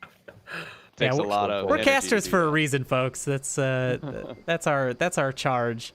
I don't not like to talk. Let's put it that way. Exactly. They're waiting for it though. Dr. Oculus on the inside here of lane 2. For it right now. He's checking that code. I like where his headspace is at. But he's, I'm telling you, that has been my favorite part of this. Like, no matter the circumstance, they've always gone for it, both sides. Like, whether it's protecting the cap, whether it's going for the cap. Like, they've just gone for it. They're like, screw it. We're going for it. Go for glory. And I think Dr. Oculus is seeing unfortunate. Viper with the blind fire out of the window. Finds Dr. Oculus and finds themselves the Suburbia win as they go up 4-1 here in map 1. It's super cheeky, and it's another one of the examples of why VR, like FPSs and VR, are so much fun. And add that that dimension that you just can't possibly get in a 2D game. Just being able to stick your hands out the window and just blind fire like in real life and get that kill. It's so gratifying when you get that. Like, really, I mean, it is lucky. Obviously, there's an element of skill there and judgment, but also there's an element of luck. That blind fire, like round the corner, picking up that kill, just brilliant, absolutely brilliant. And the little, it's always fun watching Viper play in these games. Well done, Team Green, by the way. I don't want to take this away from Team Green. It's fun to watch, like, his Viper's bringing all those little doodads into play. He's bringing the Molotov, he's bringing the C4, he's switching weapons, you know, because he's got that confidence and the know-how and the experience to do things like that. It's bringing that extra kind of dimension that we didn't see in Team Red versus Team Blue. Yeah, I mean, you know, his name has obviously been on our lips quite a bit, but as Radar pointed out, he's bringing that spice of life to these games, and we have to make sure, you know, we cover it properly. He's definitely an important driving factor for Team Green right now. Yep. But and it's really good to see. It was gratifying to see Project Jamesify come to life as well. Yes. Because he seemed a little bit. There was a lack of decision making and confidence from him in the opening games against Team Red. Against Team Blue, he's utterly come alive though. One of the key components in the defense and offense on Suburbia. Yeah, it's really been incredible. You can actually kind of watch some of the transformation as these players get a bit more comfortable with the Cybershoes, with the equipment, and with the game. Like, Blue was looking a little shaky starting off, and I don't know if maybe they weren't able to get enough time, or in some cases I do believe some of these participants may not have been able to receive their equipment in time just due to everything going on globally at the moment. I could be wrong, please don't quote me there. So we could be seeing you know, inexperience on the equipment themselves, on the Cybershoes themselves, being a cause for less than even what they would want out of themselves in a normal game, right? Like, you can't expect to come in, even myself, I wouldn't expect to put on a pair of Cybershoes and jump in this tournament and perform like I would in a VRML league match when I'm playing, you know, with normal constraints and things like that I'm used to. So, you know, there's definitely something to be said for someone who's not even used to playing the game on a regular basis, I should say, because I'm pretty sure most people have played Onward if they're a VR content creator, unless they just don't do shooter genres in general for whatever reasons. You know, so I do feel like I've seen a lot of the skill and a lot of the movement speeds even from like Team Blue and some of the other individual players just increasing as the rounds have gone. So I think that's also helping us get a little bit better of the round-to-round matchups as we've gone into throughout the day. Yeah, it has been a very diverse series, right? I mean, we've seen comebacks, we've seen great caps, we've seen awesome teamwork. It's been a real blast to watch this stuff. You know, everybody, like I was saying in match 2, everybody should be proud of their performances here today, considering the limitations, considering the lack of practice time, right? I mean, this tournament came about pretty short notice. I mean, relatively speaking, it's still weeks, but quite a bit of prep work has to be done. Yeah, exactly. So bear in mind, I mean, the content creators are generally playing all types of games as well, so they're trying to fit practice for this game in between all of the content creation as well as the, you know, whatever else they have going on in their lives. It's really impressive to see how they've come cohesively together as teams. Absolutely. Well, let's see how they've come together here as the second map kicks off. Quarantine is that map. Team Green on the offense, Team Blue on the defense. We'll see. They've got that Volk advantage that we talked about a little bit earlier. So if they can win their defensive rounds, they don't even have to win Marsong, so they can take this map that way. But that's a very smart north smoke there. James, I don't know if you happen to catch that, but they threw it out from the rock near the armored trucks. It landed perfectly and blotted out that normal kind of pre-fire, pre-aggression corner from the north rooftop that you see a lot of, you know, more seasoned League players take up for defense. So that was a great kind of counter to that and allowed all three of their members, MRTV, Nikki, and Project Jamesify, to push up this this northern route completely unopposed. Yeah, this is going to be a nice boost for them. But one of the things we talk about is coordination, and it's going to come down to, will they sync up with the players out there in the east with Gamertag and Lonely Viper, who are still at the motel in the far east, closer to the spawn? If they can synchronize their approach, they can really put a lot of pressure onto this Team Blue defense. But if they come in disjointed, it gives the defense ample opportunity to pick off, you know, one side then the other. So they've got to keep that in mind, and we'll see what happens. We've already burned a minute and a half, and there has been very little contact in terms of gunfire from either side so far. So Team Green's gonna have to put those cyber shoes into high gear. Yeah, they sure are. There was a call out from Project Jamesify there a moment ago, calling out one of the members of the defense. It's more than likely going to have been Skiva, but he managed to see them over, I'm assuming, on little red platforms here in the far west that have been recently added, and he called it out. So they did have some idea of where someone was. Eric for President, though, and Gamertag VR are going to trade it out. Eric still down on the roof, and Gamertag still up there by the Humvee. Viper probably soon to hop out there and grab that res. Yeah, that's a good call-out position for Eric. He's going to be able to give that intel to the rest of his team about that Team Green approach, but the res is going to be pretty risky. I don't think that they will opt to force this rotation. And that's exactly what Lonely Viper is. You can see the laser kind of panning around. That's exactly what he's looking for, is anybody crossing the street to try to get that res. And that's that awareness, right? He's aware that most likely the team is stacked up on the objective rather than, you know, out on the out and about on the map somewhere. Let's check in with our Team Green folks here in the Northwest. Looks like I like this, like they're coming together as a team. What's nice about this is the refrag opportunities, right? One person goes down, you can quickly pop the corner and try to revenge your teammate, to revenge them, and get that refrag. So I like this moving together. This is a really nice call on their part. And they're slowly coming in here. They might be able to catch Team Blue unawares.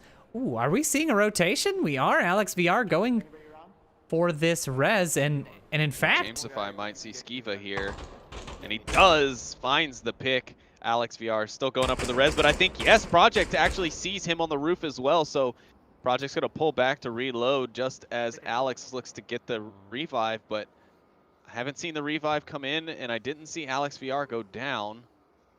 What happened to Alex VR? Did he... Wait, he's back in... How did he get back there? How did he get back there? It looks like he's trying to figure... Yeah, he was standing there trying to figure it out himself somehow. Interesting. So our first game potential bug there. That's an interesting teleport mechanic, but Alex VR Honestly, gonna capitalize on that situation and get a little refrag. That just saved Alex's life, because Jamesify had the angle and the advantage up until Alex was warped back into the middle of the map from down south. Oh my goodness, the damage that this is causing. Yeah, luckily for Team Green, Gamertag and Viper are just outside the building now. And Viper's capping. I didn't even realize that Viper's pad out. Gamertag's capping. They're both capping. Everyone's capping. Who got it? Who got it? It's cap life for everybody. They both got it at the same time. We've had our first joint cap. They capped at the same time. They were both given the cap point. Wow, fantastic. Oh, wait, no, I'm sorry. No, they weren't. I was looking at kills. Oh, okay. Gamertag with the cap. Gamertag. Good. He stole it back from Lonely Viper. I'm proud of him. But, yeah, that is Team Green going up 2 points here on that nice cap down. We didn't even spot them crossing in the west there. Unfortunate for Team Blue, because they were doing pretty well on the defense. I mean, fine, they'd lost 2 members, were down, not out, but they, you know, with what happened with Alex failing to get that res and getting the teleport back, he then got picked up 2 kills, and the defense was looking solid. If he'd come back out on the rotation, maybe 3 seconds sooner, he would have picked up Viper and Gamertag VR, which would have put Team Green down to 1 active player. which would have, again, it's a flip of the coin situation. That hesitation in this game can mean the difference between victory or defeat.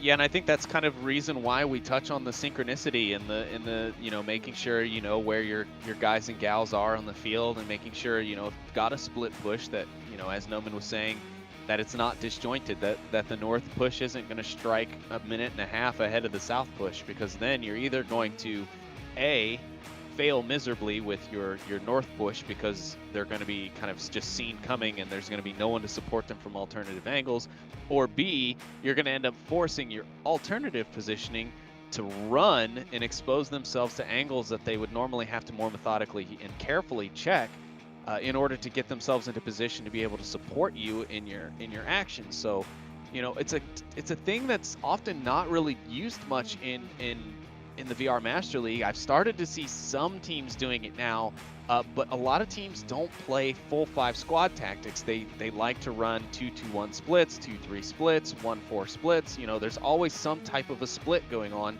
or they'll fan out individually across the entire map and try and enclose and encircle the objective. But here we're seeing it's been a little bit different, and that's not a bad thing. No, it is not. It's one of the things I really enjoy about watching, rookie teams in the VRML, and what I really liked about, the sort of concept of this is that kind of sort of natural, the way a lot of these plays come about naturally for these people, and how they adapt to, situations that otherwise to them may not be standard, may not be something that they've been prepared for. Team Green's got their little chant. I like that. This time Gamertag VR was a part of it. He did manage to snake that cap from Lonely Viper, so I think he's from the snack. He snuck it from the snack. Snuck and snacks. Very good Snuck to see snacks. that Snack team snacks. loving Vipers and each other. snacks. Don't give him any ideas, okay? He doesn't need any more. I want to give him ideas. I love when he runs with my ideas because he takes them to really extreme levels, and it just cracks me the freak up. Yeah, absolutely. We'll see if he can crack this offense. He's going to have a little pressure from Eric for President here, who has been one of the people he has struggled to deal with. Let's see, Eric for President really come into his own in these last couple of maps, and honestly, he was doing pretty solid at the beginning of the series as well. We'll see what happens here. I mean, I like this. It's the same basic setup, right? They've got the 3 heading north. They've got 2 in that south. One's already actually crossed out all the way into the south. Eric for President, the only one here in sort of the mid lane. It's going to see who first. I think Oculus is going to have the edge on Gamertag, but no, Gamertag moves at just the last second. Dr. Oculus now trying to push his way through the broken wall. If Gamertag continues to walk out from that container, he's going to walk right into Dr. Oculus's field of fire, and there's the first shots. He's going to down Steve Nose, and that's also going to give Dr. Oculus some intel that he is there. So now you can see his weapon trained on that cargo container, looking for anything, any sort of indication. And there it is. He's run out into the open. Dr. Oculus finds the shots. One down. Got to confirm that. We've been seeing a lot of lack of confirmations from Team Blue lately. That's been one of their weak points. Yeah, even when they hear the teams, the down players still talking and communicating, I was seeing a lot of times they were just still being just kind of left to die on the field. Well, Lonely Viper does manage to deal with Eric for President there in the East HQ. And that's gonna close off a little bit of that offensive push, but if you notice, let's just hop over to his view here. Skiva is inside the hospital building. He has got himself in a nice little position here. He might be able to find the backside of 1 or 2 of these defenders as Alex VR cleans up Gamertag finally with the confirm there, and now we're into a solidified 4v4.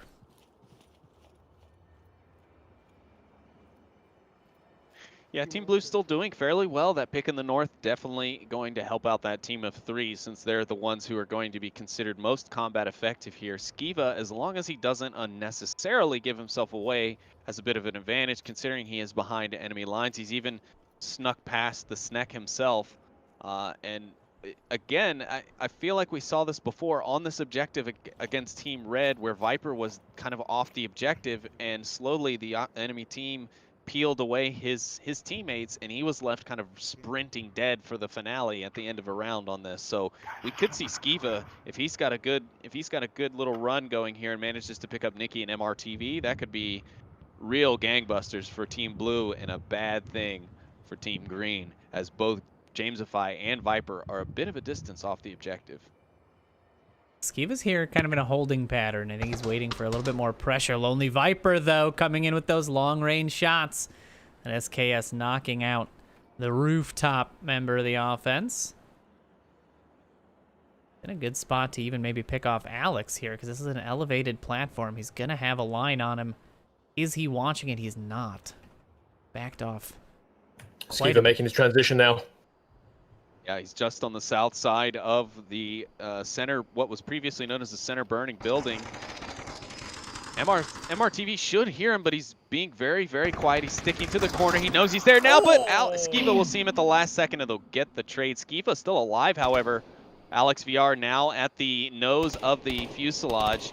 It's a good positioning. He's already taken down Jamesify, so he is clear from the west. He's just going to have to worry about Viper, who's now pushing his way in. Niki's going to get the kill onto Skiva. Alex will refrag, and Viper is there with the right sight line, and he'll grab another point for Team Green. That sight line was exactly what he needed at exactly the right time. That could have been so Yeah. I mean, it was basically a repeat of that last, of the round you mentioned where Lonely Viper was mad dashing back to the objective. But just in time there to pick up Alex VR, but a solid play from Team Blue. I mean, Alex VR with 6 kills. What a freaking round for him. Yeah, an amazing map for him there. Again, a map that could have gone completely different if Skeeve hadn't traded and had been able to pick up Nietzsche, obviously. I can't remember. I'll be honest, I can't remember which of the 3 ways we're supposed to say that name anymore. Nikki? Nikki. Yeah, it's Nikki. Nikki. All right, yes, Nikki, thank gosh. Anyway, could have completely different had he managed to take her down as well. That would have meant that the cap would have been wide open. Again, Alex with a great attack, and it's just that bad luck and bad timing as Viper picks him up on the cross. Again, a great attack from Team Blue from the north, from the south. Viper getting a transition into the east, shutting down part of that south push, but not enough to change the flow completely. Of course, from his position in the center, he's able to rain dominant fire across the north of the map, and then, of course, cut down the final attacker. So, could have gone either way. Again, it's one of those I keep saying coin flip situation, but, these are not cut and dry rounds. We're not seeing 5 versus, 1 stomps constantly. It's going down to 1 versus 1 far more often than I would have expected. Yeah, absolutely. I mean, the score of the teams is not indicative of the kind of action we're seeing on the field. And we see that a lot in VRML games. You'll see matches that go 4-0, but it always goes down to a 1v1, or, it always goes down to a 2v2 situation. It's very hard to judge how a team is performing based entirely on just the overall score, like whether they won that round or not. And Team Blue has been putting up quite a fight, and as I mentioned, Alex VR very, very strong right now for his team. They're going on to a defensive round here, so they have a chance to pull back, get a point here, defend this truck stop objective that we're going to. We did see it in the earlier rounds. It lends itself to a pretty, I don't want to say easy defense, but a sort of set defense that you could deploy, and we'll see if Team Blue has good luck with that here as we get ourselves into the next round. I believe in Team Blue. I believe in them. I think they can do it. I'm channeling all my hope and prayers into them right now. Come on, Team Blue. Keep it alive. Yeah. That's what I feel like. Everybody wants to cheer for the underdog. I'm hoping the folks in the Oculus venues, the Gamescom streams, all the other places where you folks have tuned in, hopefully you're all cheering for the team and your favorite content creators, of course. Yeah, of course. And supporting them. Support your content creators. But everybody loves an underdog story, if we're going for Cinderella story. a Cinderella story, exactly.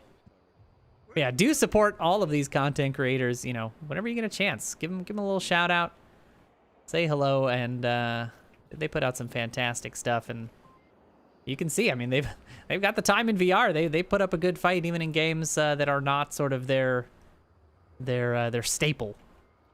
So really good stuff. We'll see how this works. Team Green crossing 3 out into the middle, and 2 sticking here on the east. Lonely Viper and Gamertag. They seem to be this is like the pair, Lonely Viper and Gamertag. Yeah, this is the pair offs. Yeah, they seem to always run together. So they've clearly got some base strategies down. Luckily for for them, I think both Nikki and Sebastian are German native speakers. Yes, they are. So, you know, that's kind of handy, especially if Project Jamesify, who I believe is a native English speaker, goes down. They can, you know, simplify their process by reverting to German. And not only does that help them by making them not have to, you know, translate everything they want to say basically in their head before saying it. Not that they don't speak good English. Please don't let me confuse people or make people think that I think that. But, you know, that's something, it's like having to translate literally every thought in your head into a different language before speaking. So by going to your native tongue, it just becomes easier. And the fact that if nobody understands German, they don't know what you're saying. Ooh, Eric for president, Lonely Viper getting into a little standoff there. This has been the challenge for Viper. It has been Eric for president as often as I've been tuning in to this side of the battlefield.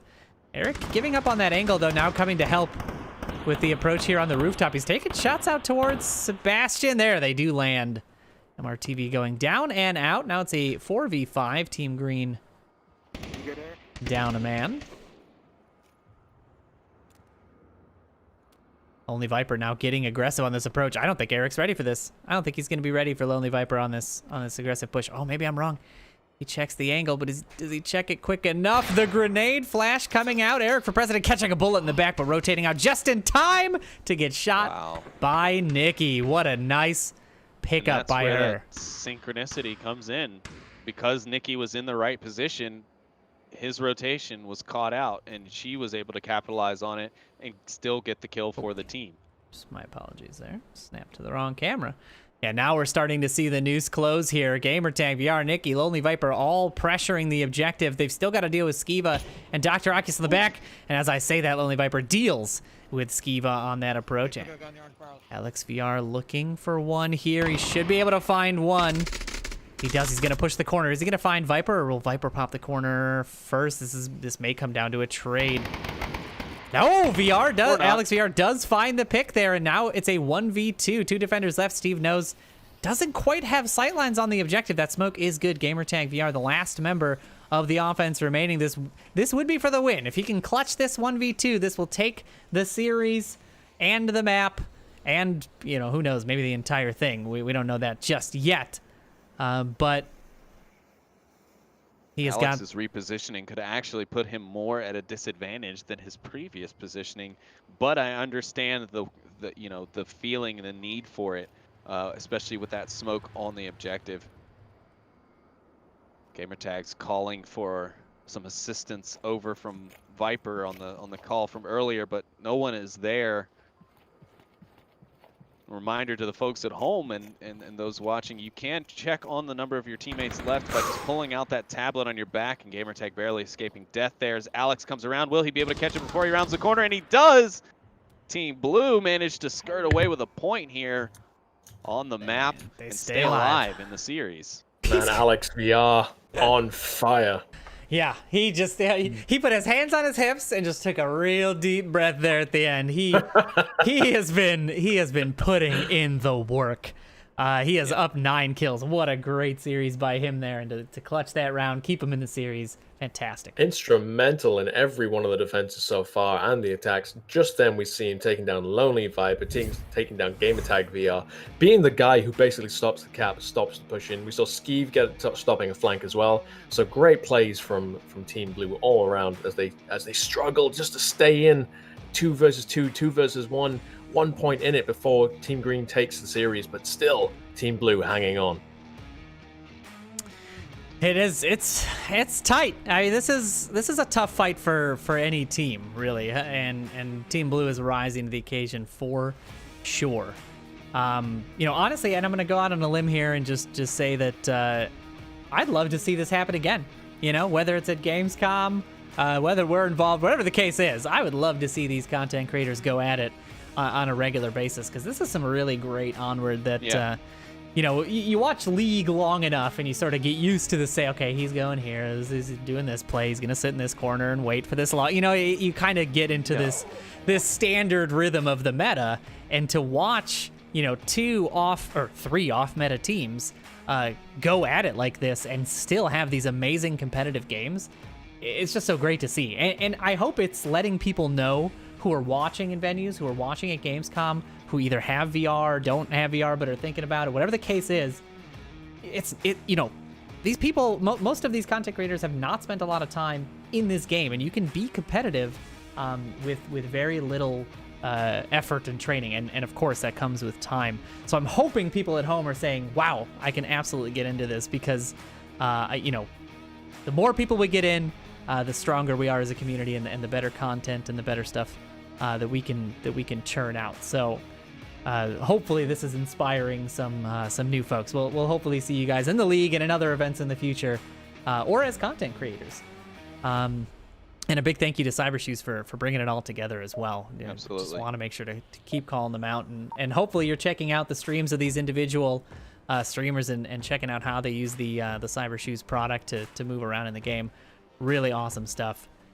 But we have got a game to wrap up here. Let's see if Team Blue can continue to stay alive, as they've got an offensive approach here. I mean, Team Blue is Team Cap. Can we just rename them to Team Cap? They have capped the most objectives so far. I think Team Green is maybe tied with them. I think they've gotten 3 caps. Maybe just 2? No, yes. Is it? Team Green has gotten 3 caps. Okay. Team Blue has only gotten 2. Interesting. Okay, so we'll see if they can capitalize here and even things out then with Green. Lonely Viper on the repeat on that. On that angle, does find Dr. Oculus nice and early. It's got to be frustrating. You're just in the round for 30 seconds and Viper just blows your head off in an SKS at some ridiculous range.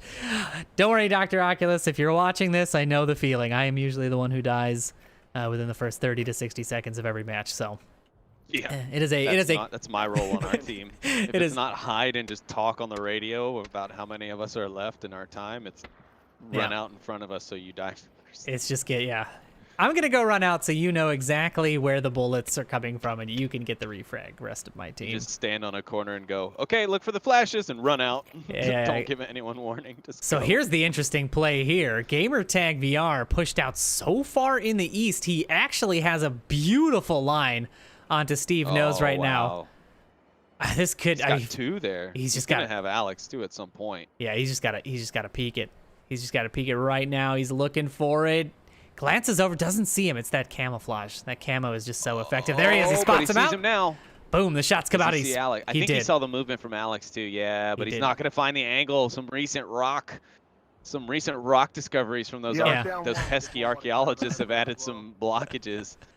They've unearthed ancient alien uplinks in the sunken aircraft fuselage, and now they've got ancient rock by the way, we're formations. just making up lore for the game. I just want to be clear. There is no lore for these. We're just kind of having a bit of fun. But yes, there are some new pieces of cover here, and that's going to help Alex VR make this approach. And he's in a good spot right now. Yeah, he's in a hole in the defense, real bad. They've got to be careful, and Eric for President's not too far behind him, but he's gonna have to deal with Gamertag VR if he opts to make this cross. And I don't think he knows that he exists just yet. He's sending a bit of pre-fire down an angle. I wonder if he was he shooting a Viper there? I actually didn't see the full line. Yeah, it looks like he was shooting at the rooftop, but a little bit too long out on that angle, and he will be downed by Gamertag. Those shots alerting Alex VR to that position, though. He might clean up. If he can clean up Gamertag, get the res, there's still a possibility. I think Alex might get the refrag here because of a lack of attention. Yep, Alex has got line of sight. Not yet. The hill is still in his way. The call-outs of right there. We all know how helpful that is in VR when there's infinite amount of There's a lot of directions right there's around him right now. Where you got to give him something more than that. You got to give him something, a landmark to use. Preferably, even if it's just generic, like gray house, gray building, dead ahead, is usually better than footsteps. Just right Gamertag now aware that the element of surprise is gone here. Alex VR. Don't get him. Oh no! I love it. Oh no! This gotta be is so quicker than dangerous. Gamertag VR coming around the corner. Turn around. Eric should know to look for it. He finds the trade before going down. At least he knows he got the guy who killed him, or downed him originally. Yeah, but does Alex VR know lost that? In vain. Viper's right behind him, though. And there Oh it is. no, Viper with the cleanup. Skiva looking for that pick. Skiva, the last one alive. trying to keep the dream alive for Team Blue, but it may not happen. This is an almost insurmountable position to be in. Very rarely do we see huge clutches, but hey, if Skiva was going to pull one off, now would be the time to do it. He's hearing Viper. Oh, great. Who isn't hearing Viper? I mean, let's be serious. Viper drops his gun. What a perfect time to come around the corner that would have been for Skiva, but he's looking for him. He's checking this angle. Viper's not... Oh, he just crest the hill. The timing. Skiva is not happy. He missed that. Now he's going to be blind. That perfectly thrown flash, and Nikki going to be the one to clean up the shots onto Skiva, grabbing Team Green their 4th point, their 2nd map, and the series here against Team Blue. Yeah, that was quite a series. A well-fought match by Team Blue. Team Captain Alex VR doing a great job there. Not quite enough. Team Green on an absolute tear through that series, and a great job by them. Everybody on that team, a fantastic effort. Wow. Yeah, Viper really shutting down all hopes for them right at the start, taking down Alcabi TV, Dr. Oculus straight away. Out of the gates, taking him down. That really puts your team on a negative foot, knowing there's 4 of you, knowing there's an enemy who's already got oversight on you. Then, of course, Gamer Tag VR pushing around on that aggressive flank, finding 2 of them, and, of course, allowing Viper to then clean up the remaining flanker, and then that just leaves one attacker left, which, of course, Nikki then picks up. So, great defense by Team Green. Good, aggressive pushing by Gamer Tag VR. Team Blue did not do anything wrong. Really, really hopeful Res. It's a shame that Alex couldn't find Game Attack VR, but it is what it is. Game Attack VR played that perfectly, picked up 2 kills, shut down that flank, allowed Lonely Viper to close it off completely. Absolutely, a fantastic analysis there, that final round, and a really great matchup between all of these teams today. It has been an absolute blast casting this. So I believe I can say, without needing a confirmation at this point, that Team Green is going to be the overall winner of the Cybershoes VIP Tournament here today. And just a final look at who is on that Team Green team. We'll just play Jamesify there as the captain, Gaming Lady Nikki, Gamer Tag VR, Lonely Viper, and MRTV. Fantastic play from Team Green. Really good job for Team Blue and Team Red. You guys put on a hell of a fight. It has been an absolutely amazing series. There is still a winner to announce for the best runner, but that may take a little bit of time. I don't know that we will be doing that as of this broadcast. So there's some back-end submission for that. But tune into the website to check in which one of the streamers will take that prize home. So I kept checking in on Viper's stream now and again, and I have to say his little legs never stopped running ever. Not even when he was dead. I think he just has too much fun kicking his legs around. That's what it is. Yeah. He's just got all that pent up energy. That's exactly his character. Just little excitable little legs flopping away everywhere. Yeah. Absolutely. Well, and also just to clarify the rest of the standings. Obviously, congratulations to Team Green, who not only had to wait to start their day, like they had to watch that first series, which went on for a while because Blue and Red really duked it out there in the first series. But unfortunately, without being able to pull off a win, Team Red does secure 2nd place with their 1 series win in their matchup against Team Blue earlier. But Team Blue, can't be said enough. Like, such a great effort. I mean, I literally can see the team improving like round after round throughout this event and throughout this tournament. So I think everyone did great. No one should beat themselves up. I was really happy with the games that we were awarded here today and the series that we got, and it made for some great times and a nice thing to do here while we've been at a bit of a hiatus on the normal VRML for Onward. Yeah, absolutely. Well, I'm going to take us through our little wrap up here. So I want to thank again everybody for tuning into this, whether you were on Twitch, Facebook, YouTube, Juke.gg, Gamescom streams throughout, and of course, Oculus venues, the folks in the Quests coming in to hang out with us for our first Onward show. Thank you so much to everybody. We hope you had a blast. We had a blast bringing this to you.